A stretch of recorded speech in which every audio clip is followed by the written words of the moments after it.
Dr. Michael Atingi Ego. He's already in the house and is touring the exhibition stalls, after which he will make his way and take his seat. So when he comes, the next will be a prayer. So we shall honor God, shall all stand up and say the opening prayer. So Monica, please, I request you to come closer here so that you lead us in an opening prayer. After our opening prayer, we shall remain standing and sing the three anthems. We shall have the national anthem, the East African anthem, and the Bank of Uganda anthem. We are part of the East African community, so we have always to sing the East African anthem in all public gatherings. So after those anthems, we shall have welcome remarks by the Director, Procurement and Disposal Department, Mrs. Peli Mugasi. She will introduce part of the management team of Bank of Uganda,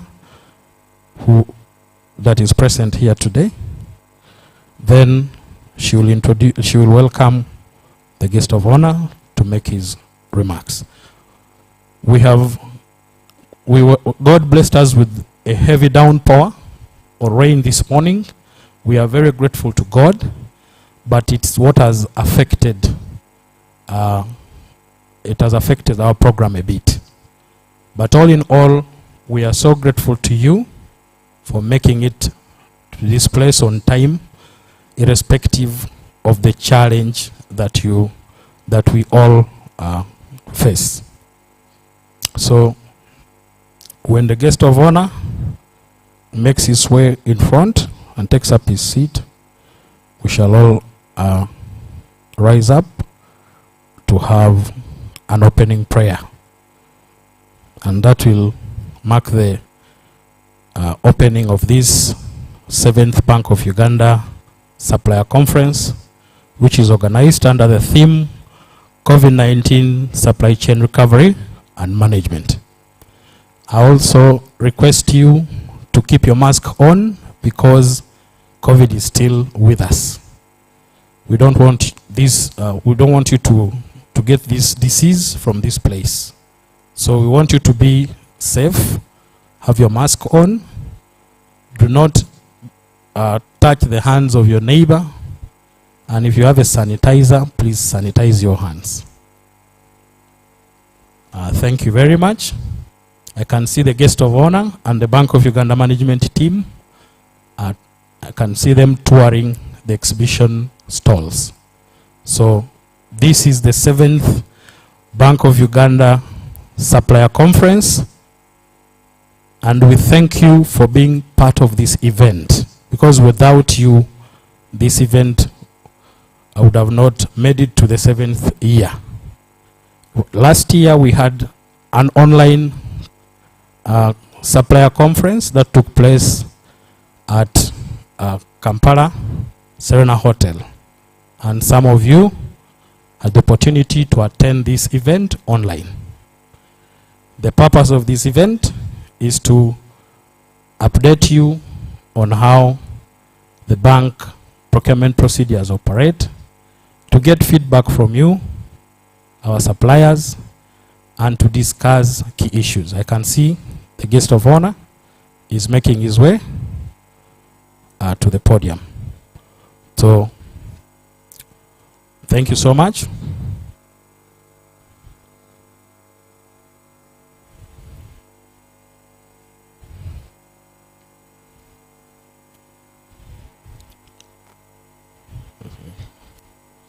You welcome our guest of honor.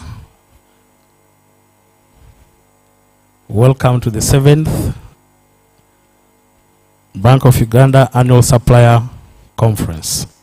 Our theme this year is COVID-19 Supply Chain Recovery and Management.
It's a good blessing that we have a heavy downpour in the morning.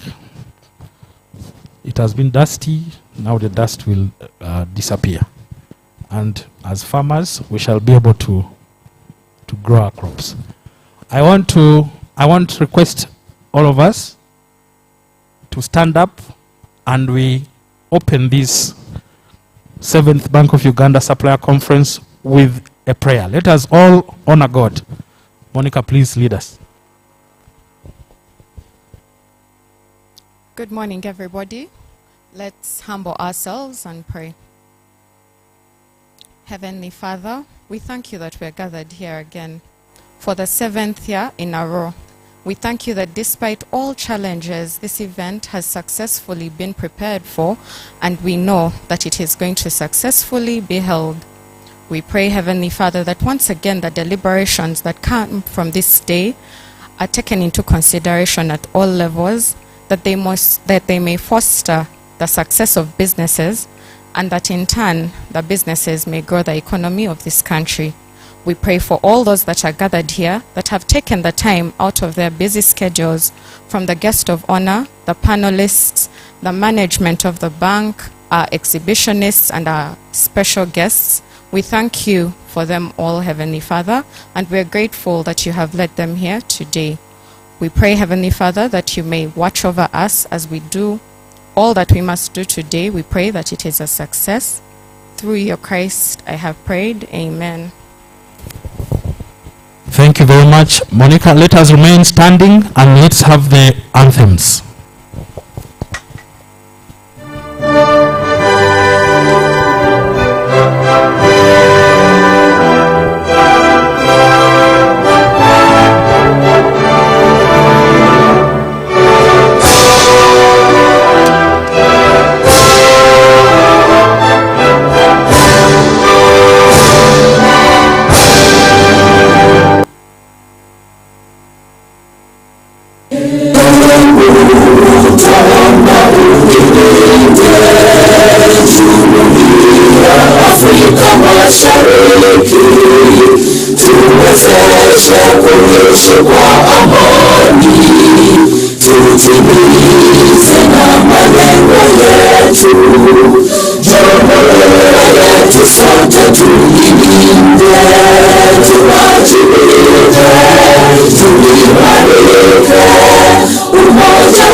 Financial stability, that's all we accept.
Thank you very much.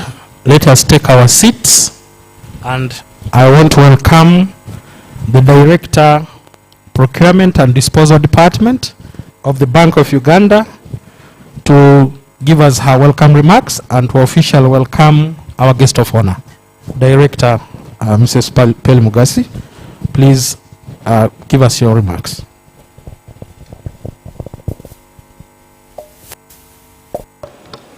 Hello. Thank you, Robert. Our guest of honor, the Deputy Governor Michael Atingego, the representative of the ED PPDA, Mr. Moses Ojiambo, Mr. David Chinji, Commissioner, Procurement, Policy Management Department, Ministry of Finance, Planning and Economic Development, Executive Secretary, the Institute of Procurement Professionals of Uganda, and the fraternity present, the keynote presenter, Ms. Christine Alupo, our panelists, David Hinji, Mr. Innocent Muhwezi, Director Administrative Services, Bank of Uganda, Ms. Doreen Akatuhwera, Head PDU KCCA, our suppliers, Bank of Uganda management and staff present, ladies and gentlemen, good morning. On behalf of the Procurement and Disposal Department team, I want to take this opportunity to welcome you to our 7th BOU Procurement Supplier Conference. In a special way, I welcome you, Mr. Deputy Governor, our guest of honor, and we thank you for making time to be with us here as our guest of honor despite your busy schedule. We thank you for making time for PDD, which is the team behind the event. Our guest of honor, kindly allow me to recognize the following. I start with yourself as the accounting officer. Next, I recognize the officers at Bank of Uganda you delegated with different responsibilities. I saw Executive Director Administration, Mr. John Chemonges. I saw Mr. Richard Vyarugava, Executive Director Finance. I saw Mrs. Christine Namanya, who's representing the Bank Secretary. She's acting Bank Secretary. There are a number of users here that I would like to recognize. Heads of department representing the users. Director Human Resource is present, Mr. Ralph Bakashabarhanga. Director Administrative Services, Mr. Innocent Muhwezi. Lona Nzaro, Director, what's the department called? IT, BOU. I know it's BOU, I'm forgetting the old name. She's in the IT Directorate. I also would like to recognize Contracts Committee members present. I saw the Secretary, Ben Makanga. I don't know, the chair is coming in, Mr. Philip Wabulia. I am recognizing these people because these are major stakeholders in the process that you need to know. So while you deal with us every day, there are more important people behind us. For us, we are just coordinators, but the people I've shown you are the people who actually matter most in the process. I would also like to say to our esteemed partners in the procurement and disposal process, who include PPDA, Ministry of Finance, IPPU, NSSF, KCCA, URA, URSB, among others, many of whom are present. We thank you for your support and collaboration. Our guest of honor, the sample you see in front of you, the people you see in front of you, is a sample of suppliers we deal with, and they are good partners overall. We actually need each other. We need them, and they need us. Today, we are holding the 7th Annual Supplier Conference, which is yet another effort to hear from them to talk to them, to disseminate information. And we believe that this contributes to their performance and their development. This activity is an annual activity, and I also want to call it a BOU innovation. We are proud of this milestone every year. Even in COVID, we were able to hold a virtual one because we always want to do it. And I would like to let you know that we thank our providers or suppliers for coming, for honoring our invitation, else it would not be as good as when they are around. We are also happy to mention that many in the industry have benchmarked with us, and they have done their own, some of which have even been better. I have been invited and I have gladly attended some, so this is a good thing that we need to do. As I said, last year our conference was virtual because of the pandemic challenges. We are glad that we are physical again, because we realized that last year, while we normally get about 300, 400, last year we only got 100. So unfortunately, our providers are still very manual. And this is an area I believe a number of people who are going to talk are going to address, because this is a challenge that became very prominent in the pandemic. We need to move on with technology. So I would also like to mention that our keynote speaker today, Ms. Christina Lupo, is a user. Our panelists, one is like us. She heads a PDU, like I do. The other one is the head of policy, the commissioner head of policy. And the third one is another user, another busy major user at Bank of Uganda, Mr. Innocent Muhwezi. So over the time, our keynote speakers have come from PPDA, from Ministry of Finance, from Contracts Committee, from suppliers, and today we are having a user. This is yet another effort to show you that there is a bigger story behind us whom you deal with. These, as I said, are the people who actually matter. Finally, Mr. Deputy Speaker, it is our practice that as I conclude, I invite the team behind this preparation, the PDD team. I know you can be swift. Please come in front. I would like you to put faces to the names that you deal with on phone. And I would also like you to know that it's not only the person you call most that is there. We are a big team. Please come up, PDD team. We are a reasonable number, and we thank management for supporting us in that area and even supporting us for doing this annual event. Please hurry up, members. Time is not on our side. As they come, Mr. Deputy Governor, as the accounting officer, we believe you know how complex our job is and the volumes we deal with and the high spend and the high risk. This team that is here embraces this task with credit. They work hard, they accomplish the task, and they uphold the core values of the bank and also the procurement and disposal process. So here they are, ladies and gentlemen. The first one is Sandra, that is Carol. I think you should remove your masks and they see you. That is Judith, followed by Doreen, Nightingale, Yusuf, Gloria is hidden,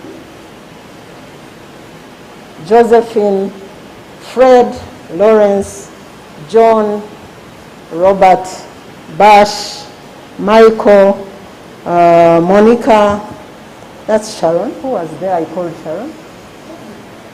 No, that's Ronnie. So that is the team that you deal with. when you are calling us, so don't think it's only Michael or it's only Ronnie. They are a number. Let no one cocoon you, they are a number, but they are all there to support you and do a good job. I am proud of this team, and I'm only here as their team leader, but they actually get the job done. I thank them very much. Can have your seats. It is now my singular honor to invite our guest of honor, the Deputy Governor, Mr. Mike Atingogo, to give his remarks and open the conference. Thank you for listening to me.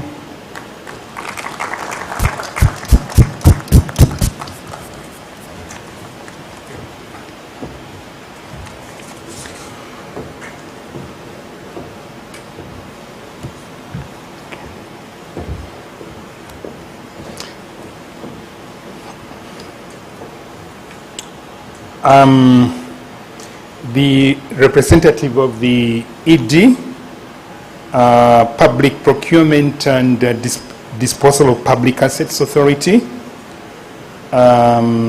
chairperson, together with the council members of the Institute of Procurement Professionals of Uganda,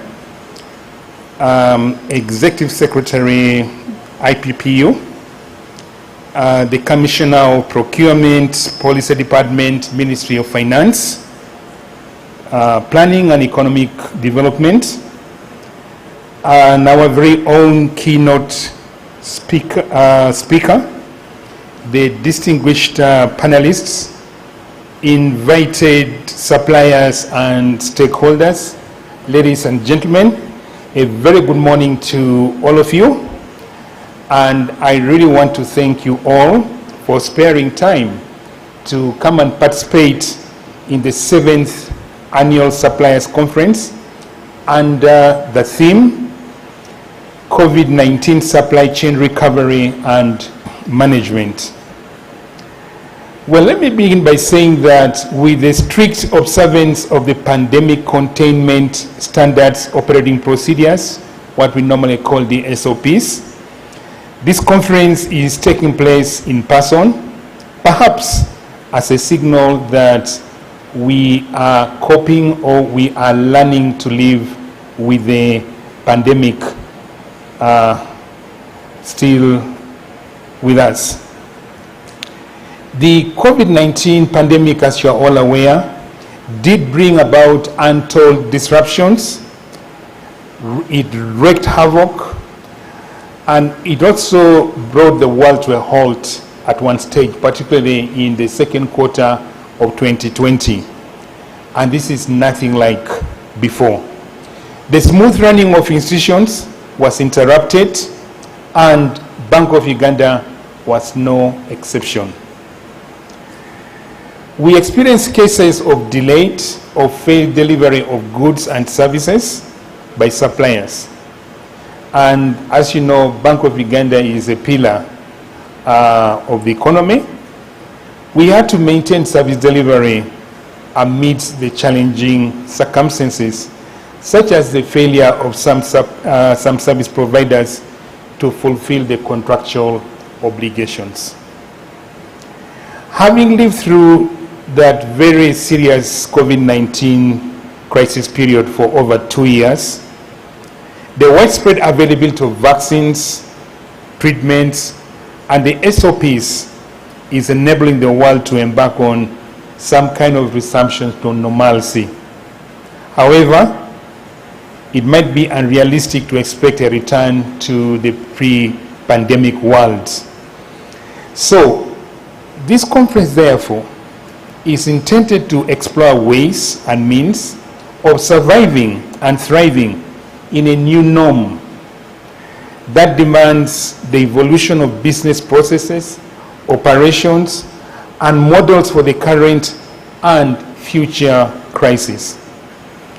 As the world was grappling with the repairing and restoration of global supply chains from the pandemic-related disruptions, the Russia-Ukraine conflict threw in a spanner in the works, further worsening the situation in terms of uncertainties, enhancing or intensifying even the supply chain disruptions, and it has gone to the extent of distorting or disrupting the supply of food and oil products, thereby spiking inflationary pressures. The conference theme invites us to consider what it will take to recover and manage supply chains going forward. As a constructive starting point, it is necessary to consider the lessons learned from the pandemic regarding supply chains so far. With the world lockdown, many looked inward for local solutions. Some imposed export controls, while others resorted to onshoring in a backlash of protectionism gaining an upper hand over globalization. You heard how vaccines were hoarded, how some countries decided to buy all the future supplies from the manufacturers, and how some countries went without vaccines. So you saw protectionism gaining an upper hand over the well-touted globalization. To therefore avoid throwing the baby out with the bathwater, we must take the right lessons for the supply chain recovery and management. Uganda, as a small open economy, is challenged by the fact that we have to seek to secure strategic local capacity while diversifying supply chains so that we are not stuck when one source is shut off. The age of just in time appears to have given way to just in case, as resilience takes center stage from efficiency in building resilient supply chains.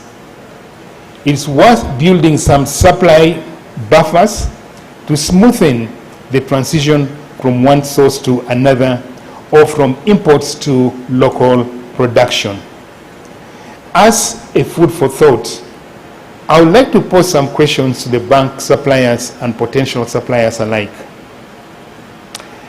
Are you optimizing several supply sources to ensure business continuity and fulfillment of your contractual obligations? Where are you sourcing your products from? What is the carbon footprint of your operations? Are your products energy efficient? And maybe let me also add, are you digitally savvy? Because we are moving into that world. You may have noticed that the traditional rain patterns seem to have shifted due to an escalation of climate change into a near full-blown climate crisis. To ensure sustainability, including that of the supply chains, suppliers must embrace environmental, social, and governance principles across their operations. I urge the bank service providers to prioritize climate risk management, not least because Bank of Uganda will seek to promote a sustainable organization and a financial sector as priorities going forward. Also, we are aware of the fact that the e-government procurement has been rolled out to about 10 PDEs.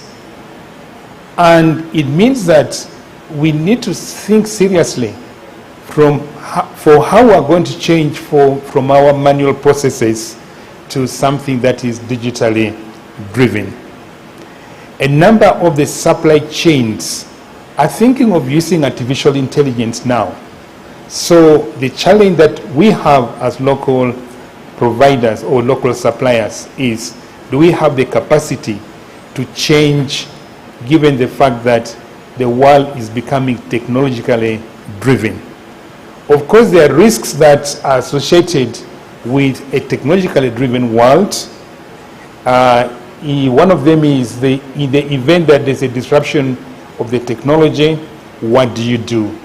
What do we do also with our suppliers, all right, who are not digitally savvy as yet? We need to see how you can catch up to cope with the fast changing environment. So, like I had mentioned before, it has been observed that up to 2/3 of the average company's environment, social and governance footprints lies with suppliers. The procurement function can enhance the sustainability through purchasing decisions, influencing product design, and engaging with like-minded suppliers. So these are suppliers who are environmentally conscious, socially conscious, and have got in place governance structures to support these systems, in addition to trying to move to digitally driven systems. I therefore urge our suppliers to consider best practices, including through peer learning, on the adoption of the ESG principles, and also to consider moving to digital way of doing things if we have to be sustainable for value chains. As I conclude, let me thank you all, our stakeholders, for having accepted our invitation to the 7th Annual Suppliers Conference. Hearty thanks go to you, Mrs. Peli Armugiza, and her team from the Bank of Uganda Procurement and Disposal Department for championing this stakeholder engagement. I wish you all a successful conference, and thank you for listening to me, and God bless you all.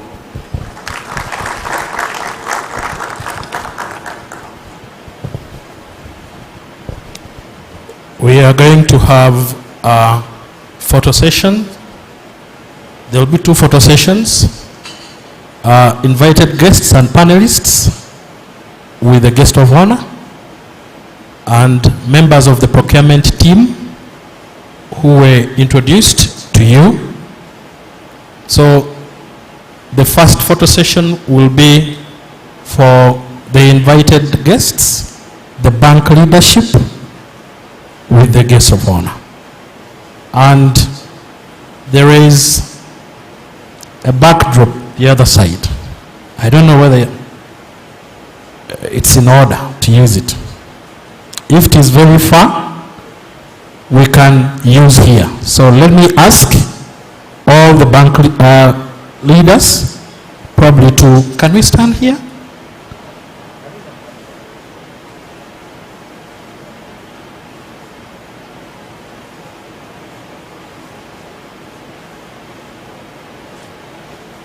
Okay. May I invite you to stand here with our guest of honor and have a photo. The camera team, please get ready.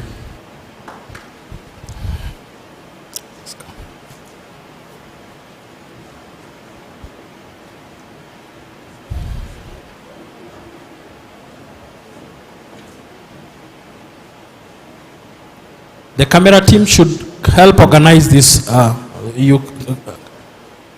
Should we use this as the background? We use the other side. It's quite far.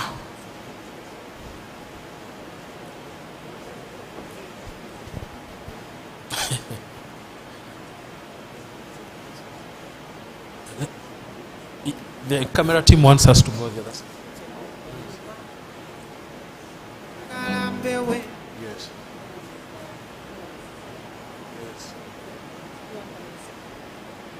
We can have a mixture. Then we can have the panelists alone. Let's have the first photo shoot. The first photo will be a mixture. Then the next will be only the panelists with the guest of honor.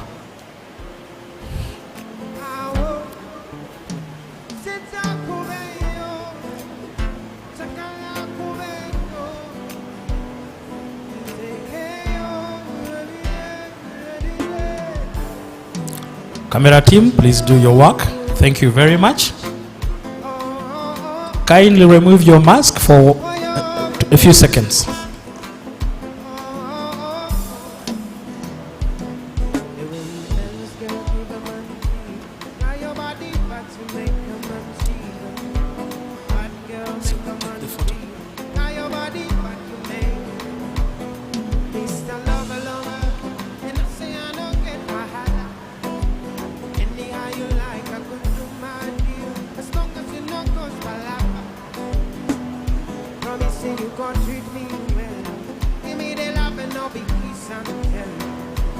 Is that okay?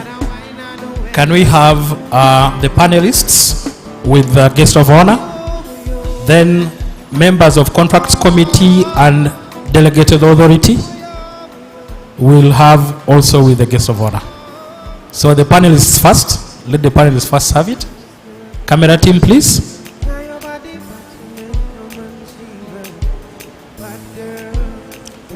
Miss Christine, can you kindly remove your mask? I thank you. We need that smile.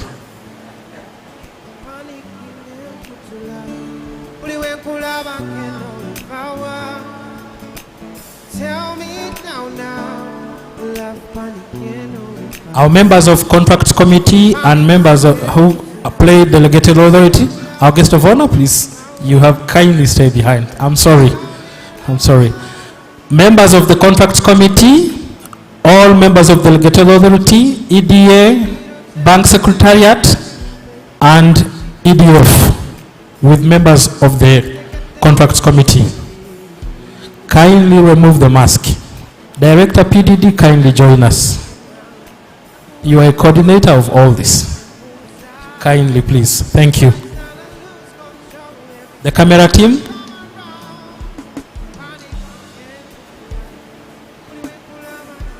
Next will be the procurement staff of Bank of Uganda. Kindly come closer.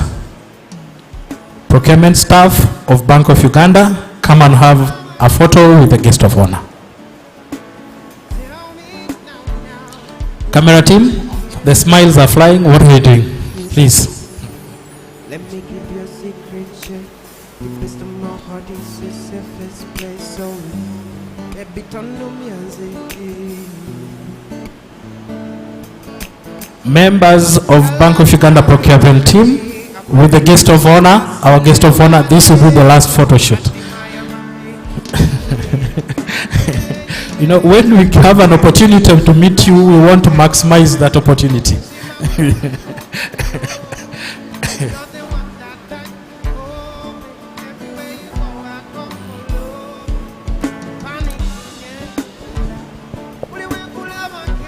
Kindly remove the mask.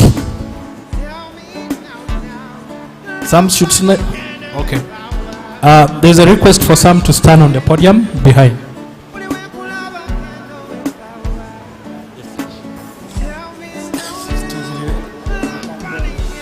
So some of us can stand on the podium.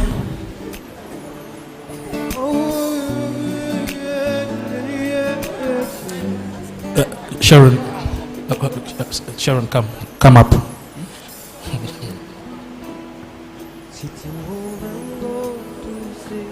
Some people should stand up, especially if you.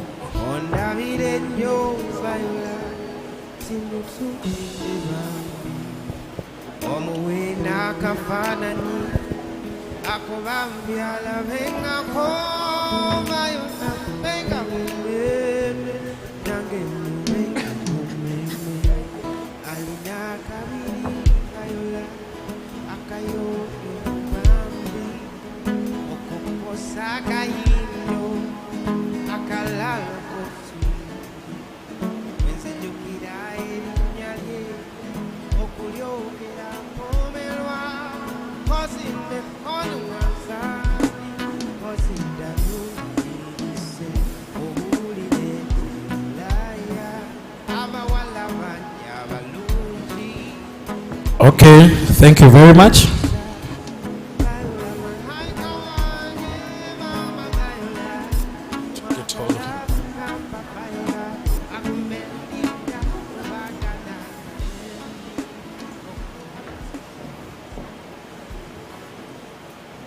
Now, next on the agenda is a tea break. But before we go for a tea break, I want to remind you that this is the 7th Bank of Uganda Supplier Conference. The first Supplier Conference was held in 2015. We want to applaud the Director, Procurement and Disposal Department for being innovative to the extent that she came up with the idea that whereas we are very busy working, but we need to meet the people, the very important stakeholders that we work with, and those are our suppliers.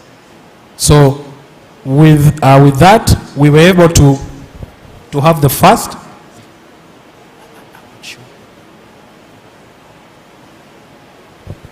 So with her innovation and her being forward-looking, we were able to have the first Bank of Uganda Supplier Conference in 2015. So from 2015 to date, this is the 7th. Even during our hardest of times, when we had a lockdown, that was last year, we had a virtual conference. What you learn from there is, irrespective of the situation, you have to think on how you are going to deliver the service, on how you are going to fulfill your obligations in that contract. Our guest of honor mentioned clearly that you have to look at the various supply sources. If the Chinese supply route is closed, explore other sources, because you have to continue existing as a business organization. Do not look at only the supply from China, and once there is a lockdown in China, you are not able to do anything. You are totally incapacitated. You need to think out of the box and say, where else can I get this product and to give to our people? I have a number of contracts. What can I do? Use the internet, verify the information you get from the internet, and you will be able to do what? To come across or to identify other supply sources that can enable you to fulfill your obligations in the various contracts that you have. We have exhibitors who have very important information. We have Uganda National Bureau of Standards. We have Uganda Manufacturers Association. We have the National Social Security Fund. We have Ministry of Finance, Planning and Economic Development. We have the Public Procurement and Disposal of Public Assets Authority, PPDA. We have Bank of Uganda Agricultural Credit Facility. Our economy is, it survives on agriculture. Most of the big businesses, you find that they have an agricultural arm. There is a facility, a fund that was put by government to mechanize agriculture. And the interest rate is fair, it is better.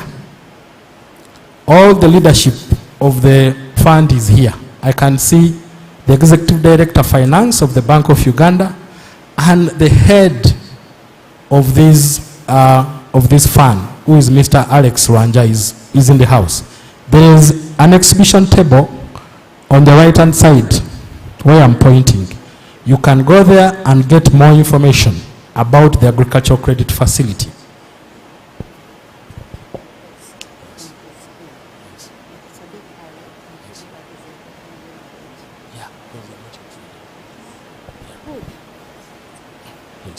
So,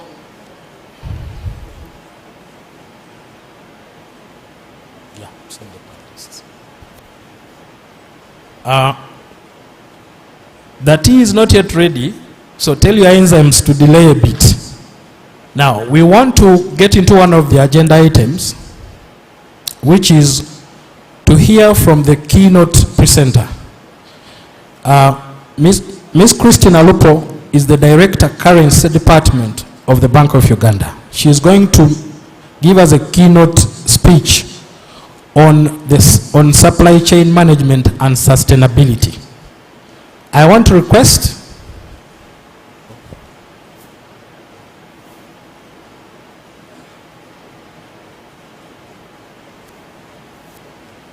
I want to ask the media team to prepare her to project probably her speech.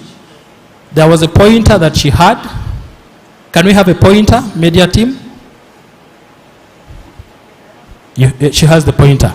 So she's going to make her speech, after which I will invite the panelists to take up their seats at the podium. So panelists, prepare yourself. Christine, please. The floor is yours. Thank you.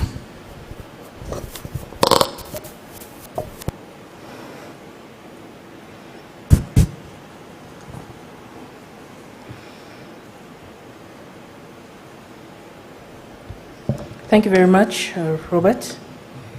And before I purport to continue, let me test this. Okay. Ladies and gentlemen, my name is Christine, as I have already been introduced. And I thank you for the honor of speaking to you this morning. Before I proceed, let me recognize, as per protocol, the representative of the Executive Director of PPDA, Mr. Moses Ojambo, who is also a panelist. I'd like to recognize the Commissioner of Procurement Policy Management at the Ministry of Finance, also a panelist, Mr. Chinji. I would like to recognize the Executive Secretary of the Institute of Procurement Professionals of Uganda, and other members of the Institute here present. Let me also very specially recognize the Chairman of the Bank of Uganda Contracts Committee and the team, and senior management from Bank of Uganda, executive directors. My other fellow panelists, Madame Doreen Atuhuera, Head of Procurement at KCCA, and my colleague, Director Innocent Muwezi, Director Administrative Services. Ladies and gentlemen, in your respective capacities, including my staff, colleagues, I recognize you this morning, and I would now like to begin what I thought I could share as a user. What I will do is just give you some brief introductions. As I understand the topic, I will let you know that I am not a procurement expert, a theorist. I am only a practitioner from the user side. But I'll also share some trends and highlights that we've all seen that came through COVID. And then we can discuss response and recovery. And in there, we shall also talk about the big lessons that we've learned from COVID, an emerging issue that I think we need to deal with, and then that will be the end of my sharing. So let me start with a quote that I came across when I was preparing for this discussion, that a company is no more sustainable than its supply chain. And I picked this from the Journal of Supply Chain Management. And for me, this begins to speak to the heart of what we all do. You as suppliers who are also somewhere in the supply chain receiving, and we who are, as an institution, on the receiving end. Because this is a professionally grounded discipline, I will honor the discipline by using the definition of the Chartered Institute of Purchasing and Supplies, which says, supply chain management is the handling of the flow of goods and services from the raw manufacturing of the product to the consumption by the consumer. And it's telling us that the process requires an organization to have a network of suppliers that move the product through each stage. Now that's a very true, but for me, technical definition. So allow me to just come straight to my lay understanding. I've told you I'm not a procurement theorist. I'm only a user. My lay understanding and definition of the supply chain is that it gives me the inputs that I must have to serve my core purpose. So if the inputs lag, fail, delay, I can't serve my core purpose. I'm the director for currency, responsible for ensuring that Ugandans have When they go to the ATMs, when they go to commercial banks, the country has facilitated them to carry out economic transactions. So if any input into that process lags, then that purpose is not served. It really affects the purpose of the organization. That's how I understand it.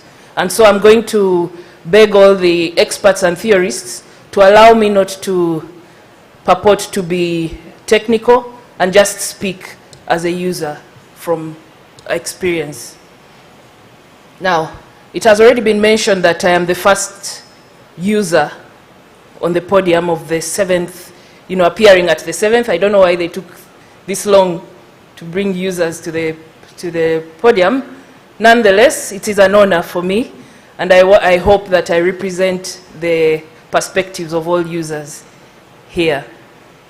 As a user, I've experienced both the joy of timely quality service, but I've also known the pain of delays, of failures, of cancellations, and the impact that brings.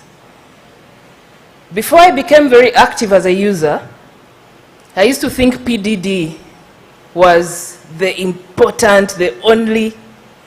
But wait a minute. Who is budgeting? Who is defining specifications? Who is evaluating? Who is implementing? Who is adjusting? Who is appraising users? Who is appraising suppliers? It is users. So, fortunately, the director PDD mentioned this already, so I don't think I'm going to annoy her by saying this conversation really is practically, really needs to be empowered between users and suppliers. We appreciate the coordination role of PDD, but if we don't empower the discussion between users and suppliers, then we shall leave gaps in our supply chains which we can address. So this is about COVID. This conference is talking about the COVID impact, the recovery from it, and the sustainability issues that the world is thinking about. COVID told us a number of things. But if I'm to summarize in two broad experiences, there were gains, there were losses. We saw disruption, we saw opportunity. And if there was any group that was affected or that brought to bear those disruptions and opportunities, it was the supply chain. I'm going to quote a study by the International Growth Center. That's a research institute that collaborates with the Bank of Uganda. In July 2020, most of the stats I have left at in 2020, they estimated that in March of that year, compared to the previous year, 19, our country's exports reduced by 57% and imports by 18%. And the same study estimated, plotted, simulated that there would be a 6.6% closure in formal firms and a 4.7% reduction in formal employment. Now these have probably been updated with what actually came out, but I just used the stats of the start of that study. And what that second bullet is talking about is really the supply chain. What affected exporters? What affected importers? And that's representing the disruption. But let's look at what, for others, is representing an opportunity. I looked at, again, a 2020 study of US firms who were concluding that with all that disruption, executives were looking to a future where supply chains, strategies and opportunities were based on resilience, collaboration, networking, technological advancement. So they were seeing the opportunity if we dealt with these things. Let me continue with the COVID story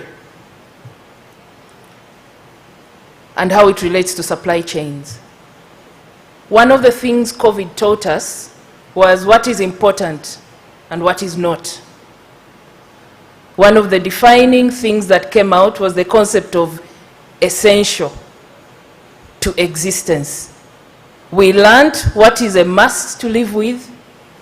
When you've been pushed against the wall, what can you leave for another day? And we even began to rearrange our understanding of professions, sectors, and services.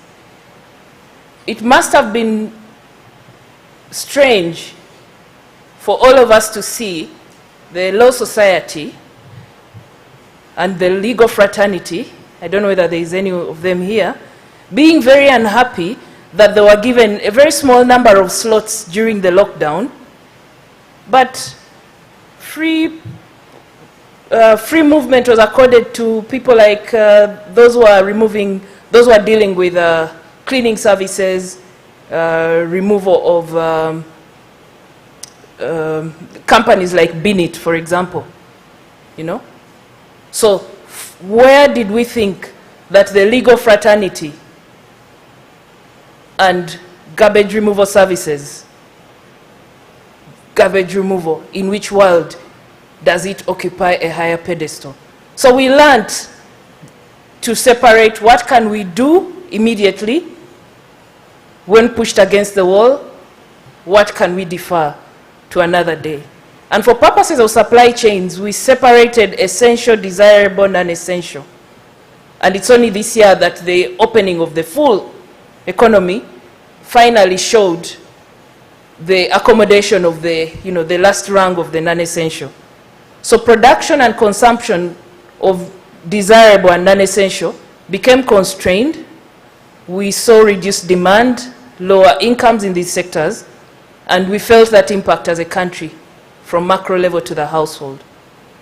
So that was one of the other things we learned from COVID, to look at things along a line of essential to non-essential. And coming to the trends, and I'm just giving a few highlights, there are others, but these are the big ones I thought I should pick up on. We saw, again, supply chains, what is called in some literature the China effect. Because the world's factory slowed down, it is supplying everywhere, and it was inevitable that that impact was felt in those places, in those goods, in those services. Here, what we saw, again, I'm picking from the IGC study I was quoting, is that the value, the contribution of what they call intermediate and capital goods was the key driver of our drop in imports. So, intermediate goods are what we use to produce other goods. So suppliers of suppliers were interrupted. If you had an order in Bank of Uganda for something you manufacture from an intermediate product you got from China, you needed to start having the conversation with the bank of how long it's going to take, how much more it's going to cost, maybe you can't supply. But if we had to look at sectors, we saw aviation, classroom education, and hospitality declined sharply. And along with those, contact sectors, apart from those who operated illegally. But we saw online, retail, information services, and entertainment. Those were the winners. Pharmaceuticals thrived. Food and medical supplies. Logistics services, this can be qualified because some elements of logistics were affected, but we saw that where there was demand for what had now become limited logistical services, then they thrived. You know, their balance sheets enjoyed the moment because they were able to increase their prices exponentially. The fintech sector grew because people began to offer financial services and others in that ecosystem. And we saw innovation in that area. Then in Uganda, we even had an interesting trend of medtech. There is at least one company which comes home, takes your blood, brings your results, brings medicine, a doctor calls you. So we saw those innovative services to a mass market. In all this, let's think supply chain. But we also saw that because of finding domestic alternates, BOU, BOU, the concept of BOU, if we thought about it as some theoretical, distant thing which people in the Ministry of Trade talk about, it began to take root because we saw, especially in the PPE space, there was an immediate conversion to provide the PPEs, sanitizer, masks, and things like that. Interdependence between farms, consumers, and so collaboration, that if a supplier can't find something right now and he has a contract, he's going to look around and see what he can do within the networks. Trade, agriculture, manufacturing, so for those that depend on intermediates. Now, this is not everything, but these are the ones I wanted to use for purposes of this discussion, that some of these trends may reset, others will stick. But all in all, I think COVID has reset the way we are going to live for a long time, even if we ultimately defeat it. There are some things we are not going to, there are some ways in which we will never be the same again. So what did the world do? What did Uganda do? What did industries do? What did companies do? What did households do? And that brings me to the point at which we talk about response and recovery. Because we are talking about COVID-19, the disruption, and the recovery. I want to focus this in the business and, in the typical space you belong to. But otherwise, we know that the greatest response and recovery was in terms of managing the disease itself, without which nothing else could really continue at any material level. So it was the vaccines, it was the treatment, and it was that we know. It was a painful thing to go to, and I'm not talking about that now. And there are other things that were done. But I just want to pick on 4 or 5, which I assumed would be more relatable to this audience, that you saw the country trying to help the business sector remain afloat. We saw that the Uganda Revenue Authority eased some conditions for taxpayers, for businesses especially, and extended tax filing deadlines. There were payments deferred on request, penalties were waived, on arrangement. The URAs at the back of the room, they can expound on this. We saw that in the pension sector, businesses that had been disrupted were allowed to reschedule contributions for 3 months without a penalty. Again, NSSF is at the back of the room, they can expound on that. And the conversation around midterm access, which has now been effectively concluded by NSSF, emerged as a response to disruption to people's incomes and to help people afloat. We saw that the government in August 2020 capitalized the Uganda Development Bank with a stimulus package, and here the target was for essential items, back to the essentials, to help the country manage that space for businesses doing that, classified as such to be resilient. We've seen MDAs enhance their online and digital profiles, and I cite the URSB, but all those in the room here as well, including Bank of Uganda, in extending business to people because of the restrictions to physical access. We saw the telco industry working with Bank of Uganda, that for that period, the cost of mobile transactions came down. So that is speaking broadly. How did Bank of Uganda address response and recovery? And in all these things, in the previous slide where I was talking about the broad policy response, DJ, I think you need to help me manage my, I don't know whether I've lost the sensitivity, but anyway, I just wanted to make the point that on the things I listed, the 5 points I made on the previous slides that were done at a national policy level, you could see that really they are enabling supply chains. Let's come to Bank of Uganda. The biggest adjustment for us as an institution was that we had to work remotely. The majority of staff, remember it was 20%, at some point even 10%. And then our supply relevance, most of us are working with a PC in front of you. We had a sudden and sharp increase in demand for portable devices, accessories, and data. So those of you who are in that space working for us, you know what you went through at the time. You saw that because of the standard operating procedures, certain types of items, even if we were already consuming them, quantity, urgency, need increased. We also saw that some things we consume dropped drastically. Food supply, staff are not on site to eat. Events and things like this, hospitality, anything that we did while contacting. Stationery, because people are not in office to print, we've gone online. Transportation, we are not moving around the country to our branches, and with the exception of maybe moving money to your commercial banks.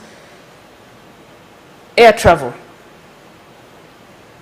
We also saw that because of the service disruptions and delays in imported products, the conversation around what are the local alternatives heightened. Internally, we also tried to be more responsive in the procurement process itself. It is a lengthy, defined process, defined in the law, regulations, procedure, policy, and some things like turnaround times are fixed. But where we could, we began to try and make our process internally more efficient so that these items could be available. And that was a key issue.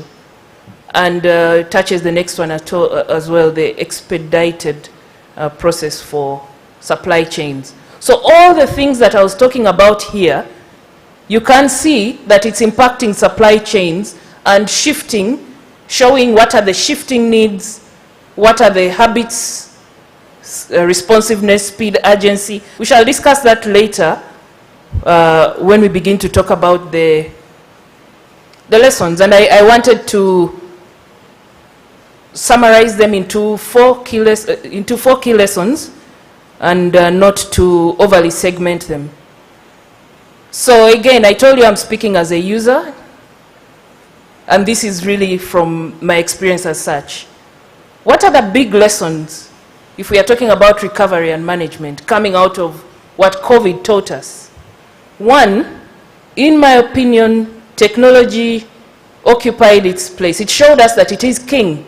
It is underlying every possible service provision. I can't think of any that is not either enabled or increasingly dependent on technology. And what is there? We saw electronic and digital payment channels grow tremendously. Contactless payments, because they had to find a way that it's one thing to slide your card into a device and insert the PIN. It's not yet as common in Uganda, but I'm sure it's coming. You just tap it, and the sensor will pick up what you're trying to pay for because of SOPs, which are saying reduce contact, stay apart from each other. So that is a health dimension, but it's causing innovation in this space. We saw marketing information and opportunities that the people who understood how to use the internet and communicate through it were able to have, somebody is rearing chicken somewhere in Kampala, in Nansana, and they are selling in Kibuli. People who understood how to use information, how to market, really occupied that space very well. Communicating with clients and networks. If you are a supplier who's a very analog, when they call me, it will be on phone. They might send me an email, but I will print it. I will come and want to present and sign and deliver. When you can't come and you've forgotten your password because you last used it We are now on WhatsApp, you don't even, remember email. So people who are, as suppliers, communicating with clients and networks, if that wasn't your forte, it began to affect you. So you just fall out of relevance. Technology enables, as a channel for delivering online retail services. I mean, there are some services which are delivered online anyway, books and things people sell, but as the channel for delivering, for the information that will lead to delivery. We saw the benefits of cost rationalization, where people had to shrink tangibles because technology could take over. We saw special technologies emerge. Earlier, the Deputy Governor was talking about artificial intelligence and things like robotics and analytics, and these things are there. I will invite you to read the study I was quoting by Ernst & Young in the US, and it is something that you can see the supply chain industry is taking quite seriously.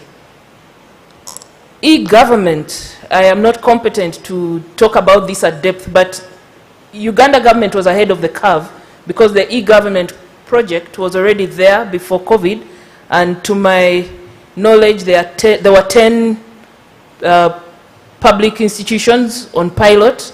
Bank of Uganda is waiting eagerly, but this is something that can only demonstrate the need and the relevance and validate the government's decision to go that way. But it also introduced a wider pool of digital users. There's a point at which if you wanted information, or if you wanted to to consume a certain product, you had to somehow be digitally enabled, whether it is on a feature phone using the SMS features and USSD, whether it is on, I mean, there are people, think about people who are far from NSSF and would have wanted to get, or at that time were getting their either retirement or whichever benefit, and they're saying dial *254#. Banks have those services. So a wider pool of people had to become digital because you did not have the choice. And that is now a market that I think is virgin, that for a well-planned supply chain thinker. But I also see some risks in here, and again, the Deputy Governor mentioned one. If technology is king, if technology has proved its value, what happens if the risk comes and affects technology? We've come from a pandemic. We sort of got a handle in it, looking at the statistics. I saw recently the Ministry of Health saying we haven't seen a patient, or we didn't have a record of a patient on a certain day. Maybe we have a handle of that, of the disease itself. We are dealing with the second round effects. But another crisis came, Ukraine-Russia war. It's affecting supply chains. How do we adjust to that? How does technology may not be extremely affected by that, but something else may be? So what happens if the disruption is to technology? One day there is no internet. One day there is no data service provision or something. So we need to think, as we are crowning technology king, we need to think about the risks associated with it.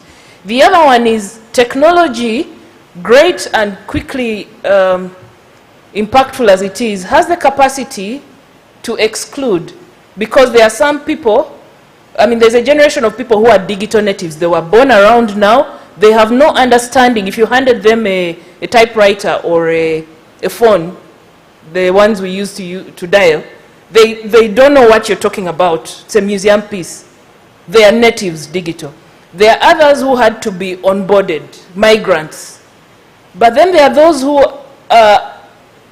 completely, they have no, or they are exiles because of the complexity in assembling what you need to be digitally enabled. There's some literacy you need, there's data, there are devices. How do we help people in the supply chain who may not be as enabled to migrate? And that's a question I'll pose to you. Let's move to my second big lesson emerging from the pandemic. And as I say these things, I just want us to keep thinking supply chain, because even here, it's a list of opportunities. Let's look at the second one. That what are the new opportunities amidst the disruption? The essential divide. Yes, we were told our businesses are not essential. Am I able to adapt to whatever is assumed to be essential if the opportunity is there? Can I look there and see whether there is something that can help me as a fallback? I'm not sure this is the best example, but I heard that people who are selling spirits, which we were not allowed to consume because bars and whatever, their outlets were closed, now started selling sanitizer.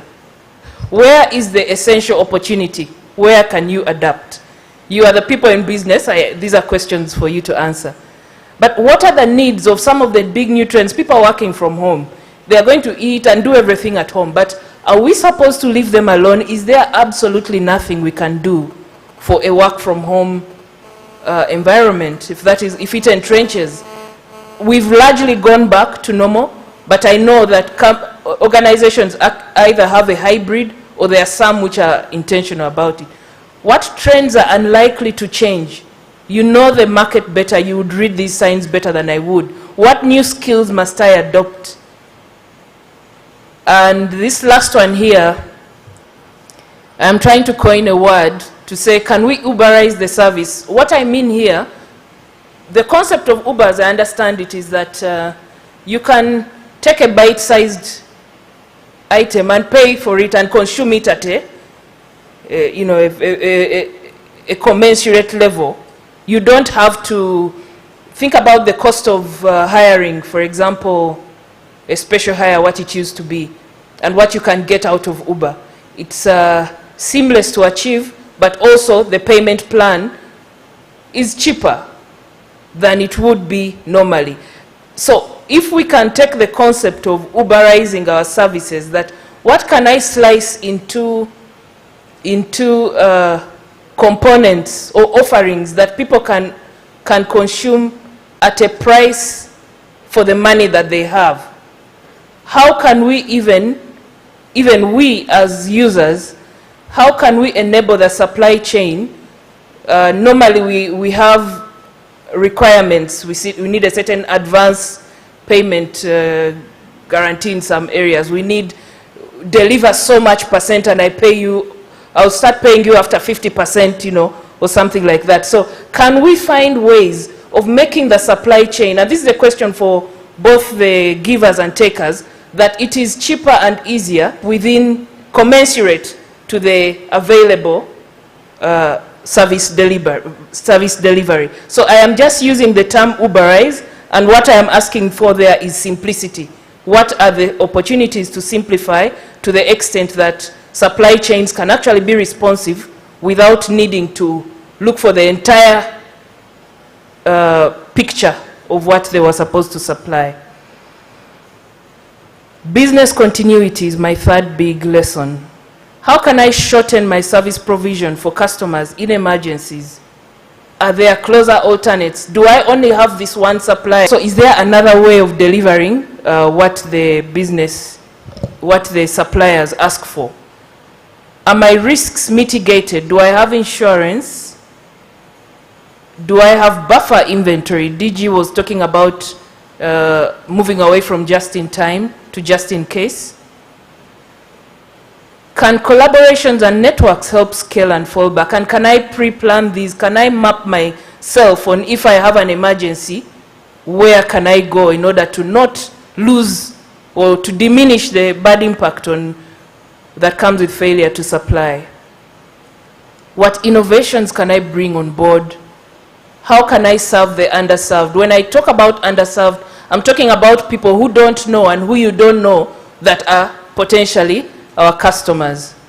So spotting market segments that can be served in these areas. The people who developed what I was calling medtech earlier, in a way have dealt with this, have demonstrated how you can solve a problem for underserved. Underserved not because we can't pay for the service, but underserved because maybe we do not have the means to get to where it is. So they've created a market, a mass market, for bringing medical services right to your home. So what represents the underserved in my constituency? Are there people that I can deliver for certain services as households, that they could, that they might be needing to get out and consume. So this business continuity will lead us to think in many ways, but these are the pointers I had in that regard. The other one for me, and it's in the context of public institutions. Why? Because as the accounting officer, Deputy Governor mentioned earlier, it's a significant consumer, it's a significant driver of supply chains. So, what are our essential services as a country, and how can we build resilience into them? Now, that is a question that the public space is asking itself, but really how can I know that, and how can I align to this strategy as a supplier? By now I should be thinking, how is government thinking about building resilience into its essential? I want to give an example of what the President calls the pathogen economy. He's very passionate about it, and you've seen that these days the likes of Covidex and other herbals and other domestic comparative advantage I've seen from reading the press, that there is an attempt to attach clinical trials into those in order to give them the credibility and enable them be globally marketable. And I even saw recently a team from the World Health Organization that deals with herbals was visiting the country. So if Uganda can do that and create a pathogen economy, and that is coming out of what we've recognized as an essential service based on what we saw. So if I'm a supplier, what is this telling me? What are the accessories that might be associated with this? So how do I get to know these things? A trend driven from the public space. Where are we most dependent on a supplier and vulnerable to their shocks? And what is the business continuity plan? Again, an internal question, but the message for you is research and understand what is the case for your clients, and maybe give them alternatives. Be the one there to have alternatives that they can help them answer this question. Or even if you're not there and you know this conversation is going on, you can say, I am a local supplier of this that I know you are heavily dependent on coming from elsewhere. How can we make the procurement process more digitized, less burdensome, and more time efficient? An internal question for us in public, but for the supply chain, it's really saying be ready for EGP. And the other one is, how can the smaller, less capitalized, less sophisticated players be empowered to adapt? Are you going to seek collaborations? Are you going to attempt to get help from some of these aggregating initiatives like I see with the Private Sector Foundation? I know Uganda Manufacturers Association does something for some of its members that are lower down the value chain. So what are the opportunities? How can I adapt? And this is coming from the big lessons that I associate with public institutions. This here should be number 5, and this is my last big lesson. And I think it is an underrated but important thing, communicating for smart contract management. Now, during a pandemic, during an emergency, even during normal times, one of the most disturbing things can be if you can't get hold of your supplier, or if they are not coming in time, So engage the stakeholders, and I'm speaking here as a user. We evaluate and appraise suppliers at the end of the contract. Ideally, we should be having this conversation more frequently. So seek feedback on performance. Don't wait to be appraised at the end and lose an opportunity to address issues. I already mentioned that these things were urgent and sudden. So if you have to give somebody bad feedback, I am sorry, I can't. Better say it than wait and break the news at the appointed hour. Because at the end, there is a purpose to be served. If the inputs fail, the purpose can't be served. So if it is absolutely clear that I can't deliver, I'm facing this constraint which is beyond me, let us know. It is bad news to break, it comes early. There are procedural ways of handling it, but it helps us to move on quicker. Embrace modern communication tools because they are more accessible both to the markets and to your own suppliers, and then manage your image. I think I'm only saying this because I used to be in the business of image management for the bank. So as I conclude, let me bring this to a close. And we're discussing the COVID disruption, the recovery issues, and the big lessons. And I decided to stick with one because it's the theme of this conference, sustainability. And issues of sustainability these days are called ESG, environmental, social, and governance. The terminology keeps shifting, so we moved from CSR to corporate social investment. Now it is environmental, social, and governance. And those three capture the broad spectrum of issues that are outside the immediate supply purpose. So you might be a company dealing in supplying of cleaning materials or whatever it is. The financial objective, over and above the financial objective, are these issues that are captured in the sustainability theme: environmental, social, and governance. And again, I'm only going to pick one for purposes of illustration. Why do I think this is an emerging issue? Let's go to the environmental angle. Climate change. It sounds far-fetched. Sometimes we don't see how it affects us day to day, and yet it does when we think about it seriously. Climate change is really, it's about overexerting it's caused by the actions we take that overexert the planet while under-replenishing it, leading to problems as we shall see later in this very same paragraph, largely because we are pursuing financial goals. So the sustainability deficit, how do we address the impacts of overexerting and under-replenishing while we are seeking our financial goals, resources, and so on?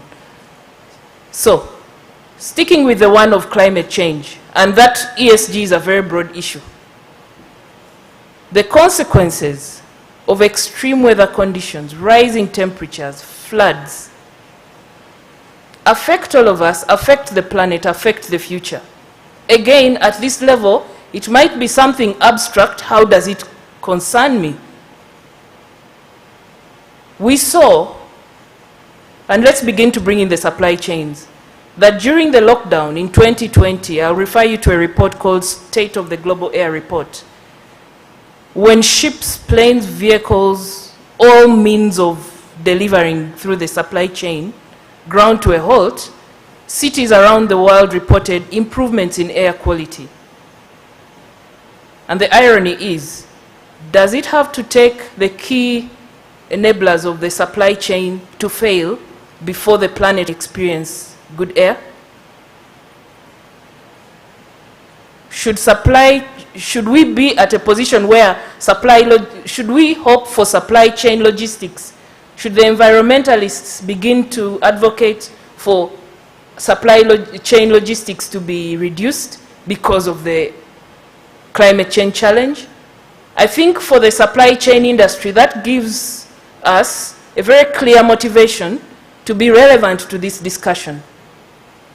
And we have already seen that the supply chain industry is showing intent in saying we care about ESG and this is how we want to do it. So what is happening? One, that sustainability has moved away from being a conference buzzword. It is a business value proposition. Value chains. Corporate citizenship. It's one of the markers of responsible corporate citizenship. How does that affect me? I'm only a supplier of mangoes, maybe. Okay? What is happening is the consumers, whether it's governments, investors, advocacy groups, those that represent us where decisions are being made, have placed issues such as climate change high on the agenda to the extent that they affect decisions around how they select who serves them. So in our own financial sector, the concept of climate change financing has gained ground, and we are beginning to see countries issue policies and so on. Within Bank of Uganda, we're having that conversation as well. But to bring it home here is that as supply chains get even more integrated, COVID showed us we need to be integrated, find other customers, find other suppliers. Now, when these people's values place certain things high on the agenda, it will be impossible. I might just be here supplying cleaning materials to an entity, but the company wants to know whether I have done certain things. The company wants to know whether I source materials in a responsible way. I have nothing to do with how the sourcing of materials is done, but they want me to check out, is my intermediate supplier accredited by their government, by their environmental body? So it has become a business value proposition, and I think that message has been sent, that the planet has to be protected one way or another, and within the supply chain space, it is, I think, best we choose for ourselves how that happens, rather than waiting to only respond to imposition. I know that we also do have within the national framework for how we address sustainability issues. We have organizations like NEMA, we have the relevant ministries, we have institutions. It can only get more stringent going forward. That's my expectation. Any supply chain that is future-proofing has got to think about the impact of the sustainability requirements going forward. And it's the practical things, because it's about how organizations will make decisions around their receiving goods, services, utilities, everything. Now, how therefore is Bank of Uganda discussing supply chains, and how do we see this in the context of value chains? Some of these are fairly standard in the bidding, but the bank is doing more and getting more entrenched in that space. I'll just cite a few. One, we have the standard environmental, social, health, and safety obligations under the contract. In our bidding documents, you are going to be asked about whether the service you are offering, there are risks of labor influx, communicable diseases, sexual harassment. This is addressing the breadth of ESG, but among them is, since we are talking about environment, maintaining a safe environment. So the spectrum of ESG is becoming a mandatory compliance issue. Look at environment and social management plan. When you seek to do certain types of business with us, especially in the construction area, you will be required to demonstrate how you're ensuring safety of local communities, how you're doing water resource protection so that there is no contamination, how you are preventing adverse effects. Now, apply this to your business. What are the environmental issues, the social issues, the governance issues you have to respond to in order to be an acceptable supplier? The rest I'm just giving in highlight. Proper disposal of waste and unwanted materials. We have very strict ways we do that. We monitor radiation and emission within the bank premises, and for that matter, the supplies we receive. We promote local content. We sensitize suppliers like we are doing now, and we are embracing electronic procurement. I mean, one of the things in climate change is emissions and environment and use of paper and printing and so on. So the bank is actually organizing to move paperless. And these things might immediately touch some of the supply chain implications, but they are really driving towards the big environmental discussion. So this is just an institutional demonstration of the intent, which I am sure you find when you go elsewhere, especially as there will be convergence and standard setting going forward. So for me, that is the key emerging issue. I decided to leave it at one, being the theme of the conference, the sustainability issues. And the sustainability, for a supplier like you, apart from the sustainability in how it is defined as a concept, it is sustainability as how do I survive for a long term as a supplier. So it is knowing all the things I was talking about in the big lessons and reading ahead to future proof. So ladies and gentlemen, allow me to conclude from a user's perspective that I agree with those who said a company is no more sustainable than its supply chain because it affects the purpose. And this is true for both you and us, because even you are somewhere receiving from other suppliers. But it's also clear to me, at least as a user, that suppliers are no more sustainable than their track record. The appetite to continue dealing with people who let you down does not exist.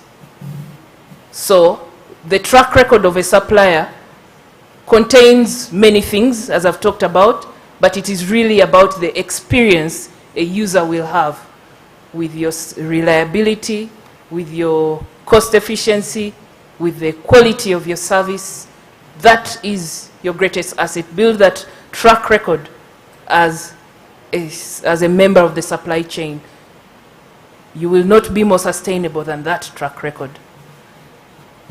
I urge that we explore existing businesses and recovery schemes that the government has put in place, and not just the government, but across the sectors. And I know that Alex has been introduced. Alex Luanja will tell us about the Small Business Recovery Fund.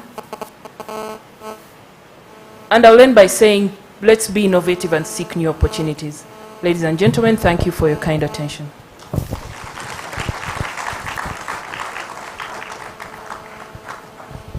Thank you very much, our keynote speaker.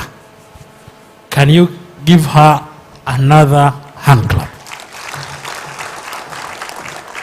Though she acknowledges that she is not a supply chain expert, her work is very rich. I don't want to get into the business of discussing her work now, because I know there are other pressing issues that are health related. We have 8 exhibiting organizations. We have Bank of Uganda, which has the Agricultural Credit Facility and the Small Business Recovery Fund. When government saw that businesses were adversely affected by the pandemic, they put in place the Small Business Recovery Fund. The Bank of Uganda table has personnel who are going to educate you on how you can access the Small Business Recovery Fund and the Agricultural Credit Facility. We have in the house Uganda Registration Services Bureau. If you want to register your business, you need to go to the table for Uganda Registration Services Bureau and find details. If you want, there is Public Procurement and Disposal of Public Assets Authority, PPDA, in the disposal tables. We have, in the exhibition tables, not disposal, we have NSSF, National Social Security Fund. Normally, it's a requirement that firms that bid or submit bids must attach or submit it with what? An NSSF clearance certificate. Go to the NSSF table, get details on how to process this. The Uganda Manufacturers Association is one of the exhibiting organizations. Go and ask them how you can benefit from the services that they offer. We have economic development, represented as one of the exhibiting organizations. We have Uganda Revenue Authority, also exhibiting here today. And finally, we have Uganda National Bureau of Standards. Please let us get information from the exhibition tables during and after the break. Now, at this time, I want to usher you to have break tea behind. Also, the places of convenience are at the right as you exit the hall. So we are going to take roughly 20 minutes or at most 25. I thank you so much.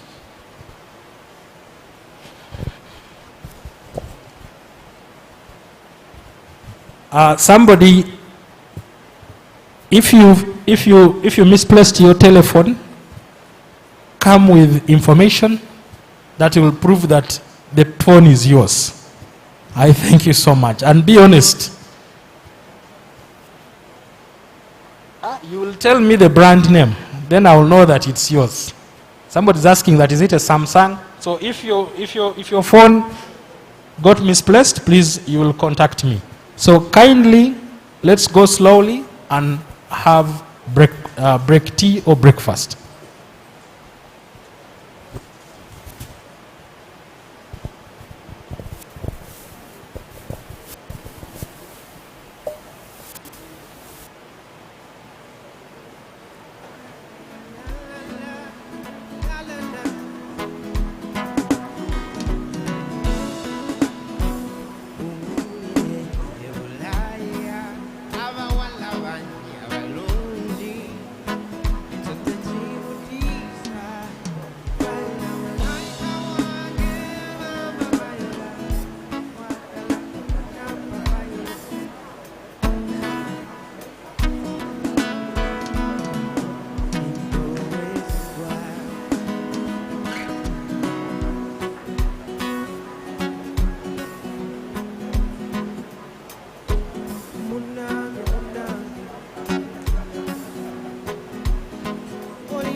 sikali taina kadala sini pagalo kutuka kumwezi sikiriza mera sikali nakukuma nakasale maidani chesi wanyikole risachi emisu wenine kamulirako usiba mulinga wetugisa akanyama kamyufu kuchoto kaliriro chusawondya amaso gani kukwe itukamisine wopita takala tukatiwenga yezeko itatiya walivuga kankali nangediva kaliya rerererere takala tukatiwenga yezeko itatiya akachapambala mukongo wekusiwa kusuda obugalo babuma mukuwanika wasiwa kutakula nyumisiza bulamu nange sikamupulani nange tonight oh I love you like Missy exceptional and get it done quite and it's so professional. Kama songandi kuku kitu misite wopita agala tukati wenga yeze kuitatia uwe walivuka kakali karia berende sagala tukati wenga yeze kuitatia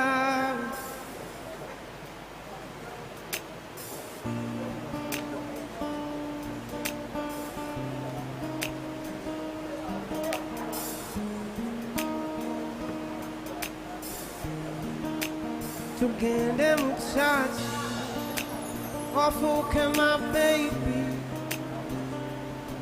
wetulokakane you're the one that I've been looking for tugende muchachi wafuke my baby wetulokakane you're the one that I've been looking for kankube mpetatongani sisabutomberango la voy a pedala ya kusabira tuvenga tetwawukana nabye nina kwabisa I want you more than that I wanna be the fire abana babuza tugende muchachi ofuke my baby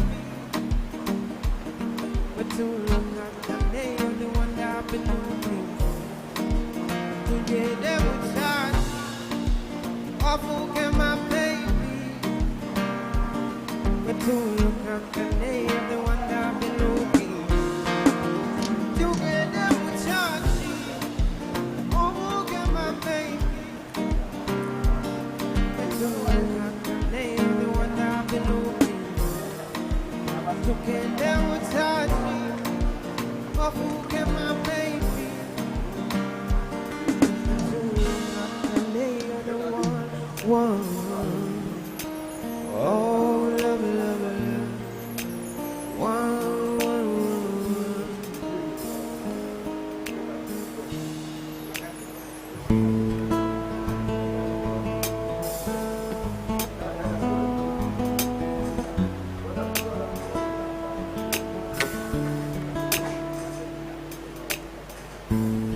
What if I couldn't speak?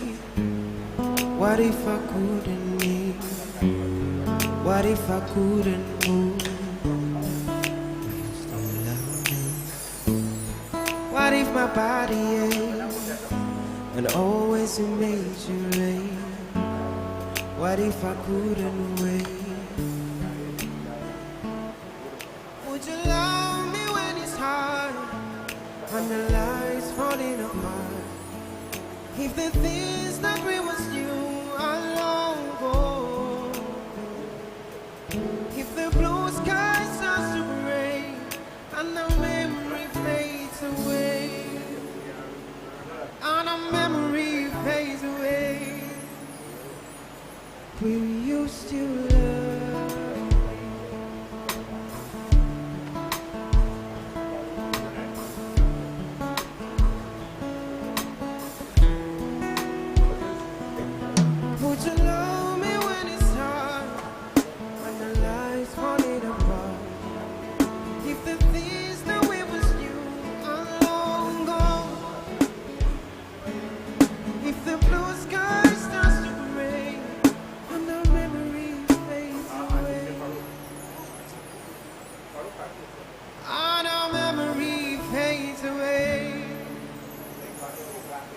Will you still love me? Will you still love me? Will you still love me?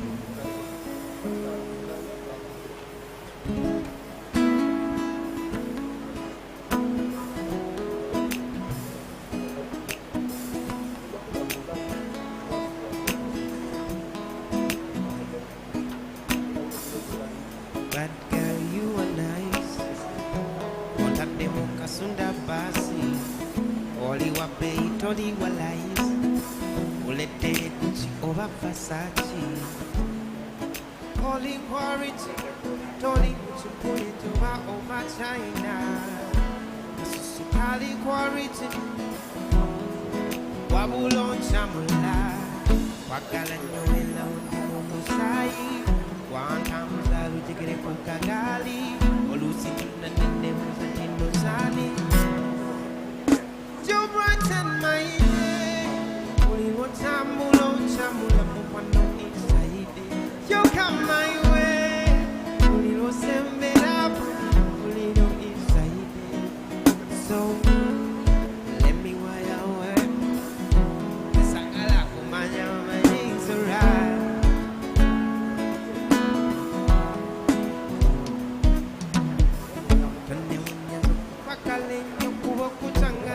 Na kukusalale no tula nene uzazali ayekalo mulutinga kwe engele chuto chucho wechikonda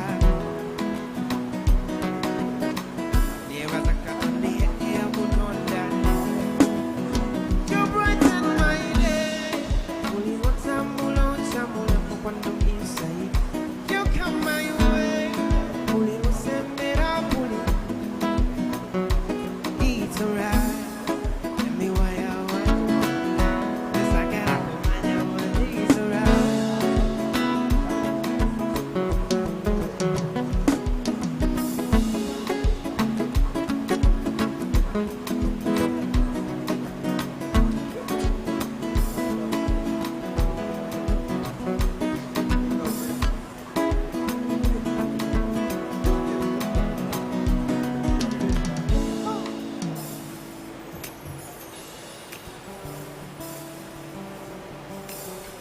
Chakalanyo okubera uoli. No vera omutima kubera chodi. Chakalanyo okubera uoli. No vera omutima kubera chodi. Agatenenga mononya. Sitting outside the sango no one atoka amonika bubuli chisela no mutima tengwe agata na ye kufa wana mufuna yasula kumoyo kufa wana mulaba chakalanyo kumera wo no mera wo mutima kubeo choni chakalanyo kumera wo no mera wo mutima kubeo choni atoba yeah atoba Atoba, oh love, Atoba. Naye, kufa wana mufuna, yasula kumoyo, kufa wana mulaba, wesano liange, chakalanyo okubera wo. No vera wo mutima kube chakalanyo okubera wo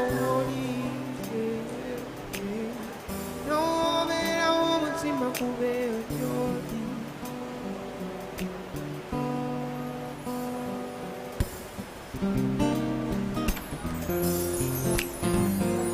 Baby tokufula muse Pionkola misa za mise Wakanjagala Nake agala Wante kamumbera Wungana sisobola kuchevera Afasa inkuloka Insenkuloka Baby tongana kuloka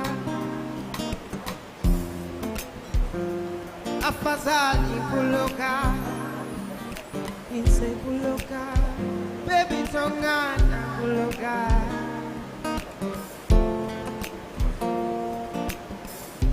Etakulia linda ya mususa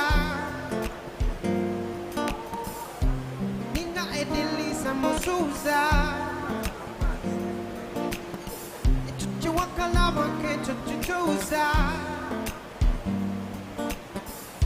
They wait tonga baby tula Takala tusene mutokot Takala tusene mutokot Una wasibera hambo Ochimanye tirangan Pasa kuloka Se kuloka Baby tonga kuloka Kuloka, afazali kuloka, kuloka, baby tongana.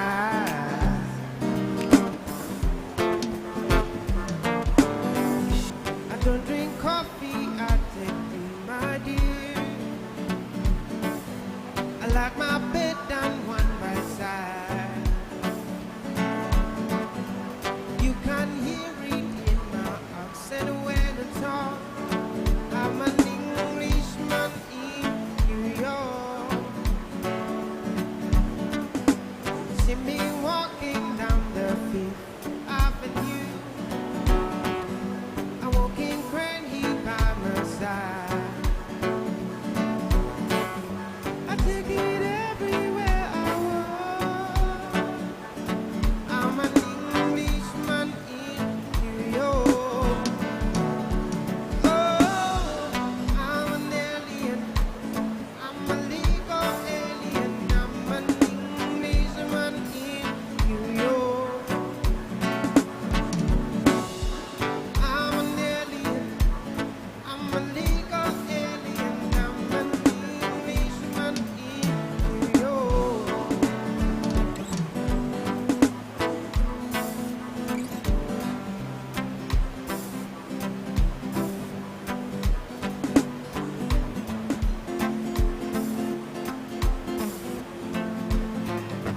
Just a little tenderness at the end of the day. So long on my knee, take her things away. Hey, no, no, no. Oh, I love you, I love you, I love you. Oh, the words so cold. You want someone be up and be whole. The other night when the feeling's right, hug me up, squeeze me up, make me feel right. Forget the problems, everybody have them tonight. Heat is in my heart, just wanna lay with you. In the island, in the sea of confusion. Just a little tenderness at the end of the day. So long woman need take her things away. Just a little tenderness when the lights down low. It's only just you people, you people, you people.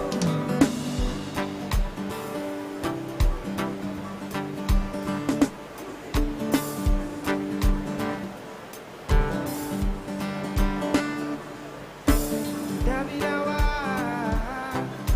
oh we done need it. Oh city they want know. They been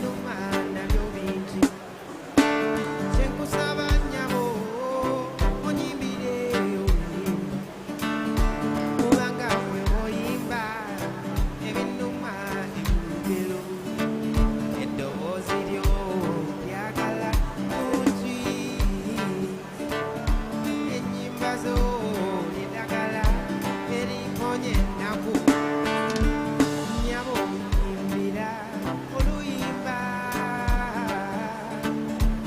nyabo omuyimbi imbira oluyimba nezanyuke onyimbira bulungi nnyo ennyoza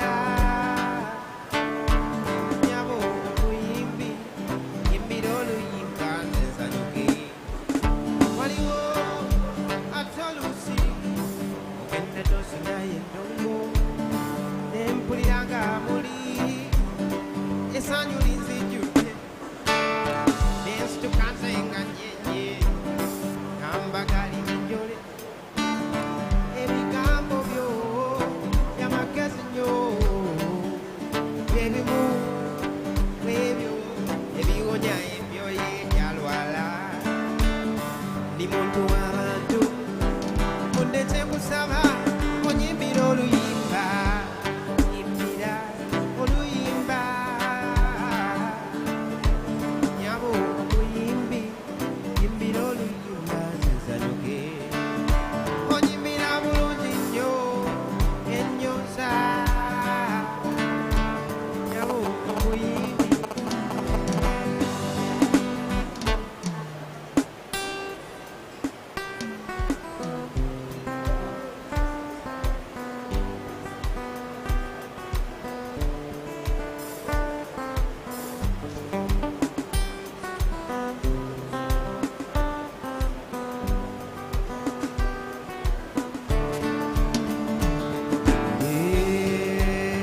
Todi, what's how we do things done? What's how we do? Hey, Todi, what's how we do things done? Hatu sing, whatever I do for my wofo.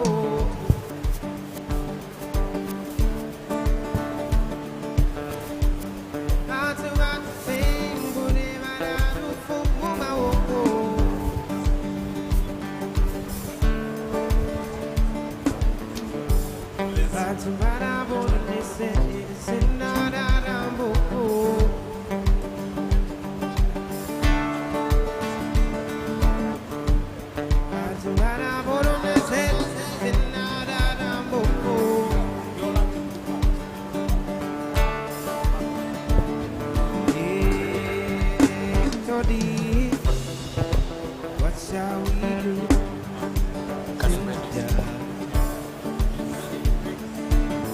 Yeah, Todi, what shall we do? Hello. We want to thank you so much for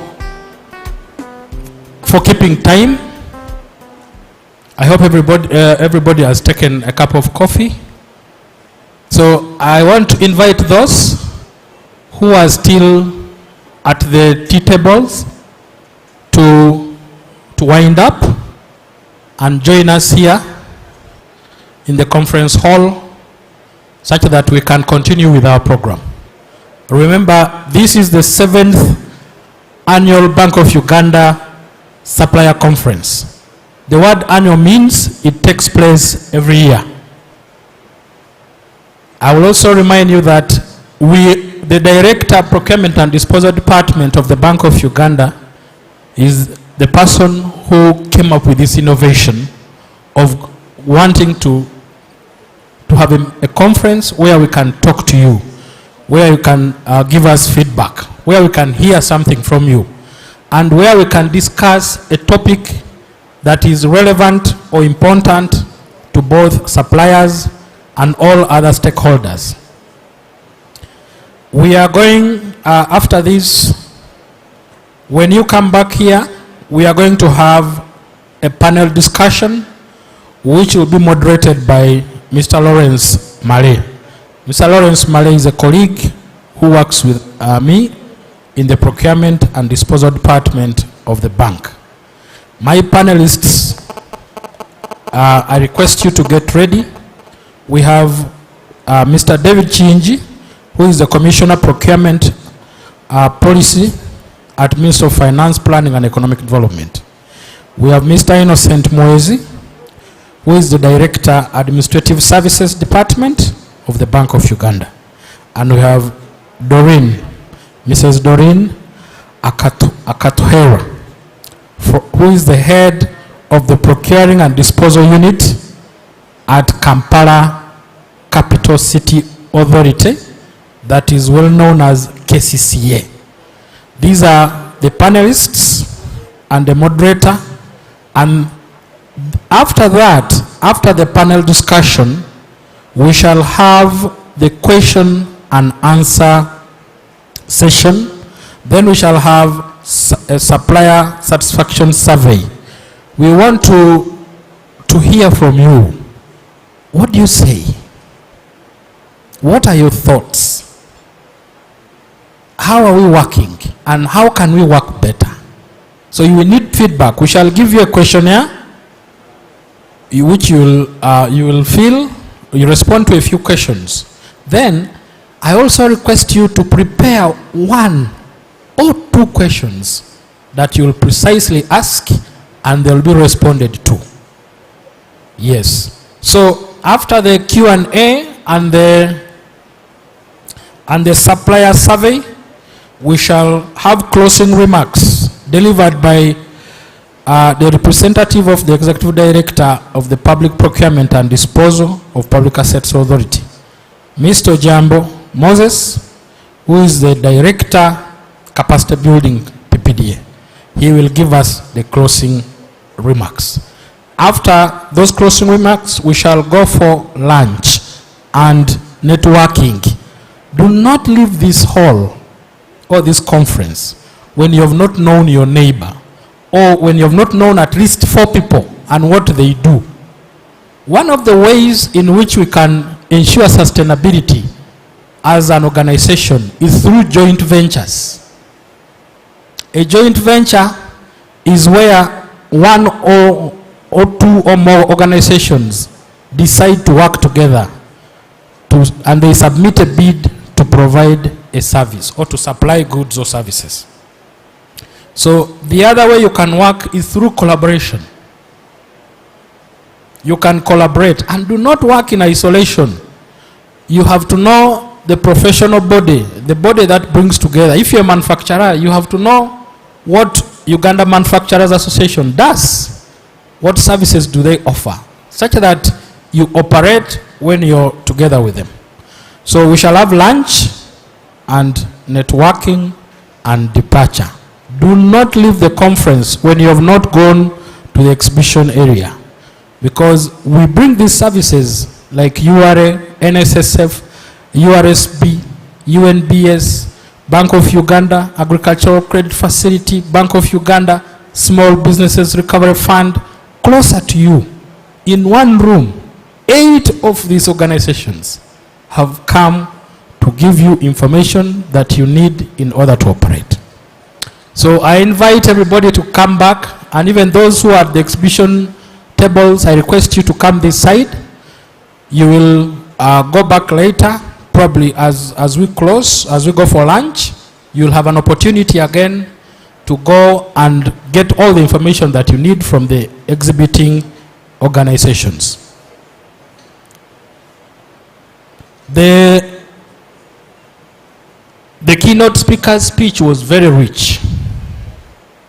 Also, our guest of honor gave us very important points. You are no longer going to be sustainable as a business organization if your supply chain is not sustainable. You must know who is your supplier, your immediate supplier, and who is that supplier's supplier, such that you can sit comfortably and know that there will be a delivery in 1 week, in 1 week's time. So if you don't know members of the chain, so you must do supply chain mapping. Do supply chain mapping and reach out to members of the chain. Get to know them. What are their challenges? What can be done to overcome the challenges that they are facing? How can you work together to improve on the delivery time? Are we together? I have also learned a new word. To Uberize, Uber, from the word Uber. How can we, instead of having a big container come from Mombasa, how can we have a small truck come quickly and deliver items that we need in Kampala in order to be able to meet needs of our various consumers or users? So this is food for thought. Now, I've also learned that you cannot survive if you do not embrace technology. I know it comes at a cost, but it's very critical if you are to remain relevant in the business environment and in the sector that you're operating in. You should assign somebody within your organization to monitor incoming mails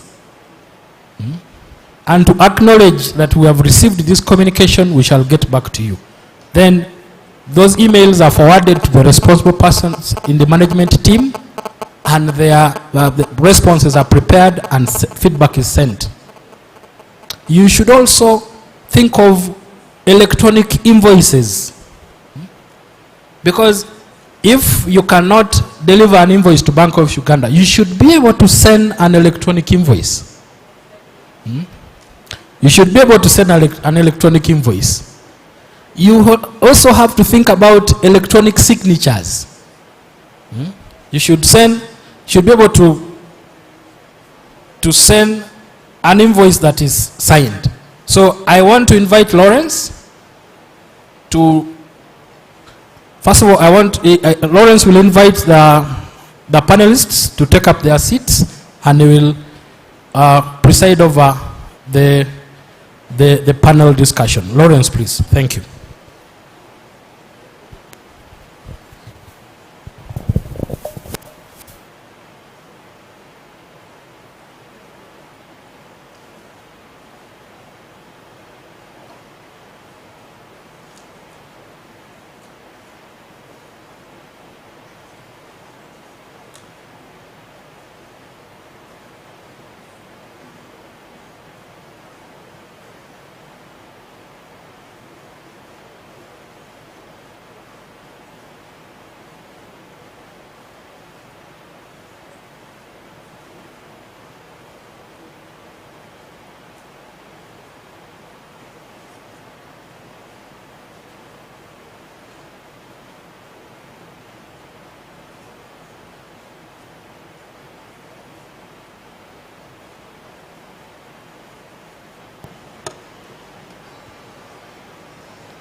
Good morning, ladies and gentlemen.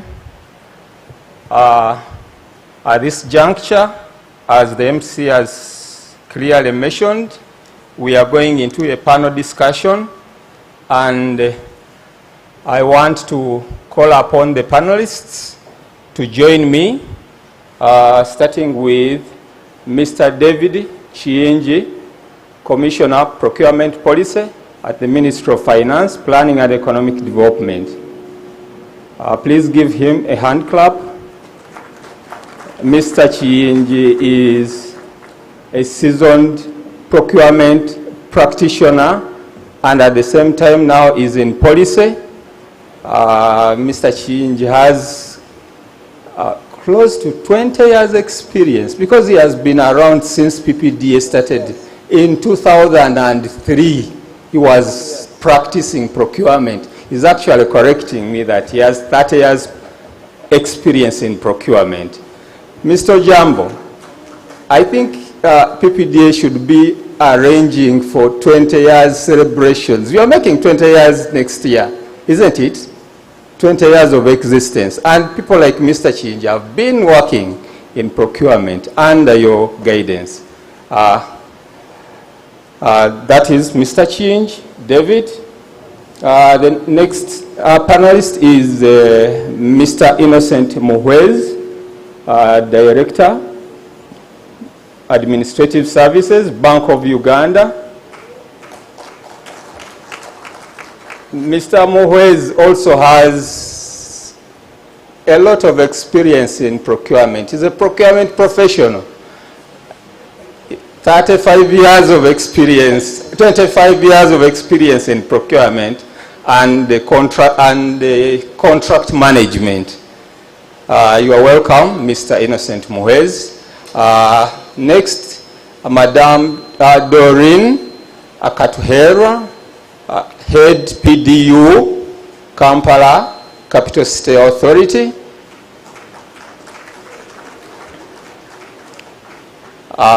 Madame Doreen is also a practitioner with wide experience. She has worked in various PDEs, and we are glad to be with her here today to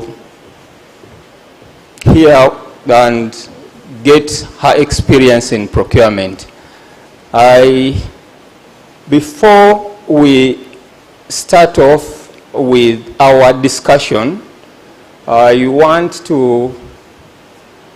us to once again thank the keynote speaker, Ms. Christine Alupo, for the wonderful job, for the wonderful work she did before the break.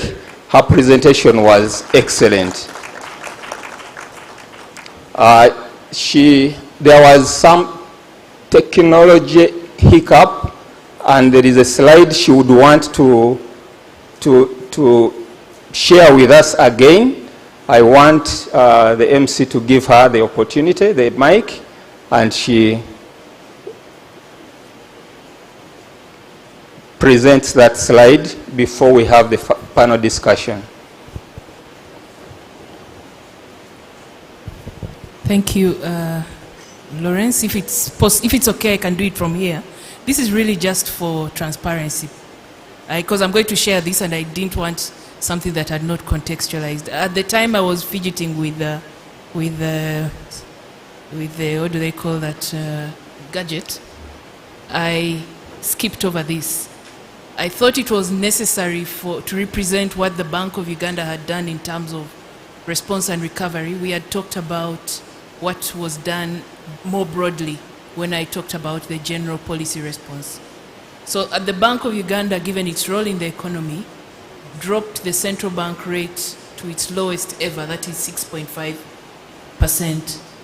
And the basis for that was really to enable the supervised financial institutions, give them a conducive environment to extend more accommodative interest rates when we go to borrow from them. So that was a policy response from the bank directly to help us deal as a country with the COVID situation.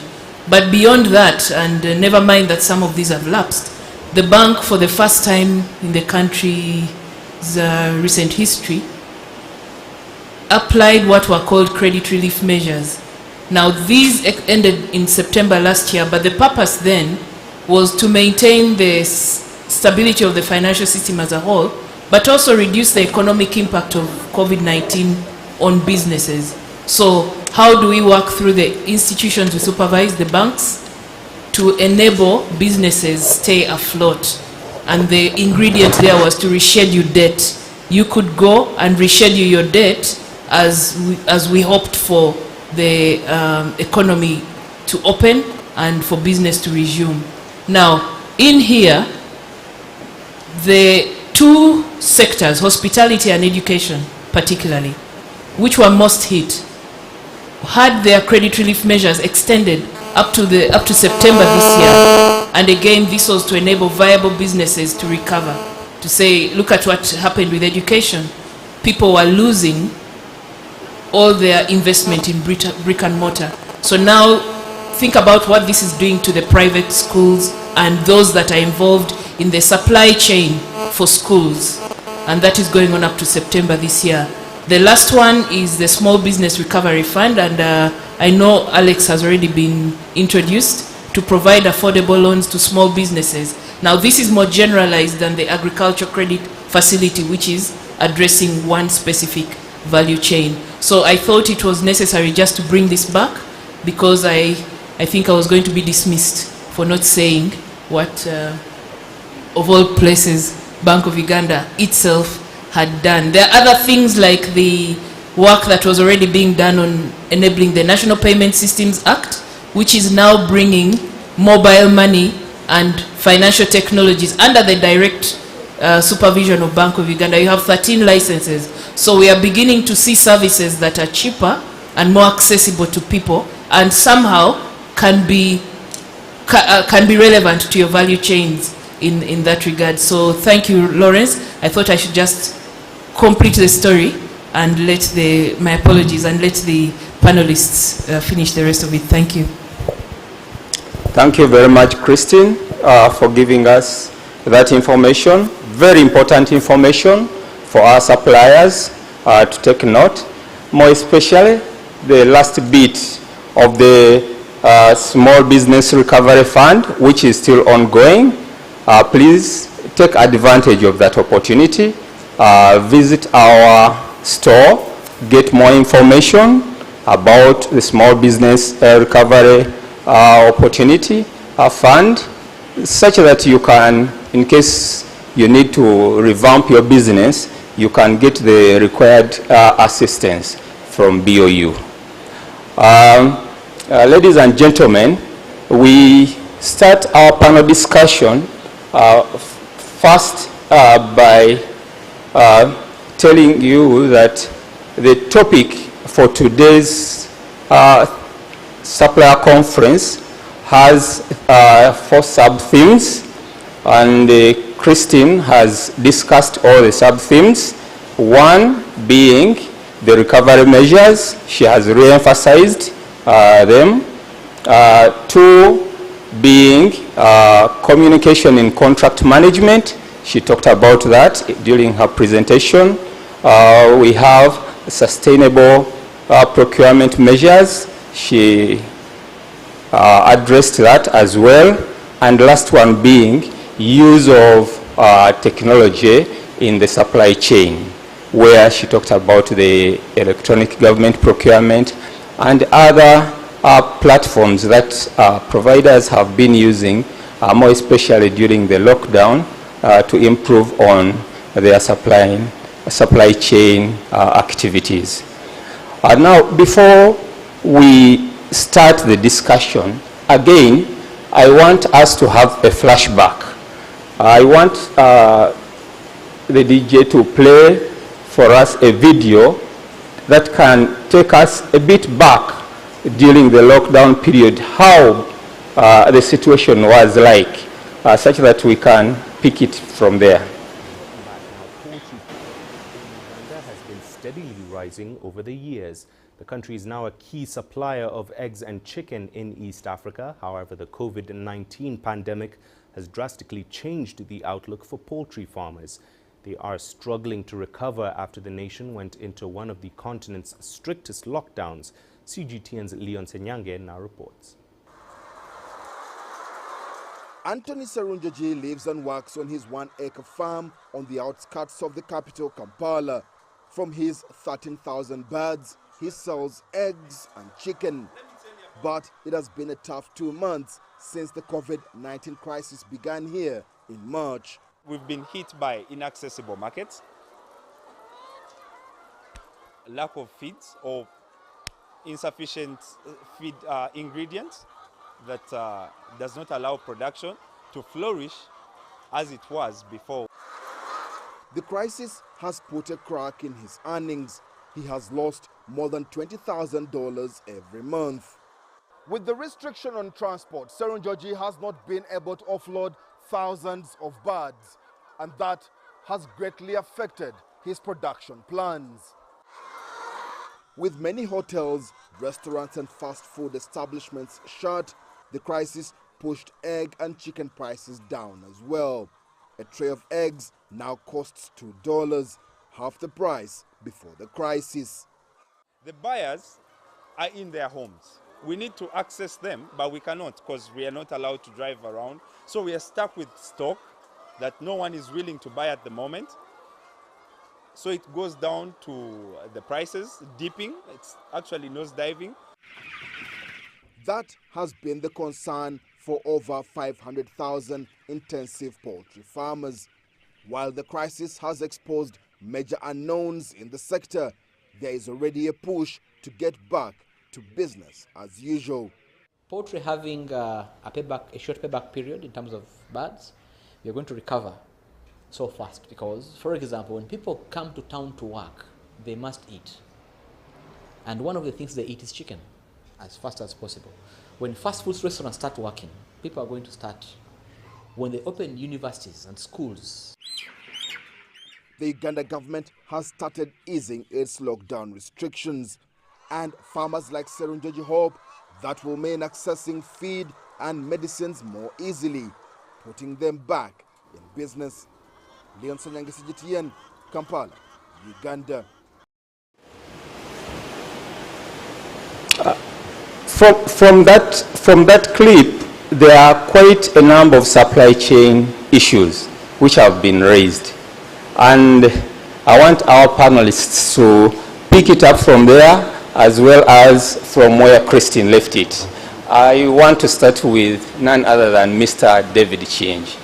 Mr. David Change, given our theme for this year's annual supplier conference and the discussion, the presentation by Christine, please tell us from the policy point of view, what are your comments on the COVID-19 supply chain recovery and management measures? Thank you, moderator. I hope I'm audible. Thank you, moderator. I want to first of all thank the presenter for the. I want to start by thanking the organizers of this forum for the wonderful job done. The presenter, the suppliers for sparing their time, because no suppliers value their time so much. But for them to leave the offices to come here, we need to thank them for that. From the policy perspective, definitely the presentation took us through some of the shocks we go through. That's some of the shocks that we experience. Some of these shocks are global, some are local. But from the policy perspective, what does it? How do we look at this?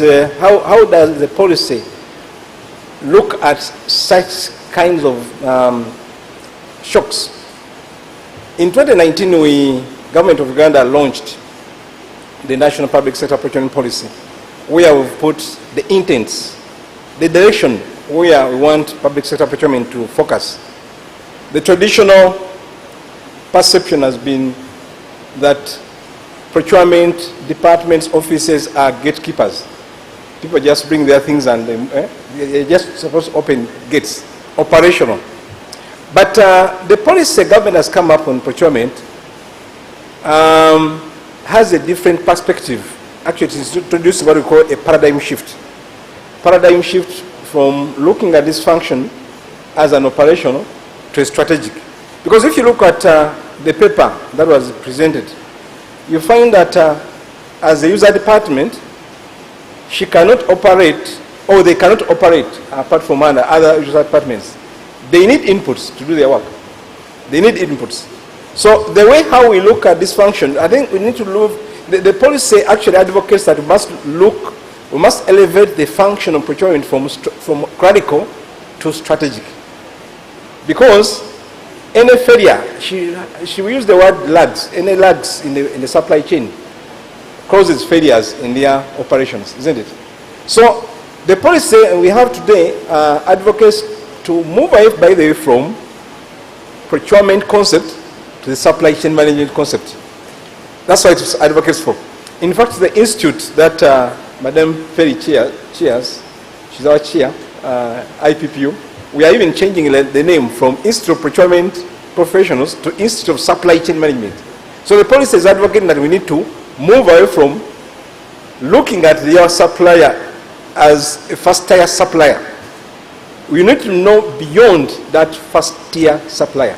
Because this, as the paper, as the presenter mentioned, this supplier who's giving you item may be using intermediate goods, which are coming from South Korea, China, or another country.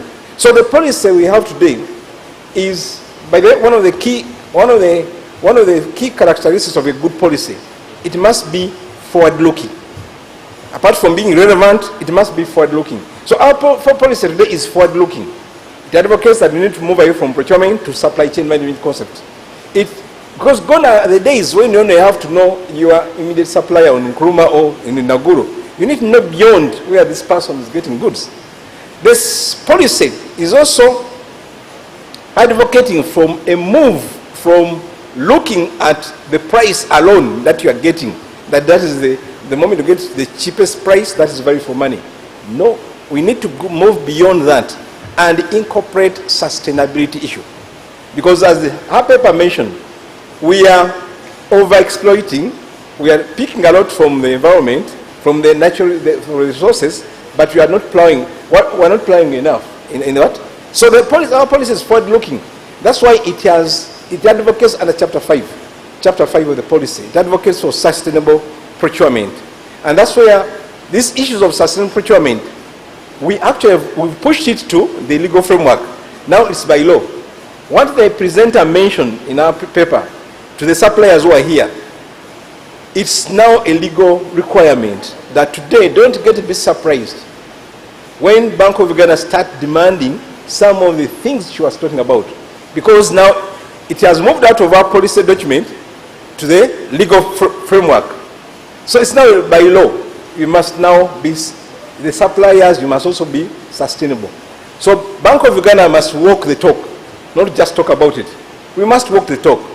And so the policy is forward-looking. It is introducing new concepts. She talked about the impact of COVID, where they had even to revisit the products they were buying because of the lockdown and the needs. We had about 20% of the workforce. So even the goods we are reduced. The concept is actually introducing tools that a buyer today must use in his or her office. Tools like automating procurement. The EGP she's talking about, that's a tool within the policy. So our policy was forward-looking. We didn't know that COVID was coming, but we have tools that are advocating that we must automate. We must do spend management, spend analysis. You must know your spend. So that when it comes to a crisis, you know what are the priorities, what are the must, you use the word the must, and others, what are the must-haves, and then the others. So you must, as a buyer, you must do a spend analysis. So all these tools are within the policy that government has come up with. And many others, the issue of collaborative procurement is part of the policy document we have. So all the things that she was talking about, I don't know that she has studied our policy document, but I doubt. But because she read, those good ideas she presented in the papers are all in our National Public Sector Procurement Policy. So it's forward-looking. And all these things are, we need to appreciate them, and they are coming. They are coming. Thank you, Maduta. Thank you, David. You must know that Christine is always on top of every game that she participates in. We thank you, Christine, for having delivered a presentation that the Commissioner has really appreciated.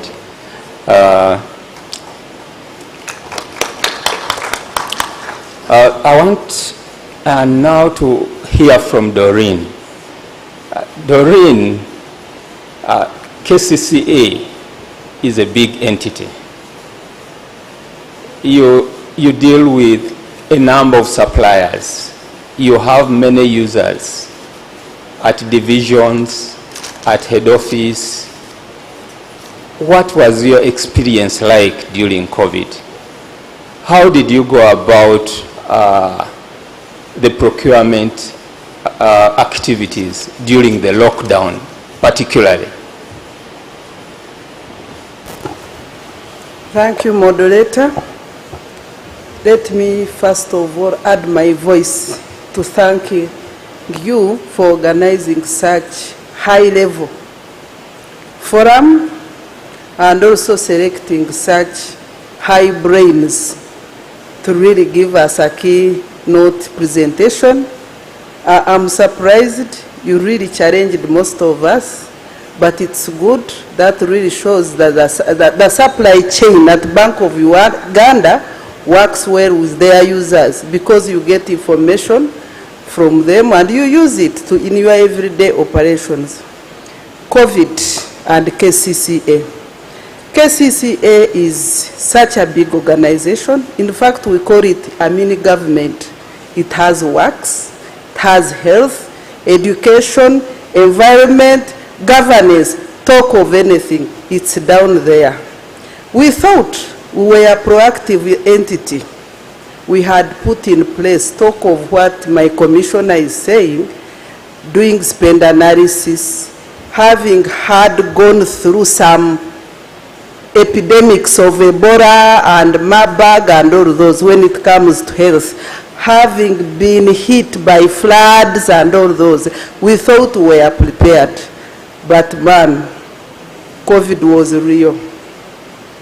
COVID hit and hit the city properly to the extent that we even ran out of mortuary materials. Why am I bringing this? You see, we had put framework contracts, for example, for works, for medical and medicine, all those that we buy from the institution. Of course, we get some supplies from NMS, but much of it we supplement with what we buy. We had signed framework contracts for vaccines, for medical supplies, gloves, name it. And these masks, of course, we have these hospitals in the divisions. We thought we were prepared, but when it hit, it was real.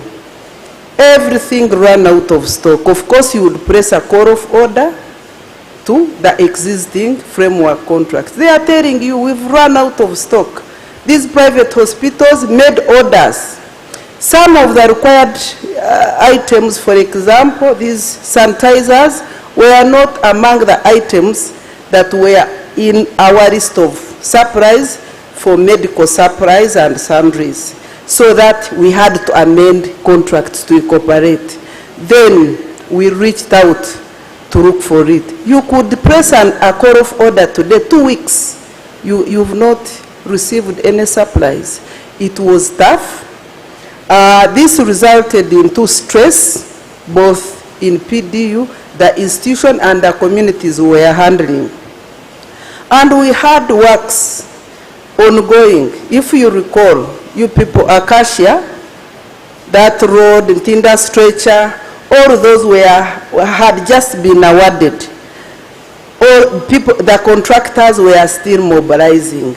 We had to put everything on hold because government had pronounced itself no movement. So all those, you can imagine, people are mobilizing from China, others from anywhere in the world. They are told to stop. Some of their items are already on the way, equipment and all those, but they are not here to receive them. So it was a mess. But what did we do? Of course, we kept engaging through our policy making units. I think KCCA was part of response team, so they raised their voices, and you saw the opening up, releasing of some essential workers, and among those was PDU. That's when I really realized that we are no longer operational team, but we are such a strategic department in every organization, because everybody was looking at, Doreen, what can we do? What can we do? Back to our suppliers. Those were also locked down. They could not move out. Delivery was a problem. Delivering, even those who had in stock could not deliver. So we had to seek permission from Ministry of Works to get stickers to critical supply. But you imagine, in health, in works, in education, all those, how many, and remember there were even restrictions for those stickers. So it was a challenging environment. The result was contract extensions. We had to start on contract extensions, change orders, delay in delivery of most of the items, and to worsen the situation, some of the contractors lost their critical staff. We had one supervising consultancy which lost their MD. Things had to change. It was a challenging environment. As I've stated, it was not all about getting from abroad, even within. I've already mentioned that mortuary items, you people, you know this back cloth. I'm not, people, this is serious. This cloth is got from Uganda and from Mutukura in particular. But it ran out of all hospitals and it created a crisis. This is how bad the situation was.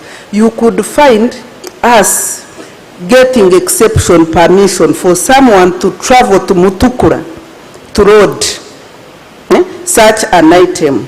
So priorities at that time also changed. She has already mentioned that it taught us how to prioritize what is critical, what is not critical.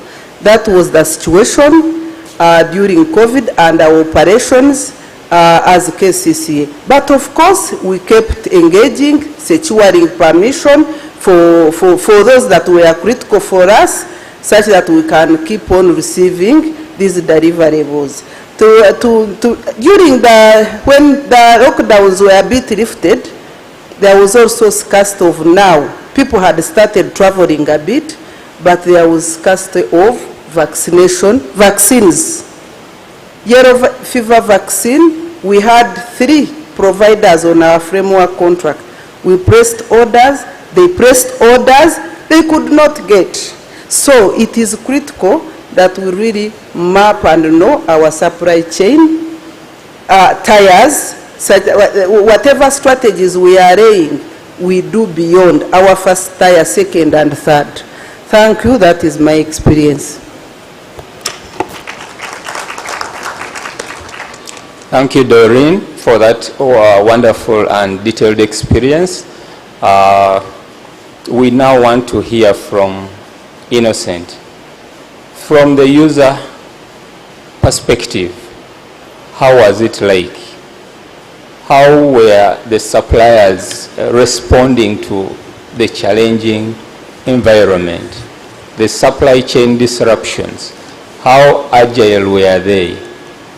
And where suppliers failed, how were you able to run the operations of Bank of Uganda? Please share with us your experience. Thank you, Lawrence. Thank you, participants. Thank you, Christine, for highlighting the key issues. You said you are a practitioner, but you are about to be a professional. From the BO point of view, Administration Services Department is one of the major users that looks around a couple of operations that affect the bank day to day. Just to highlight a few experiences from our colleagues, we probably faced the same. Delayed implementation, delayed delivery, contractors not accessing the bank, not accessing the sites. Sickness of staff. We had a contractor of works in one of our offices, actually in Mbare, and a couple of his staff got sick. You know, the recommendations were that they should stay at the site where they are constructing. Now when they stay, one of them gets sick, 30 of them are down in 2 days. Then we had to close down for a couple of 2 months actually. You have supply chains, like Doreen has said, we expect the same. The suppliers who are supposed to supply your suppliers have also failed. Now,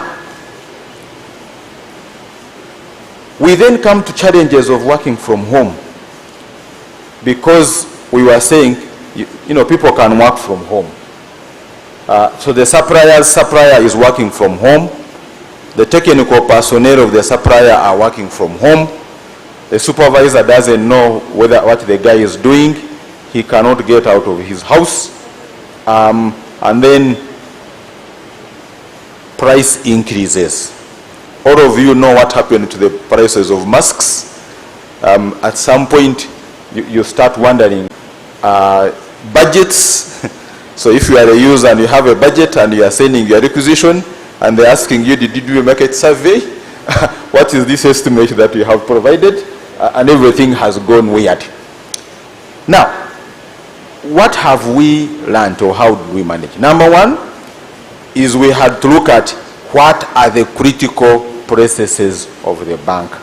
Who are those people that must be here?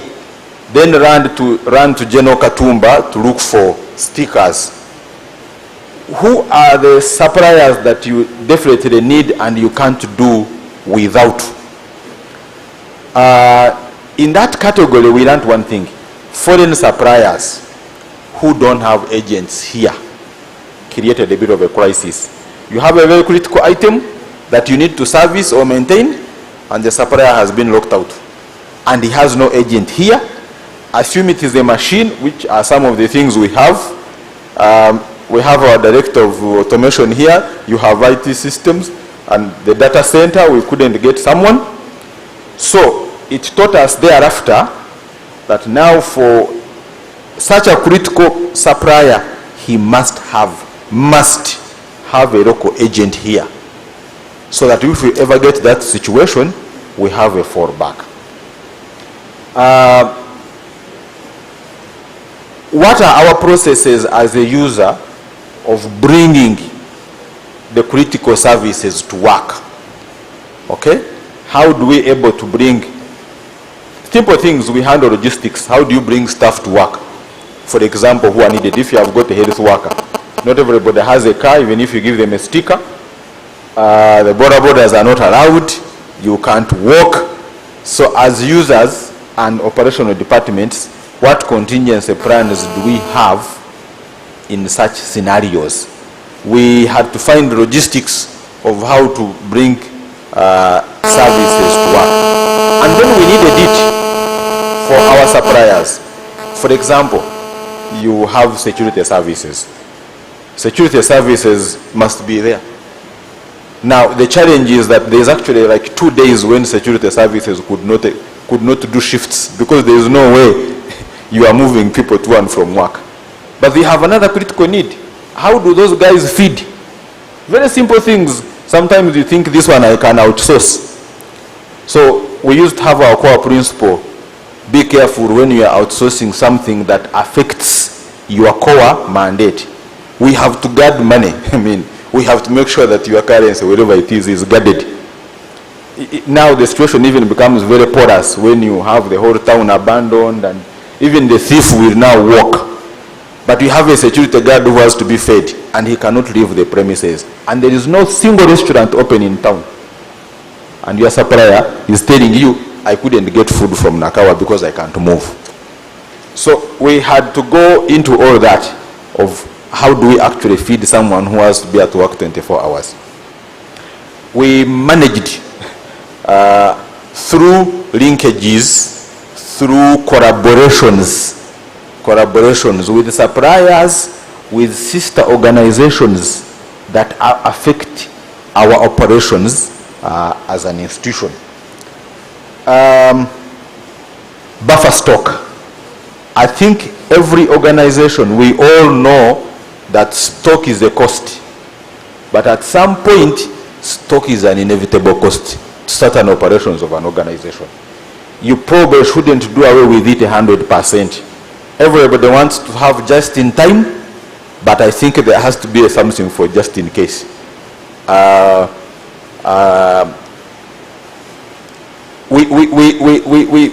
course, we all had challenges on the medical field. We also ran a clinic for staff and dependents, and we ran into all that KCC has told you about. However, you have your own critical things that are unique.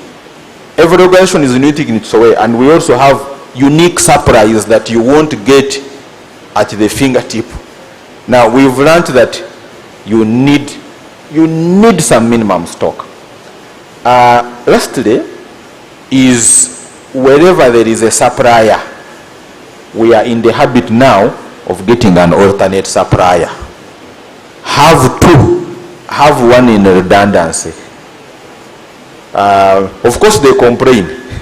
I know me, I'm not getting business, I'm also on framework, and but we may need that person on a non-rainy day. So we try to have a backup of a backup, have one or two suppliers, and if possible, if an organization can manage, rotate them a bit. We may have some challenges of, but he's cheaper. This one is 2,000, the alternate is 3,000. But those are some of the things we would like PPDA and the policy to look at. There are things we are going to do to manage risk of what if this guy is actually not having.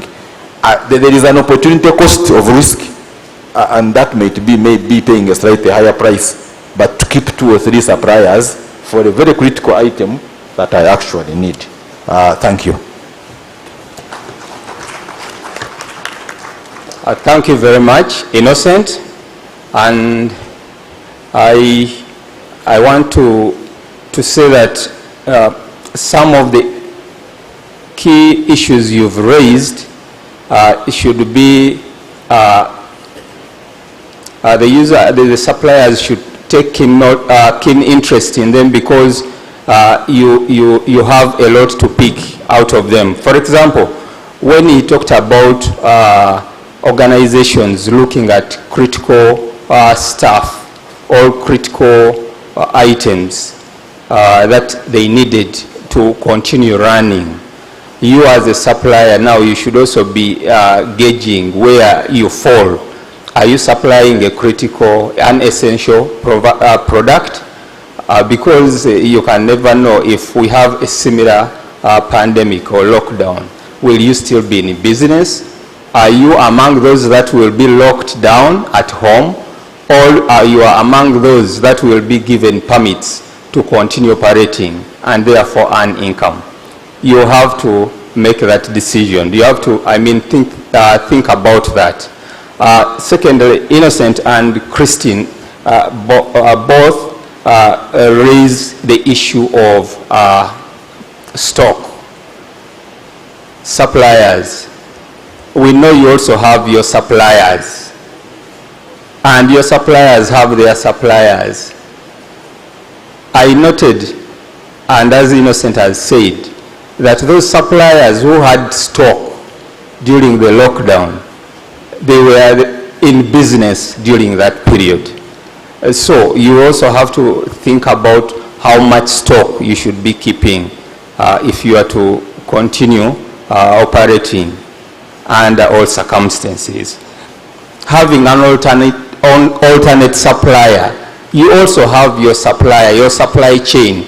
Do you have an alternate supply chain that you can rely on in case your main supplier is unable to feed you with supplies, and therefore for you to supply to fulfill your contractual obligations in case you have a framework contract like Christine talked about?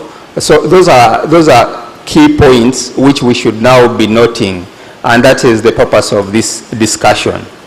I want us to now move to the area of sustainable procurement. And before we discuss sustainable or green procurement, I also have, we have a video clip which I feel we should watch, and that should give us more insight on top of what Christine presented on what we should expect to have a sustainable supply chain, and also to ensure that we comply with green procurement initiatives.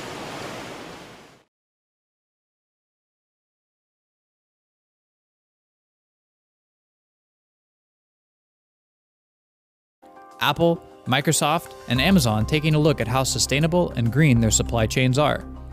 With more pressure than ever on creating green and more environmentally friendly supply chains, while at the same time reducing cost on supply chain managers are increasingly looking at new ways to improve their sustainability and cost-efficient options. Here are some of the top steps to creating a greener supply chain.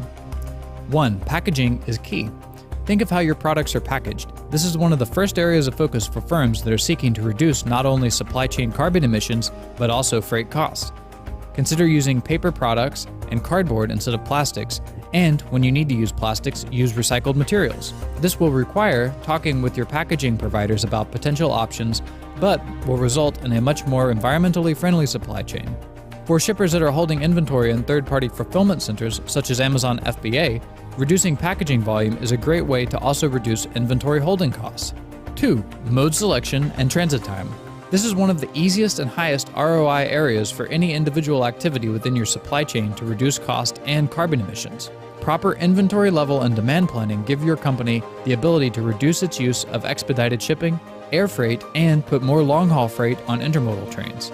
This not only will reduce supply chain costs by 15 to 25%, it will also reduce supply chain emissions substantially, as intermodal freight is around 75% more energy efficient than over-the-road trucking, and is highly competitive on routes longer than 500 miles. Particularly for cross-country freight, intermodal represents an important source of capacity. Intermodal is also used for a huge amount of cross-border freight coming from Canada to the United States, and also from Mexico to the United States.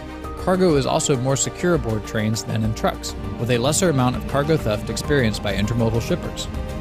Z-Modal can work with you to explore which lanes are best as conversion candidates and build mode optimization across your network to maximize savings as well as sustainability. Contact us today for an intermodal rate quote. Physical assets and energy usage. This is another area of potentially high ROI. Incorporating more efficient HVAC systems, solar panels, more efficient heating, cooling, lighting, and insulation can drastically reduce utility cost as well as the carbon footprint of a particular building. Over time, these improvements will start to make a noticeable impact on your company's expenses. Many new warehousing and factory facilities that are built consider from the beginning the methods that will be used to reduce energy cost and work with engineers to reduce energy usage. Working with suppliers. It's important to work with your suppliers to explain any sustainability efforts and goals. This can include, and very likely will include, working with them regarding packaging and how to increase the use of recycled materials and biodegradable materials into packaging design, as well as simply try to reduce the sheer amount of packaging used in your products. Proper measurement and goal setting. It's hard to make improvements without being able to clearly measure important metrics related to your supply chain sustainability goals. Depending on your company's footprint, keep track of mode usage, energy usage by company buildings, packaging size, and weight. Share topical sustainability numbers company-wide to build sustainability into the culture of your firm. 6. Emissions crackdown. Over time, EPA requirements for motor vehicles will only become increasingly stringent, with federal, state, and even city-specific regulations on trucks, trains, and other equipment like forklifts. While you don't always want to preemptively buy new equipment without the regulations going into effect, when equipment does need to be replaced, however, consider spending slightly more and replacing the equipment with equipment that is more energy efficient. 7. Keeping costs down. Creating a more sustainable supply chain can actually decrease supply chain cost, as a reduction in truck and air freight in favor of intermodal rail and ocean will result in substantial cost savings for your firm over time. Also, reducing packaging weight and complexity can reduce freight charges as the total volume and weight will be slightly reduced. In the long run, it is highly likely that government regulations and carbon taxes will be in place eventually, and thus heavily favor firms who have over time invested in and adopted green supply chain practices. If you have any questions or would like us to take a look at reducing your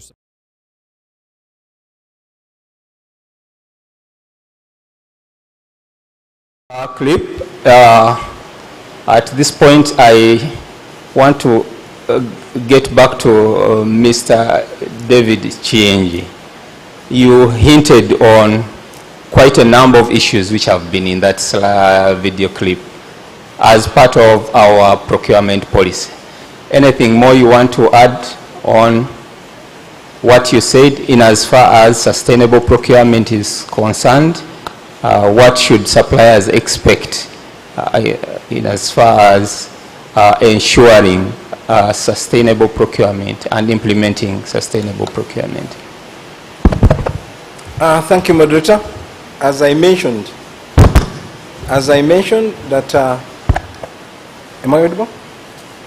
As I mentioned that our policy under section 5 advocates for introducing sustainable procurement, and we have already translated this policy intent into the new law, the amended Act of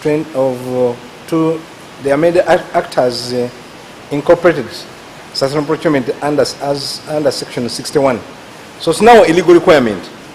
It's no longer an issue of we think, it's now a legal requirement. We do apologize that because of COVID, as you've heard, we did not have time to sensitize the providers much earlier. But the reality is that we expect our providers to be conscious that government intent is to move our way to make sure that whatever we do, whatever we buy is sustainable. Whatever we do, whatever we buy is sustainable. Sustainable procurement, as far as government is concerned, by the way, we don't intend to, much as the legal framework has a section talking about sustainable procurement, because of its complexity, we want to move in a phased manner, slow but sure. We don't want a big bang. We want to move slowly but sure. Much as the law says, you must now buy sustainably. But because of its complexity, there are many things that we need to talk to. We need to engage the providers. We need to engage a number of stakeholders, the providers, the user departments, because the user departments must appreciate. The politicians, our leaders must buy in, must appreciate that this is a way forward. This is the direction government is taking. You'll note that we have challenges of perception that sustainable products are more expensive. So there are a lot of myths that we need to tell our people, and these people should appreciate that much as they may think that sustainable products are more expensive, but in the long run, they are cheaper. I always use an example of tires, because I know most of you drive cars. In government, it's terrible. In most government institutions, because of the approach we've been using to buy tires. If you don't introduce these tools we put in the policy, like total cost of ownership, you end up buying something which is mediocre, but because you think you're within your budget, you're doing well. And I always use this example because it's very simple. That I'm not going to talk of a brand, but I will use a brand which is known globally. It's not me. I'm not marketing that brand. I'm going to mention two brands globally. If you go to the international rating of tires, there are two main brands that are known to be performing more than other brands: Bridgestone and Michelin. If you took a tire of maybe a 15 rim by 215, you may find if you are using the ordinary approach in buying, a Michelin of that size, I'm not giving the exact price, but just illustrating, that type of a rim 15 and maybe 215 radius may be costing about 1 million shillings. A similar brand in another type, which I have not mentioned, but you know, maybe 600,000 or 700,000. You know them. You say, these guys are cheats. These guys are what? They are cheats. How can they demand for 1 million when other brands are at 600,000, 700,000? Because you are using the price per se. When you bring in the element of sustainability, now you go to the case of how much will it cost me to own this item I'm buying. For a tire, you may ask yourself, how long will it work? As I mentioned, I'm not using my personal thing, but I've given you two brands, but there are about 4 brands which are globally known. A brand of either the Bridge or Michelin may go for about 100,000 kilometers at 1 million shillings. So if you are buying, the cost of owning that tire, you can use your mathematics, how much will it cost you per what? Per kilometer. Per kilometer, you can divide. You may find it's costing about maybe 10,000. No, what is it? 100,000 divided by what? 1 million. So how much is the kilometer? Simple mathematics. How much is that? Pardon? 10. Now, if you look at other brands, most brands, by the way, that are cheap, they don't go beyond 20,000 kilometers. If you are lucky, they can go to 30,000 kilometers.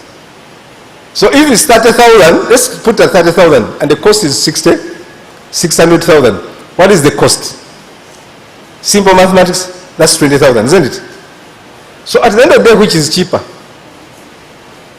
the 20,000 per kilometer or the 10,000 per kilometer. So by introducing sustainable procurement, when you introduce sustainable procurement, even we change the way how we are going to evaluate. We introduce total cost of owning that product. So when you are using the traditional approach, you say, this brand, they are cheats. They are asking for a lot of money. But if you introduce sustainability concept and you change the how you're going to evaluate, you find that what you thought was expensive is actually cheaper. So these are some of the changes that are coming with sustainability, sustainable concept. But it's much more than that. So that myth that sustainable products are more expensive is a myth. It's a thing, it's a perception that we want to fight. But sustainability, by the way, starts from you at home. Not even in procurement, much as we are talking about procurement, discussing procurement today. Currently, if you notice, we have 20 years, 30 years ago, the number of children that were suffering from cancer, we are far less than the numbers today. And this cancer is not in the villages, it is within the, what we call the what? Urban and the middle class. Why? When you're taking the kid from school, you go through the supermarket, the kid buys whatever kind of snack, you don't even know what's made of, whether it's even what, the lifespan. So sustainability does not start, it's not only in procurement, but it's also at you. What do you eat? What do your children eat? Are they eating, what do we say, good foodstuffs?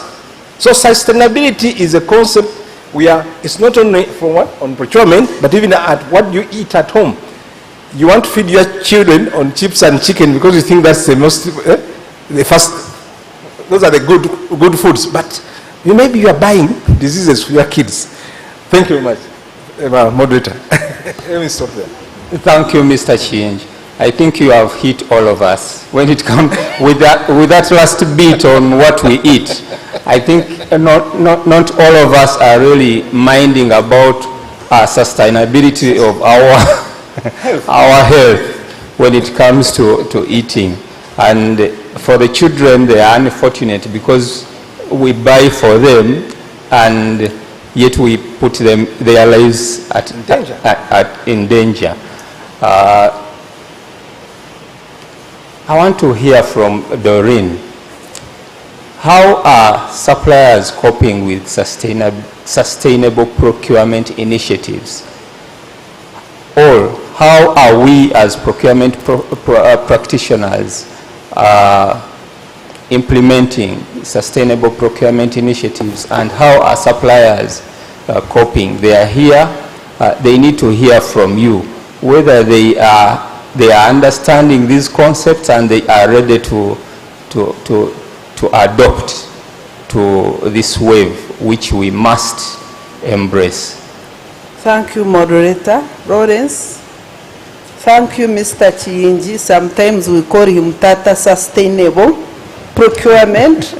From the suppliers and practitioners of procurement and entities generally, maybe if I try to bring it in a context that sustainable procurement is the way we try to put environmental, social, and economic issues in our procurement process, right from the planning up to contract implementation and after in monitoring. As institutions that are buying, this is a new concept to many, and they look at it as we are trying to unnecessarily build unnecessary costs in the procurement process.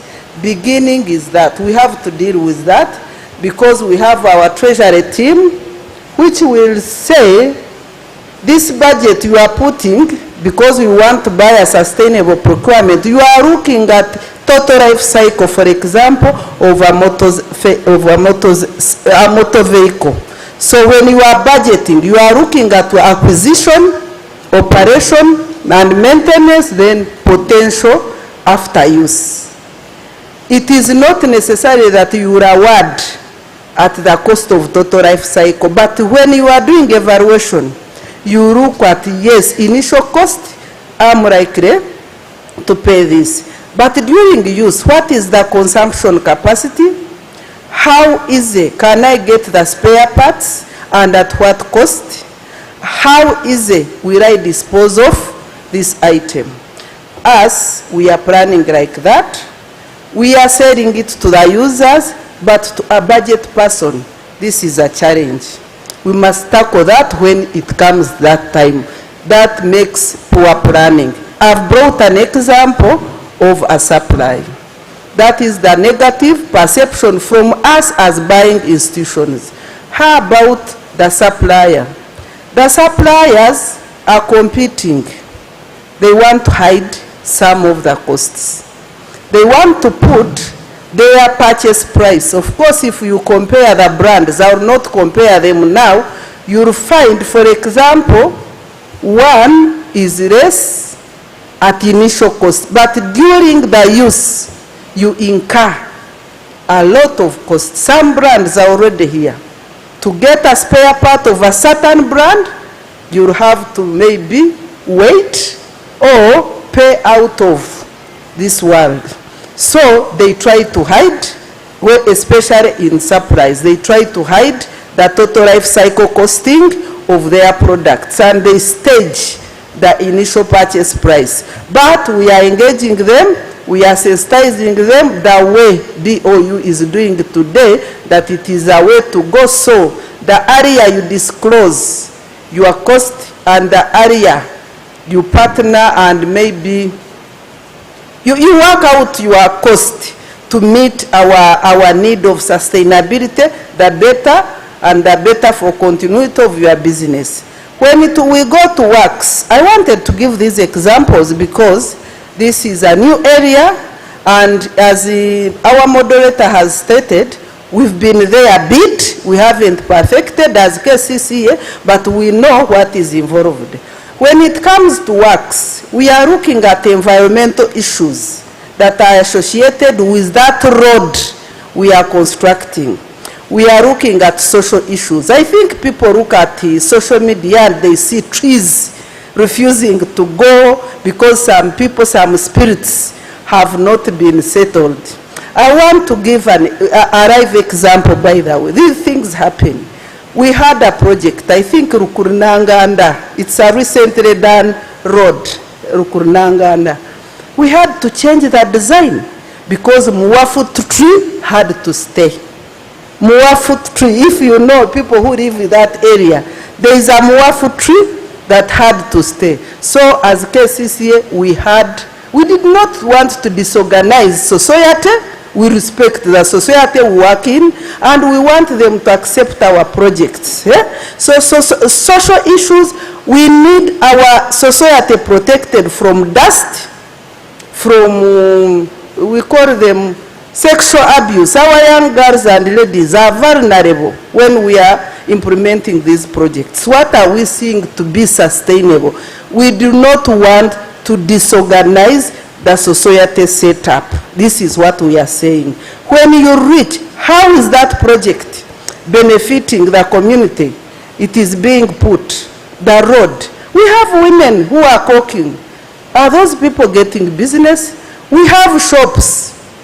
People sell materials, cement and all those. And it's a condition that if this project is happening, let's say in Chiwature, cement should be bought from there to empower the communities, economically, protect our girls, put signs of HIV, put all those, sensitize communities. That is sustainability. Environment, keep what must be kept. If you destroy, if you recall, Tinda stretcher, I'm using the examples all of us have witnessed. We had many mangoes. You remember those trees from that junction of, So, but for us to cut down those trees, we had to make a commitment that you cut one, you plant 3. We are taking care of the environment, and we are taking care of the society. People are benefiting from those mango trees, and we are taking care of the economic issues of the population. So when it comes to, I've talked about society and social issues, then environmental and economic issues. The workers of the contractor. You will agree with me that of recent, most of our contracts, as Uganda generally, are dominated by non-citizens. Do we agree? But they end up employing our people. But how are these people treated? The workers themselves. Are they given protective wear? How are their rates? How are they paid? It's an issue that our people should not be exploited. Our people should be given fair conditions to work in, be given protective wear, resting hours, then they have to be given meals. This is in some of the projects we do. Back at KCCA, sustainability does not stop in contracts. We look at even the cleaners, for example, we procure. How, do they get a resting hour? How much is their wage? As those people, the vulnerable groups, are putting on uniforms, do they have, they are going to work in those back areas, the washroom and all those. These are public areas. Are these people protected? Remember, these people earn less, but they are exposed to toxic environment. We must protect them. These are the issues we look at in procurement. Then, if I'm to share about what we bring in as buyers, procurement team, users, contracts committee, and accounting officers present. Let us emphasize on the 3 R's. Reduce, recycle, and reuse. What do I mean? Anything that is, we call it sometimes this English we started speaking at an old age.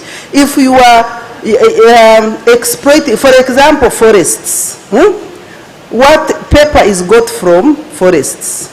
We are reducing use of paper by going in. We are reducing, for example, if you are transporting something, can you transport in bulk to reduce the emissions? If you are packaging, can you look at how you package such that you reduce on the maybe materials you would use that would exploit our forests? So we are trying to use the reduce, recycle, and reuse. What do we recycle? I'll cite some of our providers like Coca-Cola. It has entered into a partnership with KCCA to manage plastics. They've introduced a plastic recycling plant in industrial area. If all manufacturers can come up with such initiatives, we are not saying don't package, but if you are packaging like mineral water, look for a way of handling your product. Otherwise, it is killing your brand.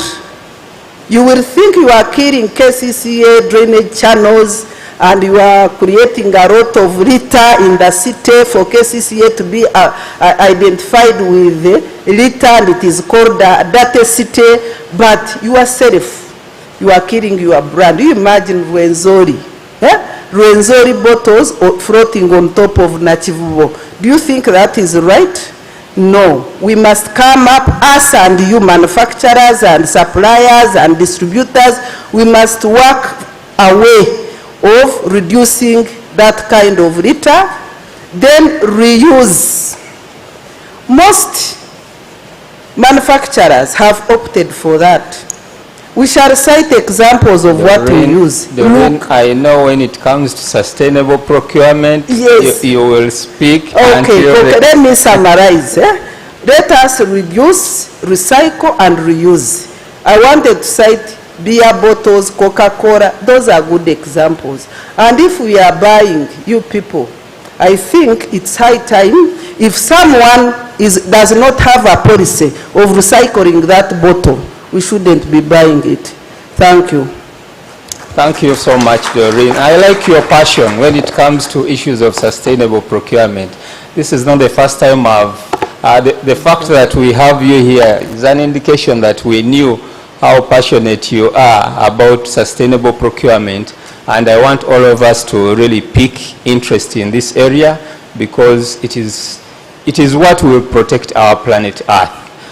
Christine explained in detail about this issue, and one of the measures she put forward on how we can ensure sustainable procurement, you have also, Doreen, hinted on it, that is going electronic in as far as our procurement and supply chain systems are concerned. And I know KCCA is one of the pilot entities which is using the e-government procurement system.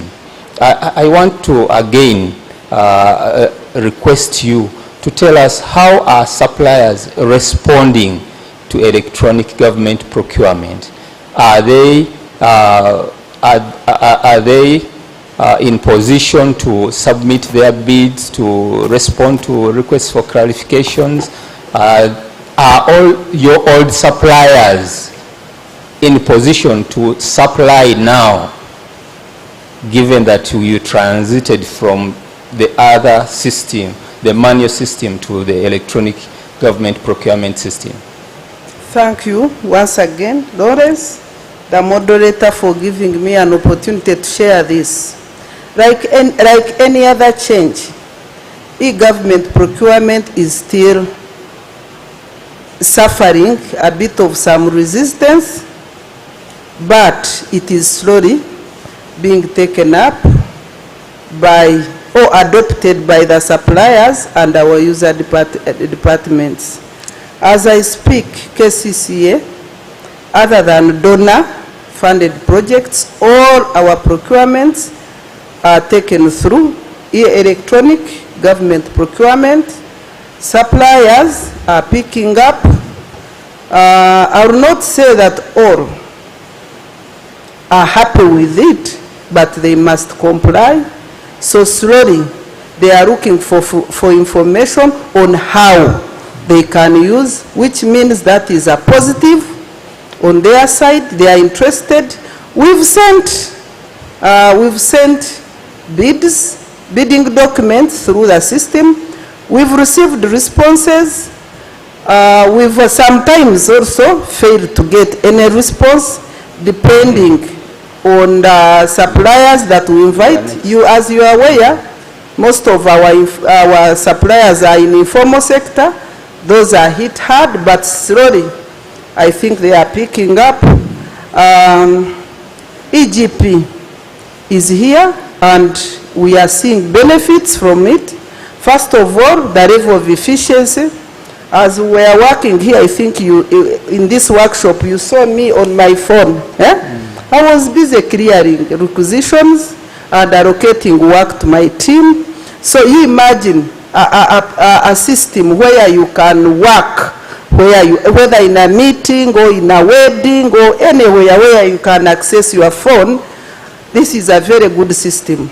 It is now our time to change and adopt to EGP. It is a very good system, above all, locally made, and that means sustainability. Thank you. Thank you.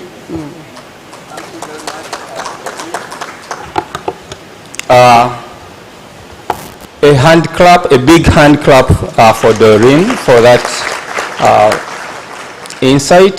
Suppliers, you've had, you need to up your game. Not all suppliers that KCCA was dealing with are on the system. You only have to register and then start transacting. But I will not say much when Commissioner Chinji is here in regard to e-procurement. I want him to comment more on e-procurement and also tell us when BOU will be rolled on the electronic government procurement system. Thank you. Thank you, moderator. let me start with the last one. When should will BOU be put on the system? I think the next batch BOU will not miss, because the head PDU has told me they are ready, they want it. And we always want to go for low-hanging fruits. we always want to work with those people who want to embrace change. I promise that in the next lot, we are now working out those people are going to put on board. Bank of Uganda will be among those institutions. Now, back on the issue of EGP, as I mentioned, it's one of the, in our policy intents, the policy intent is to automate the procurement processes. We put it in the law, now it's illegal, it's acceptable, we can now do business electronically. It's no longer, we no longer have to, it's no longer an issue of, do we have an enabling law? We have an enabling law. It is the way forward. We are not turning back. The suppliers who are here, I think you've heard what Doreen has said. We know there are people who are saying, but these are not our things. Maybe these are not our things. That is the way where government is going. That's the Minister of Finance started with with automating accounts, the financing aspect. That's why we have IFMIS, which is also helping providers on payment. Instead, it has not been. It has been. Some people have misused it within government. Ideally, if you have a purchase order, a purchase order for IFMIS, that should be like as good as cash. In other developed world, you can even get money in a bank using that purchase order. But we are yet to reach that level. But what you are seeing under finance payment is what is also going to happen in procurement. Please, you are lucky that you've been informed that we are going E. Bank of Uganda is also going E because they have requested, and we are going to make sure come next financial year they are also on board. So the suppliers who are here, please take note of this. Don't try to think that this is not our thing. No, it's everybody's thing. As Doreen has mentioned, it is going to ease a lot of your work. This business of saying you are running to Bank of Uganda, Minister of Finance, Minister of Education for profession will be no more. We are going to have one registration. Once you register on the system, that's all. Definitely those who started with the piloting, they have not been paying anything, but with the time you have to pay something. But whatever you pay may be slightly higher than what you've been paying for in a given PDE. But when you add all these PDEs you've been running too, we have about 320 PDEs. The fee you'll be paying if you are in 10% of those institutions, that's 35 institutions, and you're paying 100,000, that's 3.5 million. Definitely the fee for registration will be far less than that. But you have access to all government institutions, and you not have to fight to go through the security system of Bank of Uganda. We know we are rushing to submit a bid. No, you remain in your home, in your office. If you have gone for a vacation, you can submit. You'll be able to submit a bid from wherever you are electronically. So that's how things are going to be made easier with the EGP. It's going to simplify your life and also the costs, but more so on sustainability issue. We want to go paperless. I think you heard about the main presenter talking about paperless environment. KCC has already started on this. All ministries are going to, and that's why I'm saying that she warned the people, the suppliers, that look at your business. How sustainable is it with the advancing technology? And because certain things may disappear because of the need. Today the phone is taking over everything. You no longer need to buy a camera today. People no longer watch at times even the news. They use their phones. So even the TV is being threatened.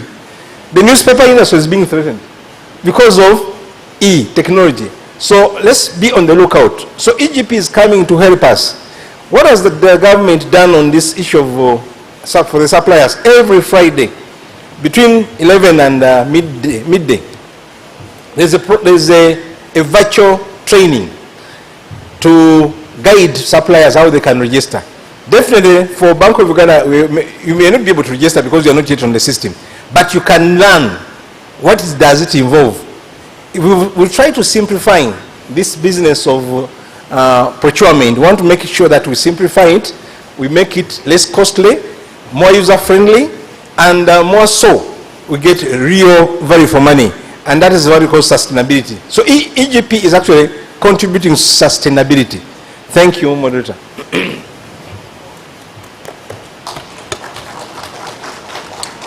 Thank you, Mr. Chinj. We shall close with Mr. Innocent Muhwez, his comments on electronic procurement. And in the interest of time, we shall hand over the mic to the MC to usher us into the Q&A session. Mr. Innocent Muhwez, your comments, please. Thank you, Lawrence. We are not yet there as BOU on the EGP system. Our procurement department has been working with the Minister of Finance. We are eagerly looking towards it, and we, like everyone has said, it is the tool for the future. But that also has to go to us as the users in terms of uptake and the procedures that we have been performing as users, budgeting and Form 5s and if it could extend to contract management, I'm not sure, since I haven't gone through the training, probably the better. However, I would like to comment something about sustainability, and this is from a policy point of view, finance and PPDA. There is a cost of sustainable procurement, like we said. I'll give you one example. We procure catering services, and we went to one provider's premises, and that provider is not using not even one drop of charcoal, nothing. You can sit in their kitchen on the floor and have tea. They are using solar 100%. I had never seen that system. Some solar panel comes to some stones in some container and generates some heat, and that's it. Okay? Frankly speaking, those would be the supplier that you would give some leverage. No charcoal, no burning of trees and anything. But the supplier said, I invested a lot of money in this thing. And the only opportunity the supplier is saying is that I am supplying about 10, government entities. We are about, 500 staff at BOU. He's probably doing very many other entities, which I don't want to mention, that are major parastatals. So he is able to recoup. Now, for a smaller scale SME, to the cost of sustainable needs to be taken into consideration. We've been struggling with how to do solar. But when you look at the cost of investment in solar and the duration and how much you are saving vis-a-vis umeme, there are some questions there that we need to answer. If I am going to force suppliers to pack things in biodegradable materials, I should not be the only one. So from a policy point of view, it should be a government position. So if someone is going to invest in biodegradable materials in factories, there is already a market. But if we are one KCC, one URI, and NSSF here, and the local governments are not doing it out of 300 and something PDEs, then the prices will be high for the suppliers who are trying to compete. Evaluation. Then we have to look at evaluation criteria and put a factor that will entice, for us as users, that will entice our providers to actually put in those initiatives. My last word, out of COVID recovery from our suppliers, please communicate, communicate, communicate. We had a problem. If you are failing to supply and you are coming to us 2 days before the contract is expiring and I need CC approval and I need everything, we are causing a lot of challenges. Thank you very much, moderator and members. Thank you so much, Innocent, and the entire team, ladies and gentlemen. We are so grateful for your time. Doreen, we know you also organize a similar conference like this, but when we called on you to come and share with our suppliers, you did not hesitate. We don't take that for granted. We thank you for showing up today. Innocent, we thank you for your time and your experience and the what you have shared with our providers. Likewise, David, thank you so much. Ladies and gentlemen, the audience, please join me in thanking this panel with a big hand clap for the good work they have done. Thank you.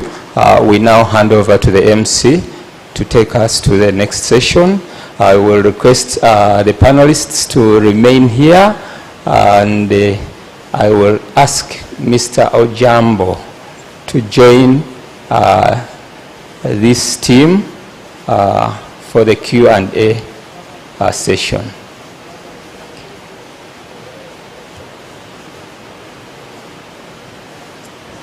Welcome.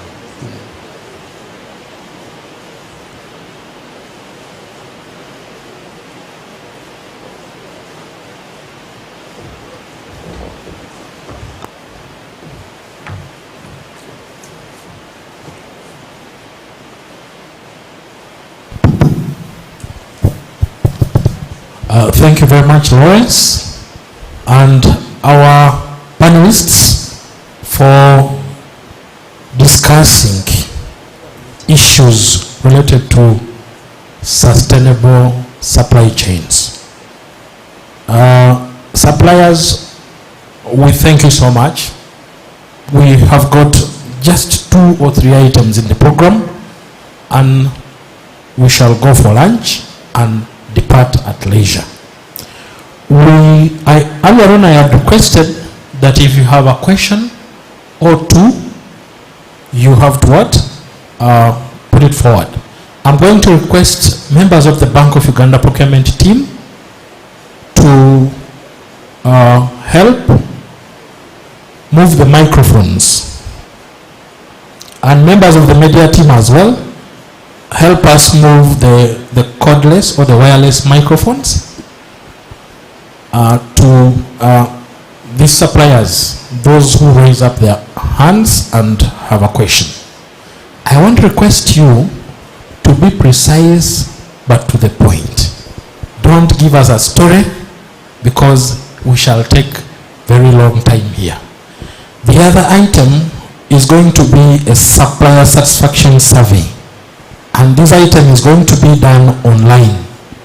We are going to project a link in the screens, then you'll open your phone.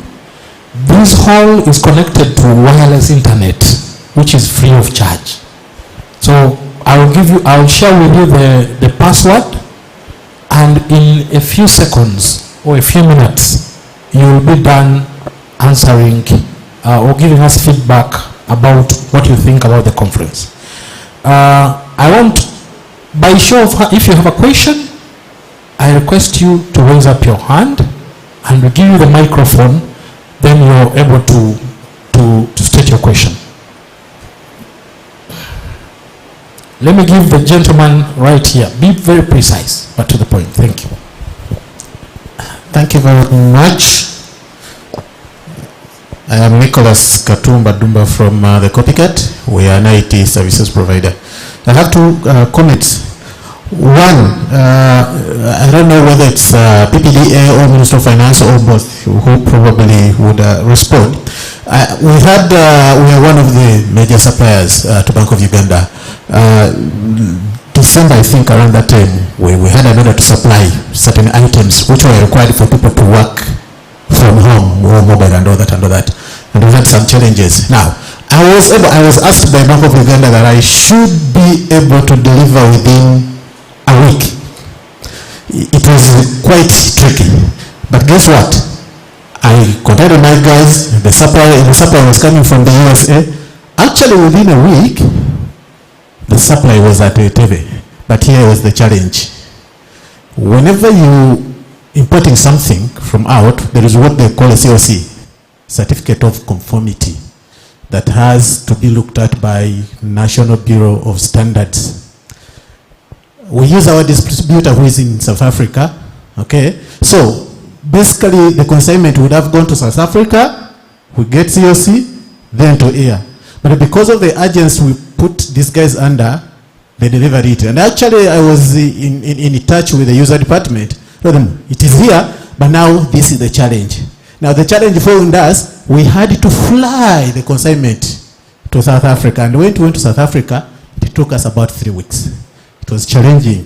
Now, my concern is this. There is Uganda National Bureau of Standards, there is Bank of Uganda, there is also URA.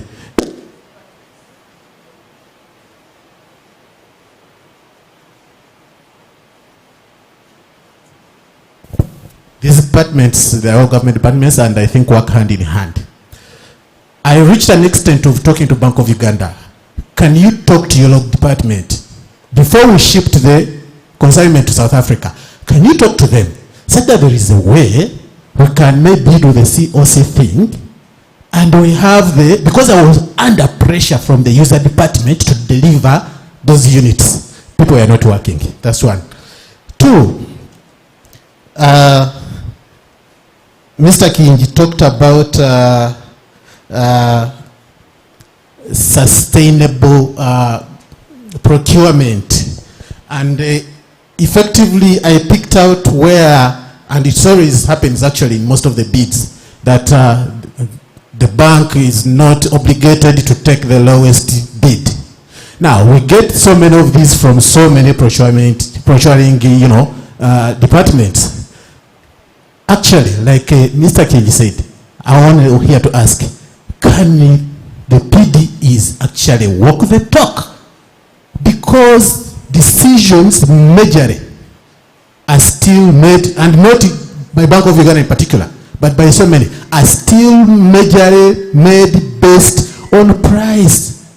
And some of these PDEs, after making such decisions, they find themselves in a tricky situation where the lowest bidder is not able to execute the contract. And we've had these things. And we tell them that, you see, when we come in, I have the experience, I have the expertise, I will raise my price a little bit to cover these costs because I'm using highly qualified experts. So I can sustain the contract, but probably I can also get a response from that. Thank you very much. Thank you. Kindly be precise to the point. Thank you for your comments and the question. Yes, thank you. Thank you, Robert. My name is George Aimbisiwe, and I work with Multiplex as a procurement officer. My questions are brief and I believe very simple to answer. One is going to, I think, Mr. Innocent, Bank of Uganda. Yes, we admit COVID has been around, and I must say now we are in the post-COVID era. And just like we talked about sustainability and the future of boosting us, your suppliers, I'm clearly interested in knowing what strategies Bank of Uganda has to develop and boost the technological advancement of its suppliers. Because we realize that now we need to go technological. That's the way forward. Then to KCCA, Doreen, my friend, I have a question for you. You clearly stated that most of the contractual work, call it civil works, are being given to foreigners. Now, let's look at it from the sustainable point of view. Is this okay with you, KCCA? Is it something that is sustainable in the long run? What plan do you have to boost and enrich the local contractors? Who are we? Because I also work for a construction firm. I know the challenges we go through. We don't have the capacity. And finally, what offers do you have in the kitty for us as SMEs in the construction world? Thank you. Thank you. We shall take one more, then probably we'll first respond to those. There's one here. Okay, thank you, Robert. My name is Yazid, and I'm working with Abacus Pharma. The first question is, it's been quite a long time since we last revised the contract prices for Bank of Uganda. And of course, of recent, prices have been up the roof. So is there a possibility of going into contract negotiations as far as prices are concerned? And then the second question is about EGP. We managed to register, some of us, on EGP, and we've been submitting the bids. However, we came to realize that it's a do it all or die. Like you have to quote 100% for the products that are in the request. Now, I may not be in position to import all the products which are on the request. I might have 90%. If I don't have the other 10%, I will be forced to outsource, and I may not be sustainable. So if I'm awarded the contract, say after a month or two, I may not be able to deliver because I can't control the availability of other 10% of the product. Thank you. Thank you very much. Let me ask my moderators to first respond to these questions, beginning with Commissioner David Chinj, please. Thank you very much. I think the first presenter had two parts of the question. The first one, I don't know whether I should be the one to answer, much as you said, it should be, it should be Bank of Uganda to answer. I'll leave the first part to be Bank of Uganda. The second part on what is happening in PDEs. People are still using the lowest price. The reality is that we've just amended the law. That was the past. We've just amended the law. And we still have a challenge that even some of our people in the PDEs are not yet conversant on the implication of these amendments. So we do apologize. Although ideally, they must now use they must really use the new concepts that we put in the new law. So we do apologize because in our society also when you have tomatoes, you may also have some bad tomatoes. Some of these people just do it intentionally, and that's why we and the PPDA. That's why we have PPDA. PPDA is supposed to be our police, to police the entities, to check on those who are not complying and those who are not complying. However, I would request that whenever you have such challenges, our doors are open. PPD and Ministry of Finance, our doors are open. Share with us some of these challenges. We know we can have a starting point. But we do apologize that some of our people are still using, they have not yet embraced the new changes. But we believe that with the time,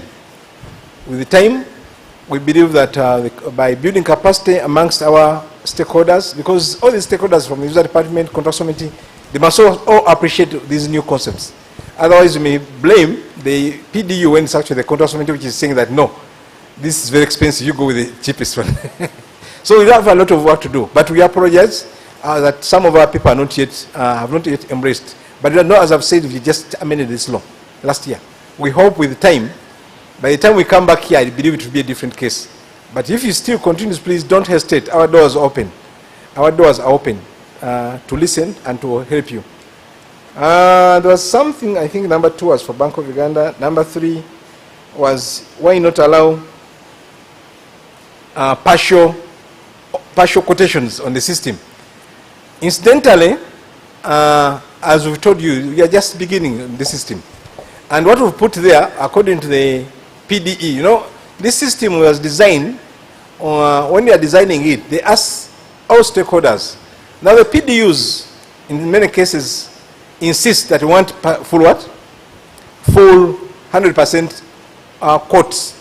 So that's why the system has been designed. But there are also some cases where partial is allowed. For instance, if you're buying works, I know we've not done a lot of works on EGP. When you're buying consultancies. But for goods, right, as of now, we are only recognizing the 100% submissions. Because, you know, now the challenge also, one of the challenges that has come with EGP is that now, instead of only 3 people being considered, these people can even consider 30 people or 100 people or 50 people. Because the system is everybody. Once you have registered, you can access. So the numbers also become too many. So in order maybe to manage the process, you rather put measures to manage the process by avoiding partial quotations. But this is only for goods for the time being. But if we find that it's inconveniencing you, the system is made by people, we shall change it. Thank you.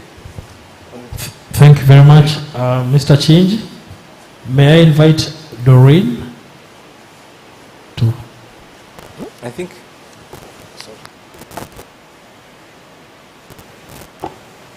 Thank you, moderator.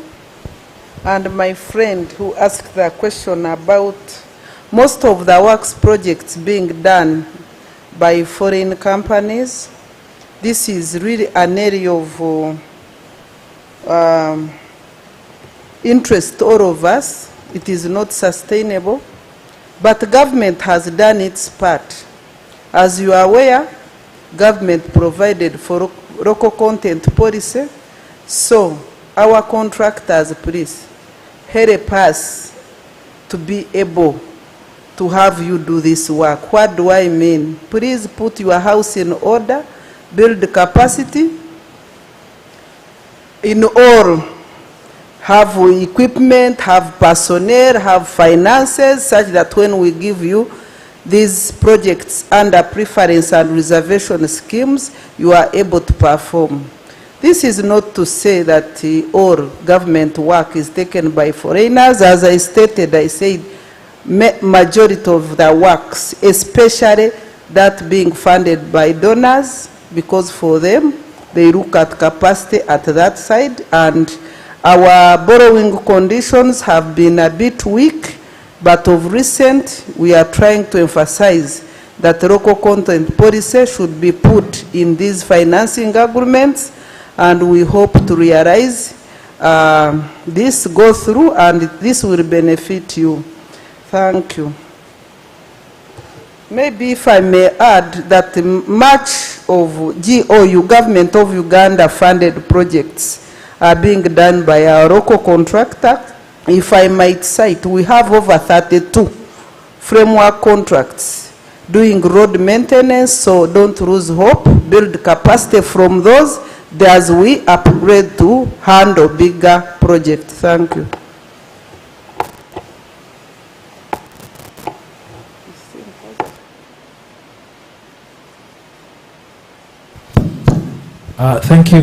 Thank you, Doreen.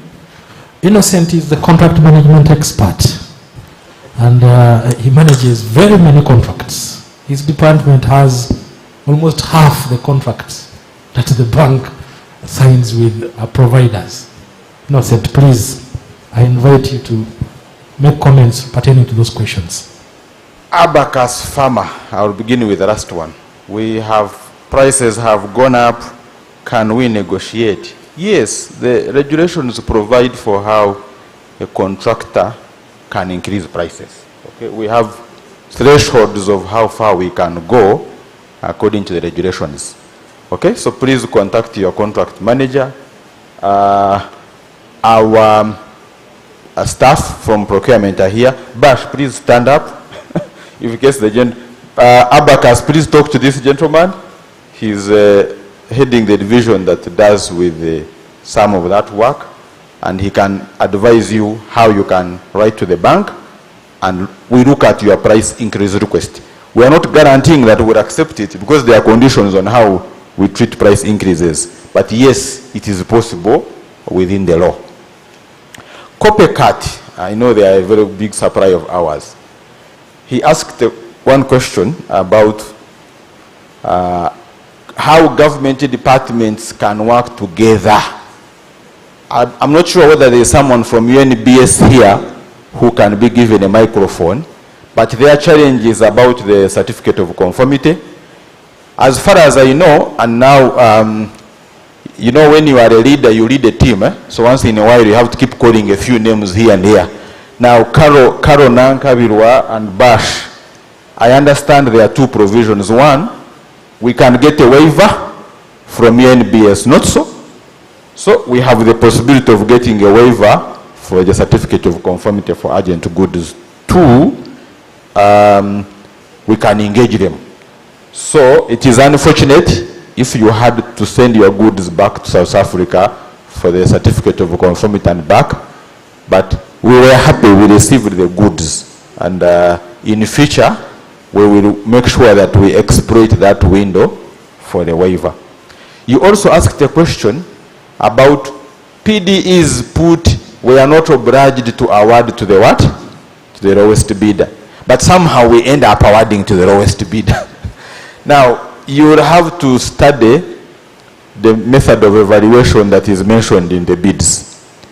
For example, now let me take an example. Sometimes we are in computers. It's a supplier, it's standard. We use technical compliance.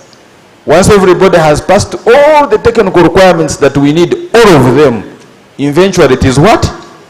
It is price. So you will have to study that, and your marketing person can talk to PPDA during their sensitization workshops on how you get the method of evaluation and how it affects the way you bid and your chances of success. A gentleman, I didn't get his name, asked the question, what strategies does Bank of Uganda have to develop supplier technological capacity? Is sitting in that corner. As we go EGP. Now, the panelists and finance and have talked about supplier, and KCC have told us, suppliers, you must go on EGP. We got that challenge during COVID. Can you imagine if you have we have garage repairs who are in Endeavour and you are sending the guy an email during COVID, he's definitely not going to read it. He doesn't even know email. Now, we are asking suppliers, we as procuring entities, we may not be able really to invest on your behalf, but you have to invest in a basic phone or a basic computer. Luckily enough, there is a gentleman in front of me.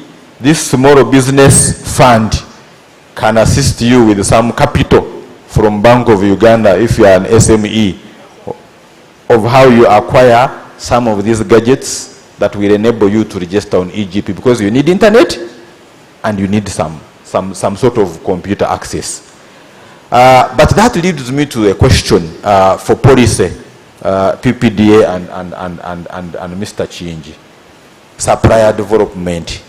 I think it is something that we need to look at in terms of policy. Intended supplier development. Thank you.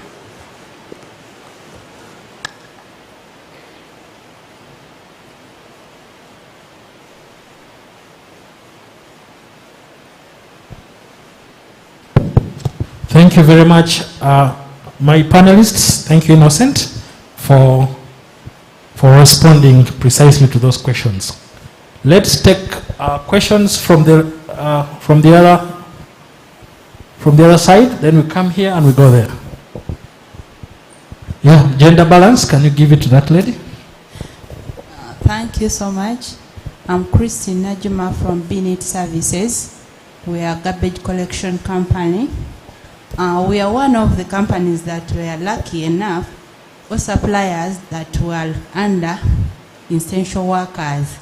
People didn't know that garbage is an essential services, but at least it ended up sensitizing people that garbage is an essential service. My question is, you were talking about supporting companies after the COVID issue. You may say for us who are lucky, who are working, but just know that we are affected because some of our customers or clients were affected, like schools, hotels were closed.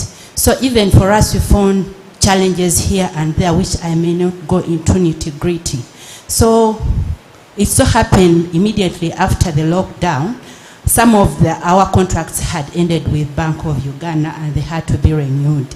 But still I'm taking you back to that issue of looking at the lowest bidder than looking at the sustainability of the company that has stood with you during COVID time to give you a good service, that we lost one of the items we were giving you to someone who quoted a lower price. So I don't know whether procurement also have that analysis of having that passion to look into nitty-gritties of suppliers who have stood with them during hard times. You need to look into that. That is my take. Thank you for your comment. I won't call it a comment. Director Innocent Muezi, get ready. This will come to you. Let's take 2 more questions from this column. Any other question? Please kindly pass the mic to them. The lady? Ronnie, behind you.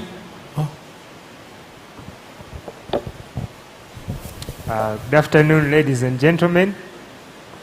Shafiq Jaden from Speed Africa Limited, and we deal with IT services. My first question, straight to the procurement department, Bank of Uganda. Could you please kindly take us through the new process, because COVID-19 came in, and then some of the process maybe have changed. So we need an update of the new process of procurement. And then another one goes to PPDA. He mentioned about once a company is registered on EGP, we shall not be paying pre-qualification and all those costs. Could you please highlight on that? Thank you.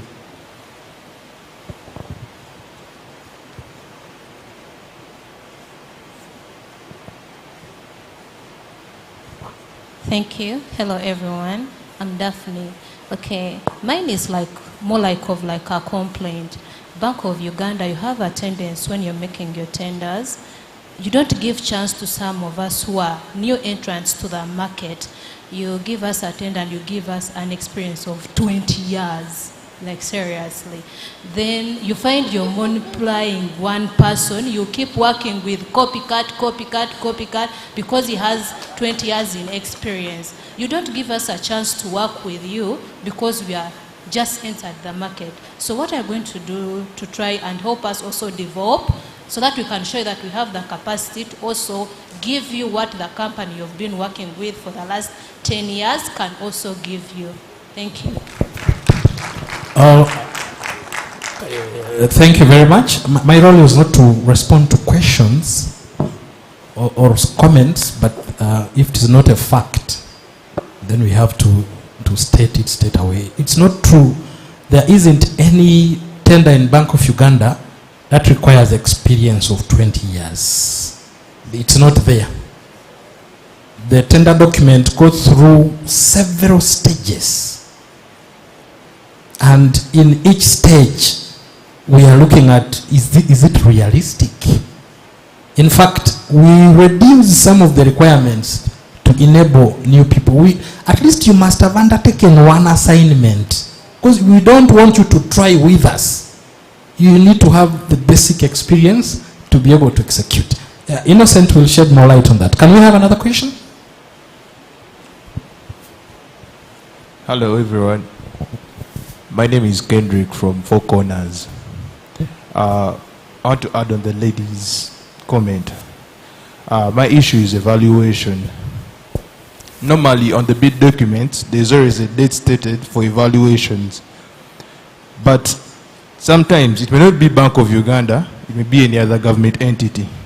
You will go there over and over again and they tell you, we are still evaluating, we are still evaluating.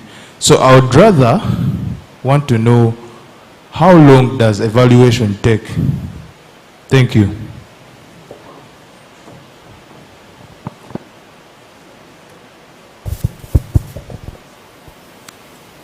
Let her ask, then we have the people respond to those. Okay? Thank you very much, everyone. My name is Lee. I'm from Blue Crane Communications.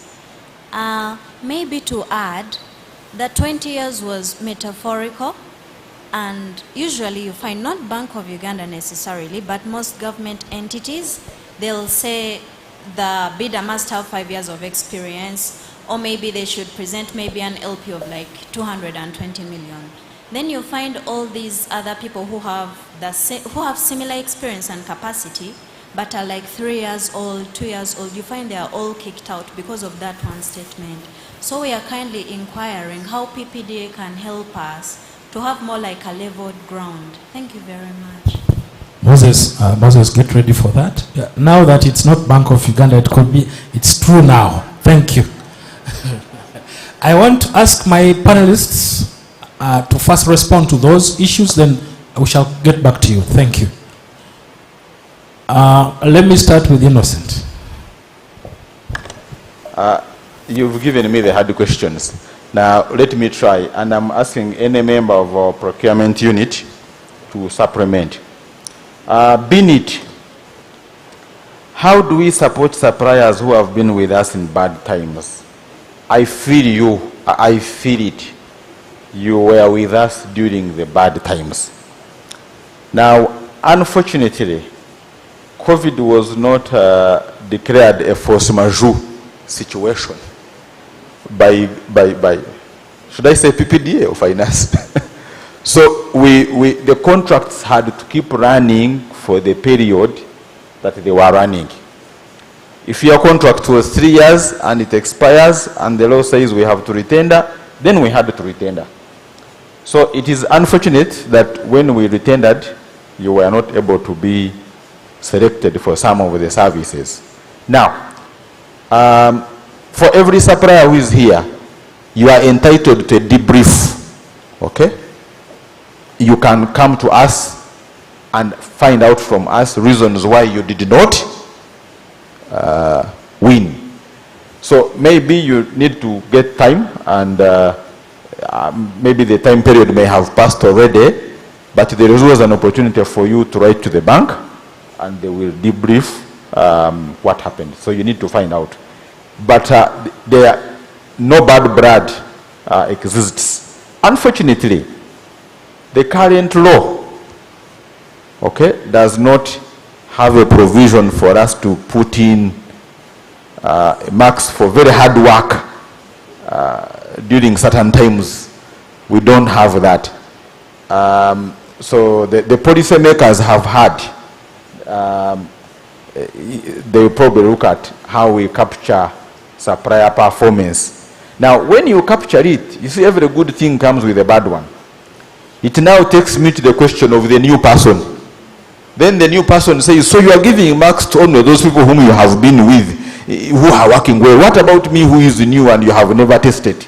How are you? Now me, I have missed the 5%. So everything you try to put, and yet we want to, government always, the principle is to be fair to everybody and transparent. So there is always the other side of the coin. So we promise that you will learn from this experience, and there is always a next time. 3 years is a very short time. A supplier from IT says that how do you deal with new entrants in the market? You ask for a lot of experience of 20 years. Okay, fine, we don't ask for 20 years, but we ask for some experience. Now, when we are studying procurement, we say procurement is the opposite of marketing. Now, in marketing, there is what we call segmentation. You have to, there is a market, you have to know the size of your market. Now, Bank of Uganda, incidentally, is a very big buyer. So if you have a very big contract of annual spend of 300, 400 billion, you have to have someone who has done at least one job or 2 jobs. You know, it would be very risky for me to have a person who has just opened and I say, now you are in charge of maintaining all my servers in the bank, because I don't know whether you have done it before. And therefore, if you fail, all operations of the government are in trouble. So, if you are a new company, please, as you market, segment your market. Start by bidding from the smaller enterprises. As you try the big ones, try smaller PDEs. If you look at procurement plans of these organizations, you will see their budgets. So you will see that, yeah, this contract is 20 million, this one is 30, I can manage. When you see one of 1 billion and you've not done any job as a company, you know that your chances are limited. So you really have to segment your market. So we are sorry if you've tried very big, complex tenders. If you come, for example, to our tender for stationery, you find it basically has no conditions apart from the mandatory ones. Because everyone can give you photocopying paper on NASA Road. I mean, you don't have to have supplied 1 million rims for you to bring me 10. But when you come for a complex activity, you are going to find experience. Now, there is a bidder supplier who asked processes have changed after COVID.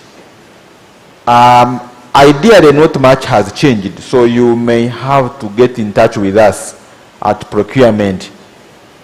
Yes, during COVID, for example, we asked for a lot, basically nearly all the bids online.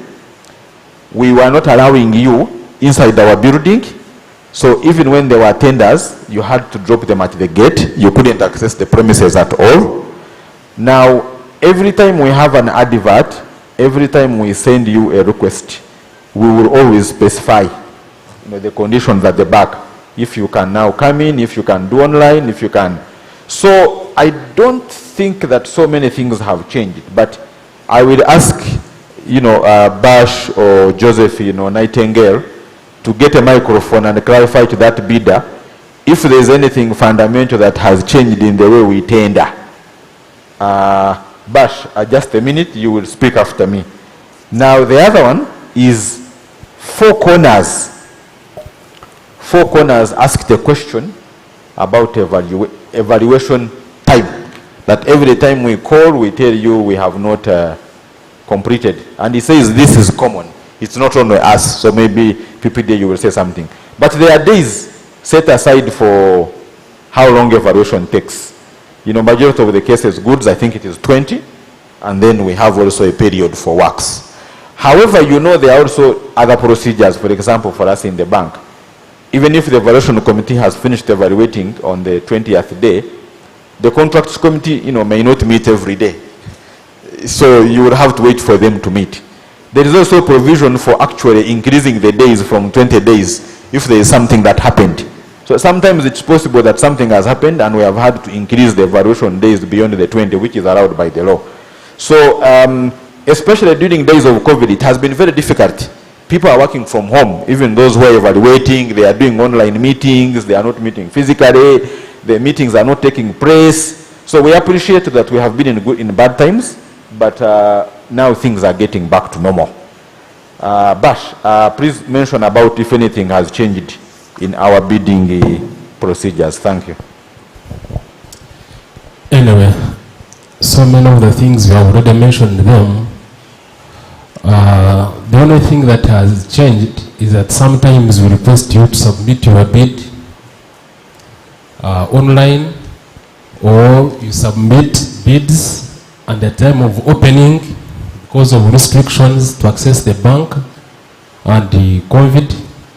We tell you we shall open and publish the results on our website or send them to all those bidders who would have submitted via their emails.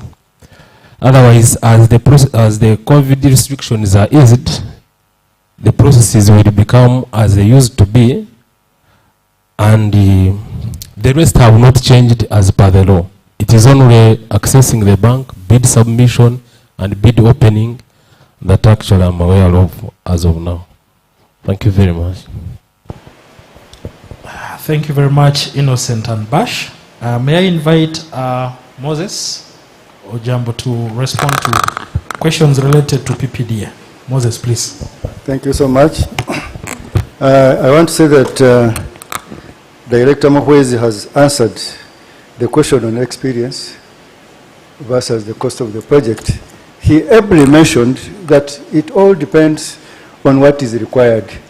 I would also, in addition to what he actually said, to build experience takes over time. 3 years experience is not long, but what are you doing in the 3 years? That's what matters. So begin small, bid in small entities, even with the private sector. The private sector has no restrictions. They don't have the nitty-gritties that we actually require in government sector.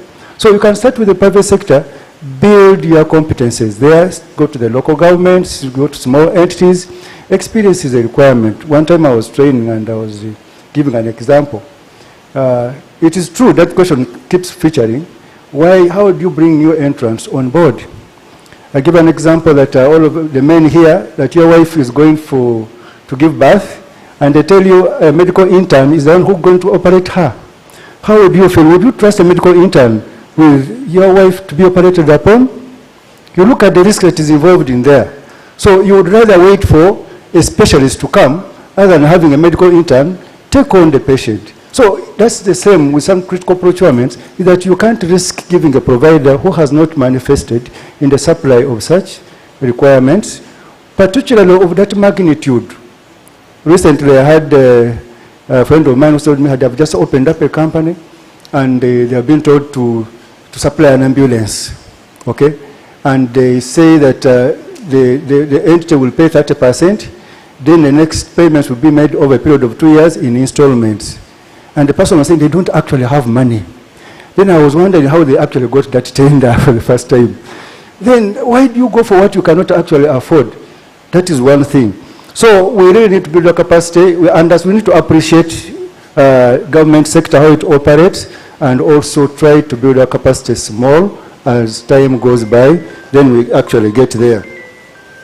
Then the other question, the other question was on the EGP registration. This was supposed to have been addressed to Director Policy, but I could still answer that registration now, for bidders to register on the system, it's very necessary for you, even when you're working with Bank of Uganda, and Bank of Uganda is not on the system yet, you can still do business with other agencies. So the requirement now is that you must have paid the register providers. Remember, the ROP register is now being merged with the EGP system, so you can access and pay for registration. Under ROP, the rates are given 180 for works, 150 for supplies and the services.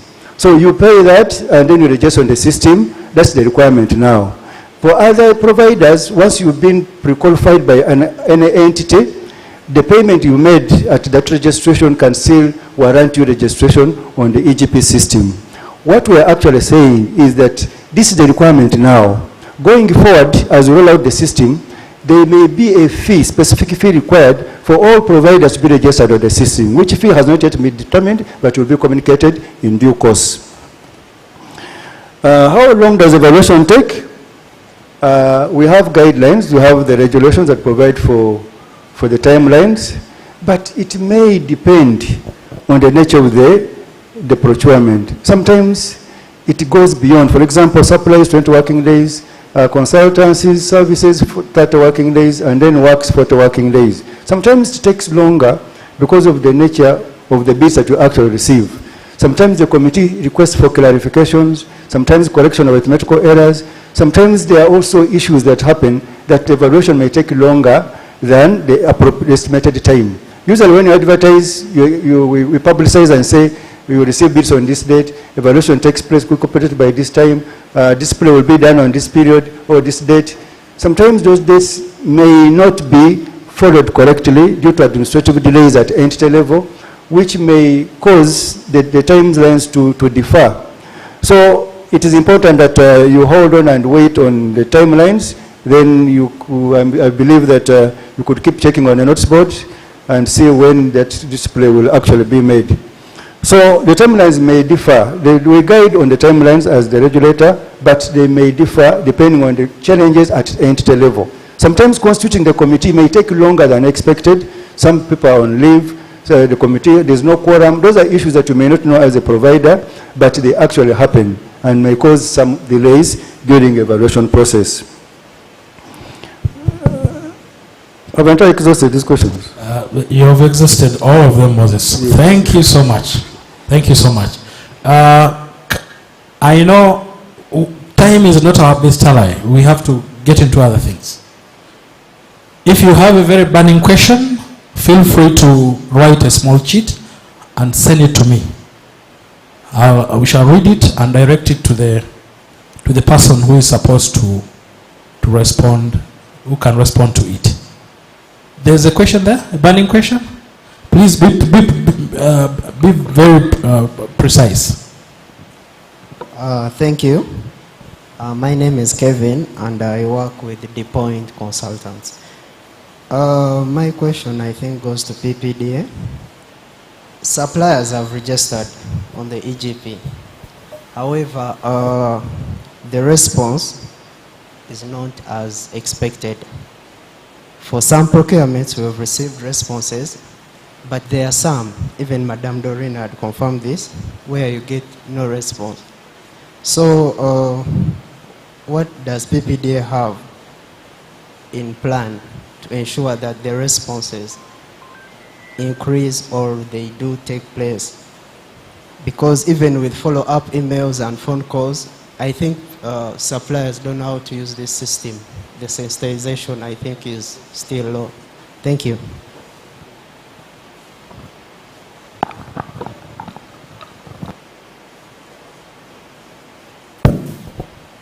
PPDA has a question. There's a question for you, Moses. That question, you respond to it. I want to request, if you have, there's one more question there. I think let the rest send them to me. Just send them to me. We shall pick them. Because we need to do the supplier satisfaction survey. It's very important. And we have closing remarks. We have other programs. I know you are very busy people. So we don't want to spend all your time here. Please, let's have that question, Mark. Okay, good afternoon. Dora Musime from HCH Financial Services. We're an organization that does supply chain financing. So my question goes out to the organization like Bank of Uganda. What measures are you putting in place to ensure that your suppliers can be able to get financing for these LPOs that you give them? Is there any way that maybe when you issue these LPOs out to them, you can connect them to the right people who can help them? Thank you.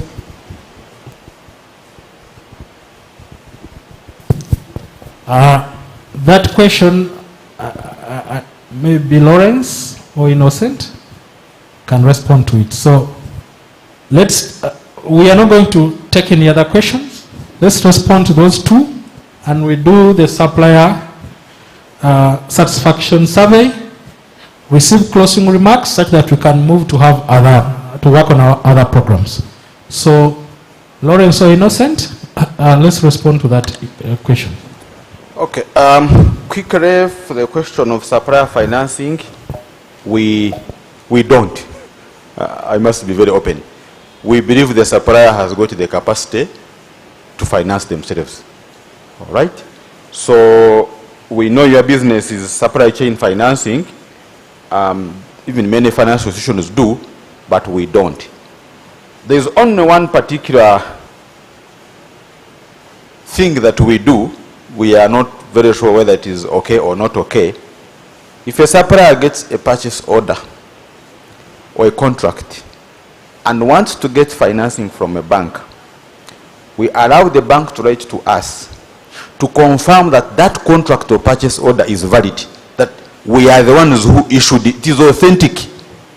So we can confirm to the bankers, whoever wants to give a loan, that yes, this purchase order is ours, and we give it to you. But we add a statement, we are not guaranteeing any loan. And we are not guaranteeing that we are going to pay through anything. So you can do your business because we don't want to be part of your financing, but we guarantee that that PO is ours and that we issued it. And that we will pay that supplier if he delivers goods or services or works in accordance with the contract. We will make a payment. Now, to who and where and everything, those will come later. Thank you.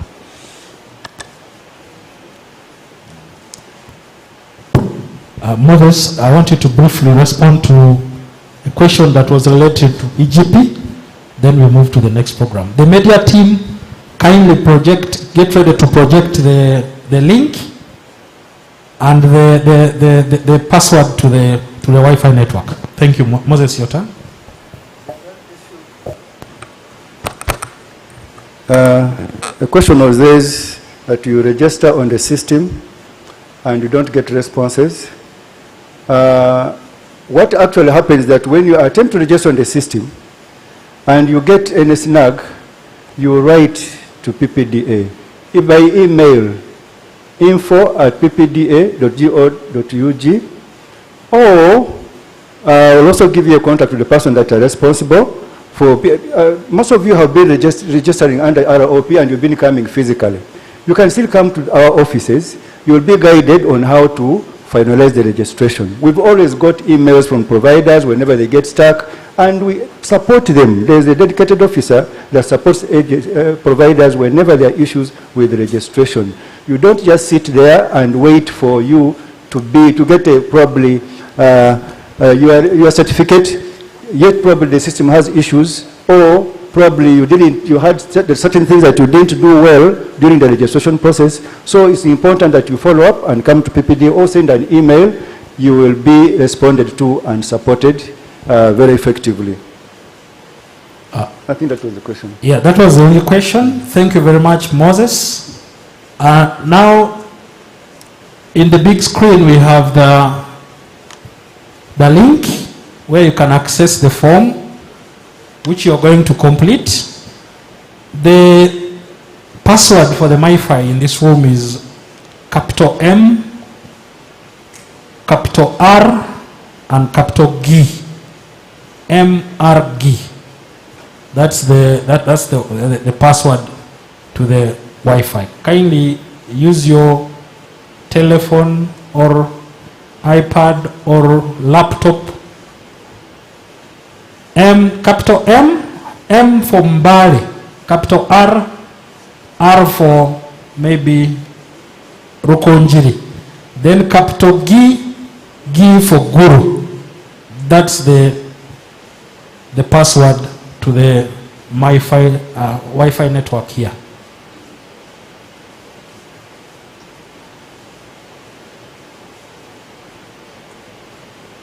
Are we successful?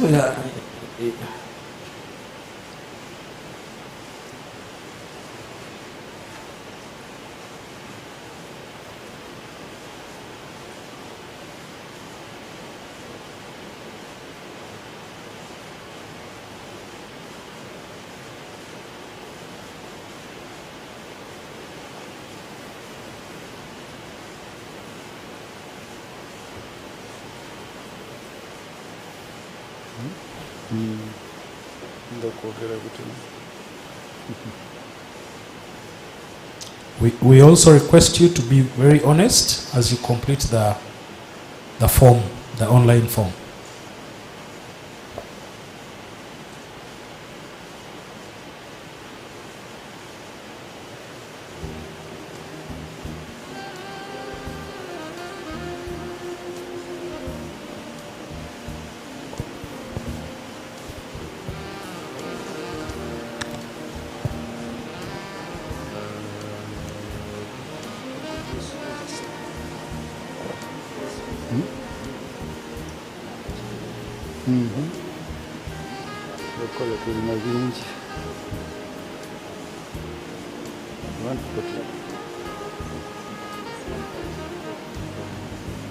The number is small, by the way. The number is small this time. The big one. Your whole. Okay.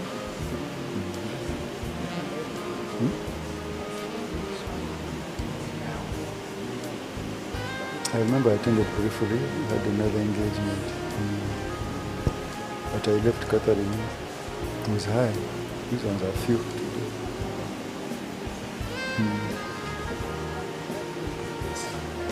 Yeah, there was COVID, yeah.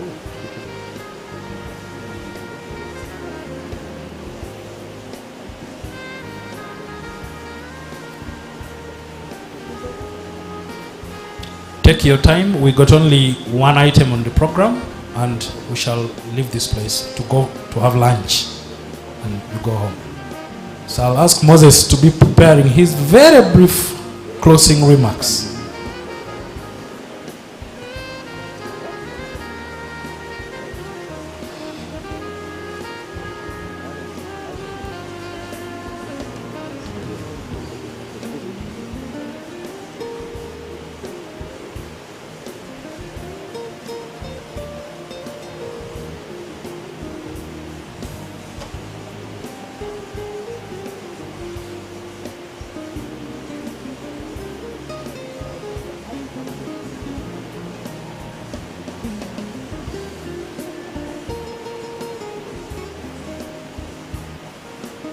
I really request all of you to give us feedback. If you don't give us feedback, you'd have destroyed us. The only way we can improve is by you giving us feedback. Then we shall serve you better.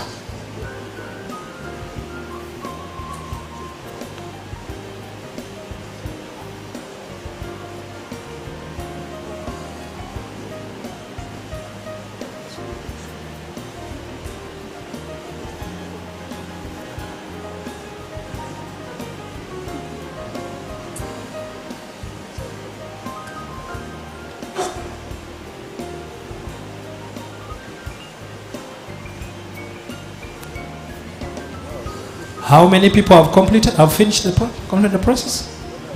Well, I'm giving 3 more minutes. Take your time and be very honest.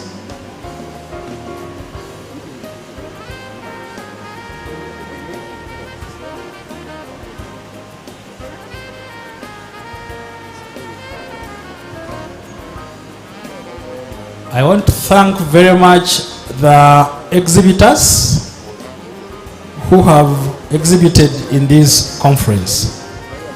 UNBS, Uganda Manufacturers Association, Ministry of Finance, Planning and Economic Development, Uganda Revenue Authority, NSSF, PPDA, the Agricultural Credit Facility of Bank of Uganda, and any other exhibitor who has managed to come and exhibit in this 7th Bank of Uganda Supplier Conference. Thank you. Please keep it up, and please come again next year when we invite you.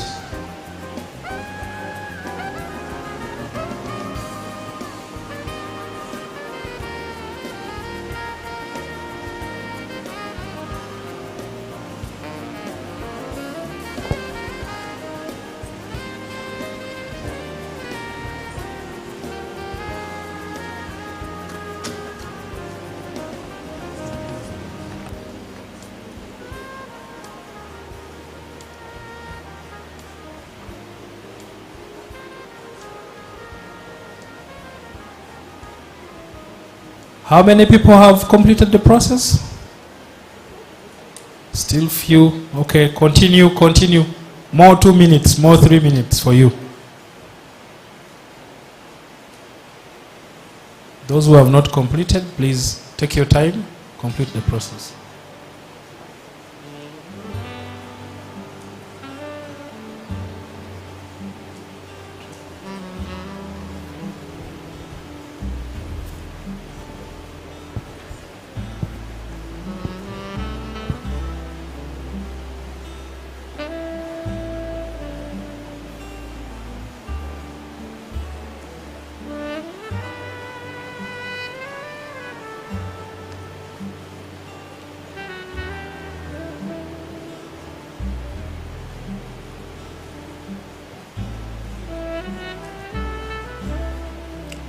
I've received very many requests for the keynote speaker's speech, and I want to say we want to request you to leave your business card at our registration desk. If you don't have a business card, leave your email, your electronic email, such that after the conference we shall be able to share this with you. The registration desk is at the entrance to the conference hall. Are we done? Has everybody completed the form? How many? By show of hands. How many? I'm giving more 2 minutes to those who have not yet finished. Are there any challenges? What's the challenge? You don't know the password to the Wi-Fi?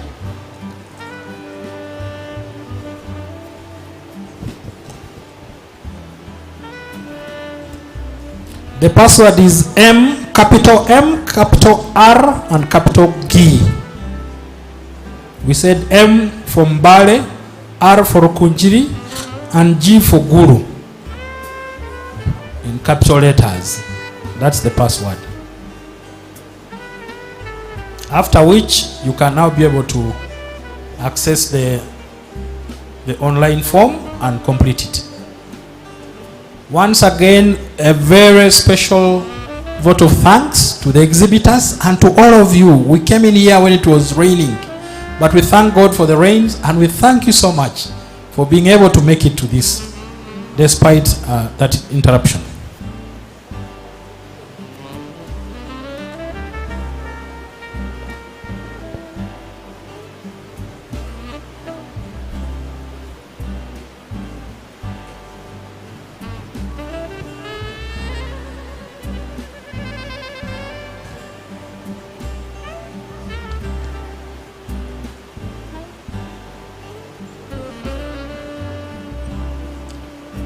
The bank buys quite a number of items, and our tenders are online. You go to the Bank of Uganda procurement, Bank of Uganda website, www.bou.org. Then you look for procurement 2022 or financial year 2021-2022.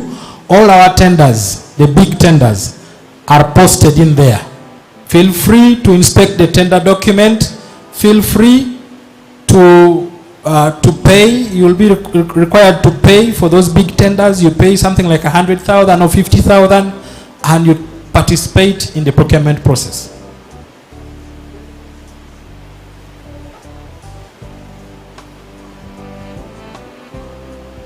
So I urge all of you to make use of the Bank of Uganda website. Then also, our opportunities are publicized in the newspapers. For example, the Daily Monitor of Tuesdays and the New Vision newspaper of Thursdays, the one which carries tenders. So if you always get a copy, you'll be able to know the opportunities that are available at the bank. And you can prepare your bid and submit. You don't need to know any person in the bank. You don't need to know me. You don't need to know the deputy governor. If you are a competent provider, you have got experience. If that tender requires experience, if it is paper you are able to supply, you get the opportunity. Has everyone completed the process? By show of hands, help me. How many people? How many? By show of hands, how many people? Oh, there are quite a number. But I'm giving you 2 minutes. Then we shall go to the next item. 2 minutes for those who have not finished. Please bear with me. So let me. I want to welcome now the representative of the Executive Director, Public Procurement and Disposal of Public Assets, to come and to give us closing remarks. Moses, I request you to be very brief. These people are tired now. I thank you. I understand. Thank you, moderator. Good afternoon. My name is Moses Ojambo. I work as Director, Capacity Building and Advisory Services at PPDA. I'm here to represent the Executive Director to deliver closing remarks. First of all, I want to congratulate the Governor and the team for successfully organizing this event. It's not an easy task, and not many entities have embraced this, but this is a very good gesture. This is the 7th conference that you've organized, and we happen to participate in all these conferences. We also appreciate that you recognize PPDA much of this time, and thank you so much.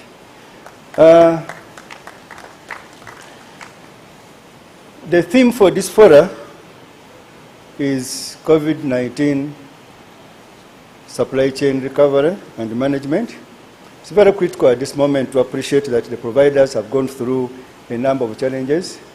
I want to appreciate the team that have participated in this. The Director, Currency, made a very, very wonderful remarks, the keynote address. You exhausted all that we are supposed to be doing here. You gave us all the detail that was required. Thank you for that kind of research and informed position. Also appreciate the panelists who have ably responded to the issues These are experienced people that have been around for some time, started the procurement profession, and have exhibited a lot of knowledge. Yeah, I won't go to the details. A lot has been said about COVID-19 and all the impact that has created as far as businesses are concerned. And I want to agree that the private sector was hard hit. Now the issue is that what is it that PPD had to do? Just like other agencies, we were also shocked. The issue of lockdown was a nomenclature that was not available locally. We used to hear China has locked down, America has locked down, but Uganda, we thought with us we are immune to COVID-19. So it took us by surprise. We didn't actually prepare to lock down, but somehow we had to. But we had our mandate to execute. So it became a bit of a problem as far as PPD is concerned on how to guide agencies. Remember, others were evaluating, others were receiving bids, others had advertised, others were pre-qualifying. So you can imagine what we actually went through calls, emails, wondering how to proceed. They didn't know, entities didn't know how to proceed because there was no guideline to that effect. We had provisions for emergency in the PPD Act, but they were not applicable in the time. People were not moving. Yeah, it became a bit of a problem. We are stuck. Even as PPD, we first at home. Then because of these issues came in, ED started calling us. Because remember, we were not, first of all, there were specific agencies that were supposed to move and had been given permission to do so. So I remember when I was going to office one time, I was first of all stopped by police. I didn't have any permission to move because I was not, they call them what? Essential, yes. I didn't have that sticker. So it took me time to be released by police to go and attend some of these issues at office because I had to explain, speak all the language that I had ever learned in English. So it was a bit hard. So what actually happened then, we came up with guidelines. We came up with the first guideline, second guideline, and third guideline. And we were circulating this on email, and agencies were able to proceed. We were giving guidelines on how you could actually proceed. In the time, no movement was there, no physical movement, paperwork was a bit of a problem, submission of bids was a bit of a problem. Even when there was no EGP, we were saying that you can submit online. So entities were receiving those bids online, the ones who had advertised. Some of them, we said, the first people said extend, because they were given a lockdown for a period of time. Was it 42 days? Yes, whatever it was. We told them to defer the receipt of bids for a certain period of time. So when that period of time came, they were still extended again. So we had to issue another circular to ensure that at least we don't frustrate agencies in terms of procurement. It was a bit of a challenge. Then in there, GIZ came up with a proposal. Why don't you issue an emergency guideline? The law provides for how to handle emergencies.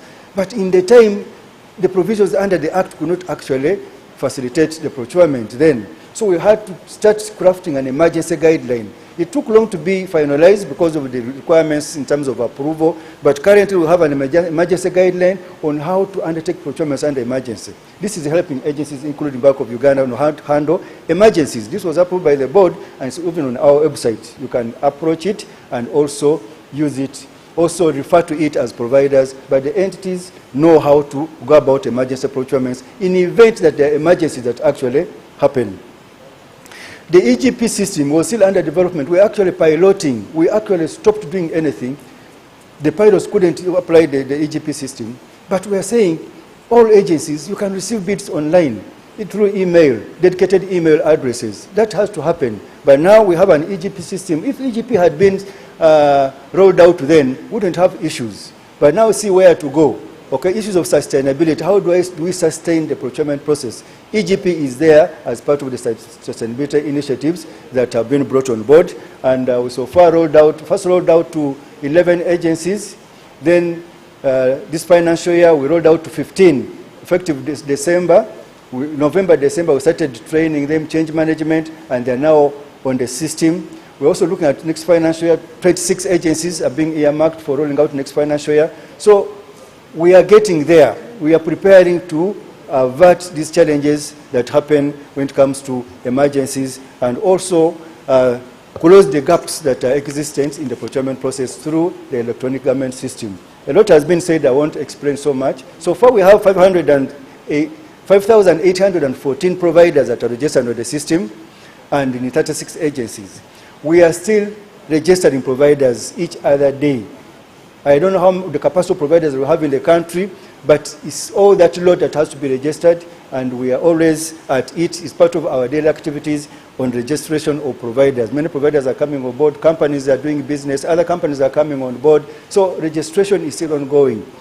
The ROP registration that used to happen at PPDA is now online. You still have to approach you have to access the EGP portal and be able to register as a supplier online. Any issues that are required, submissions that are required, you will access them and submit them online and be registered and get a certificate online. It is always a requirement by agencies to require clearance from PPD Register Provider certificate. Now, you don't have to come to PPDA to get the certificate. You get it online. You don't have to stamp it because entities can verify it while you have submitted it. They can still verify it and see whether that certificate was issued by the authority and is an authentic certificate for that matter. Amendments were ongoing. Effective last July, 1st July, we had the Act amended, and a number of provisions in there that support the capacity of providers, that support the efficiency in the procurement process. We have reduced the lead times involved in the procurement process. We are hoping that a procurement process should take up to 90 days. We are getting there by providing for limited timelines across the whole procurement process. Before, contract committees didn't have timelines within which they would handle or preside over the decisions. Now they are limited to 10 working days within which they should make a decision, members of the contract committee. Evaluation process has also been cut down, the timelines for evaluation process. The bidding process has also been reduced in terms of timelines. So these are provided for in the amendments to the PPDA, and we have also reduced the administrative review period. Remember, PPDA would, during administrative review, as providers, you know very well, you would apply to the entity for review in case you are not satisfied with the procurement process.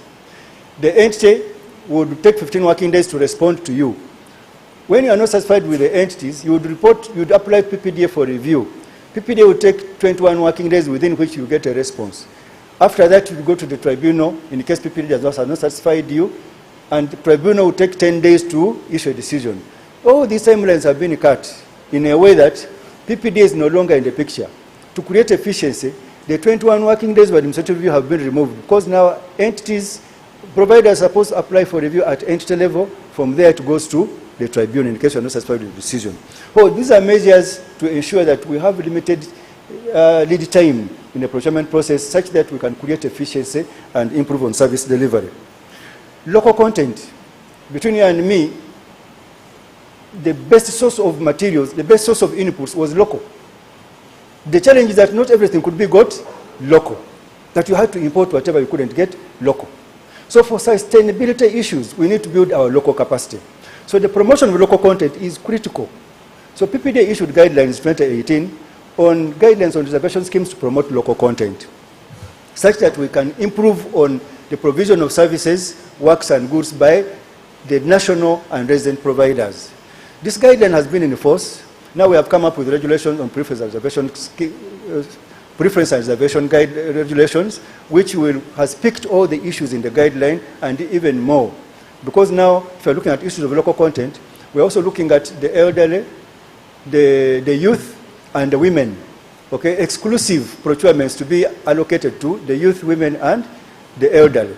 These are also provided for under the regulations, which are yet to be approved. But the bottom line is that we want to build local capacity. Even where providers are not available locally, and you can have international providers deliver services, we are saying 30% of the contract sum should be awarded to the resident and national and local providers. So this is also intended to build the capacity of local providers for purposes of sustainability. A lot has been said on sustainability. Commissioner Chiinji is the mother of sustainability issues and has explained ably on issues of sustainability. A number of issues have been raised in this workshop from the first keynote address and then the panelists. So I will not add a lot to that. My role was basically to close. I've been privileged to mention a few things that PPD has actually done, and I appreciate you for the patience because we've taken some time to deliberate on these issues. They have bounced on your brain so much that I don't think I have to repeat more of these issues. So we believe with the effective implementation of these strategies that we are looking at, we shall be able to leverage public procurement to grow our economy and have better management of the supply chains. I thank you all for participating in this engagement, and by the authority entrusted to me, I hereby close this workshop for God and my country.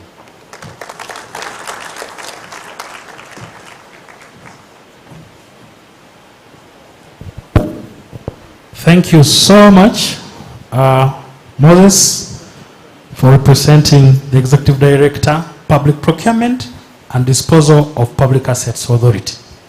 Thank you so much, our suppliers, for braving the rain and making it to this conference. Next year, the bank will organize the 8th Bank of Uganda Annual Supplier Conference. The final item in our program is lunch. As you exit from the table you registered while coming in, you will be given a coupon. Lunch is being served to us at the Royale restaurant. When you get out, that open area, it is opposite, straight. There are 2 serving points, one on the left, one on the right, as you enter the restaurant. Do not crowd one serving point, but divide yourselves within the two serving points. If you are a Muslim, there is a provision for your lunch to be packed, and you can have it when you're breaking the fast in the evening. So let other people get served, then for you say, please give them your coupon. You say, for me, I want to pack my what? My lunch. You will have it when you're breaking the what? The fast.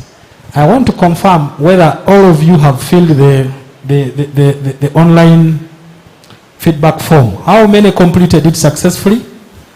By show of, okay. Okay, fine, thank you. Next time when you come for the supplier conference, because we are going come with a mobile phone or a laptop that is functioning. There will be internet. Then, because we want to operate in a paperless kind of environment, we are no longer going to be giving you forms to fill, but you will just do what? Fill the form online. Thank you so much. We can now get out of this place. The conference has officially been closed. I want to thank the panelists, Commissioner Chinji, Lawrence Mare, Mr. Innocent Moezi. I want to thank Doreen, and I want to thank Moses for coming. I want to thank all the Bank of Uganda leadership and our keynote speaker for making her remarks in this conference. Thank you so much. May God bless you, and for God and my country.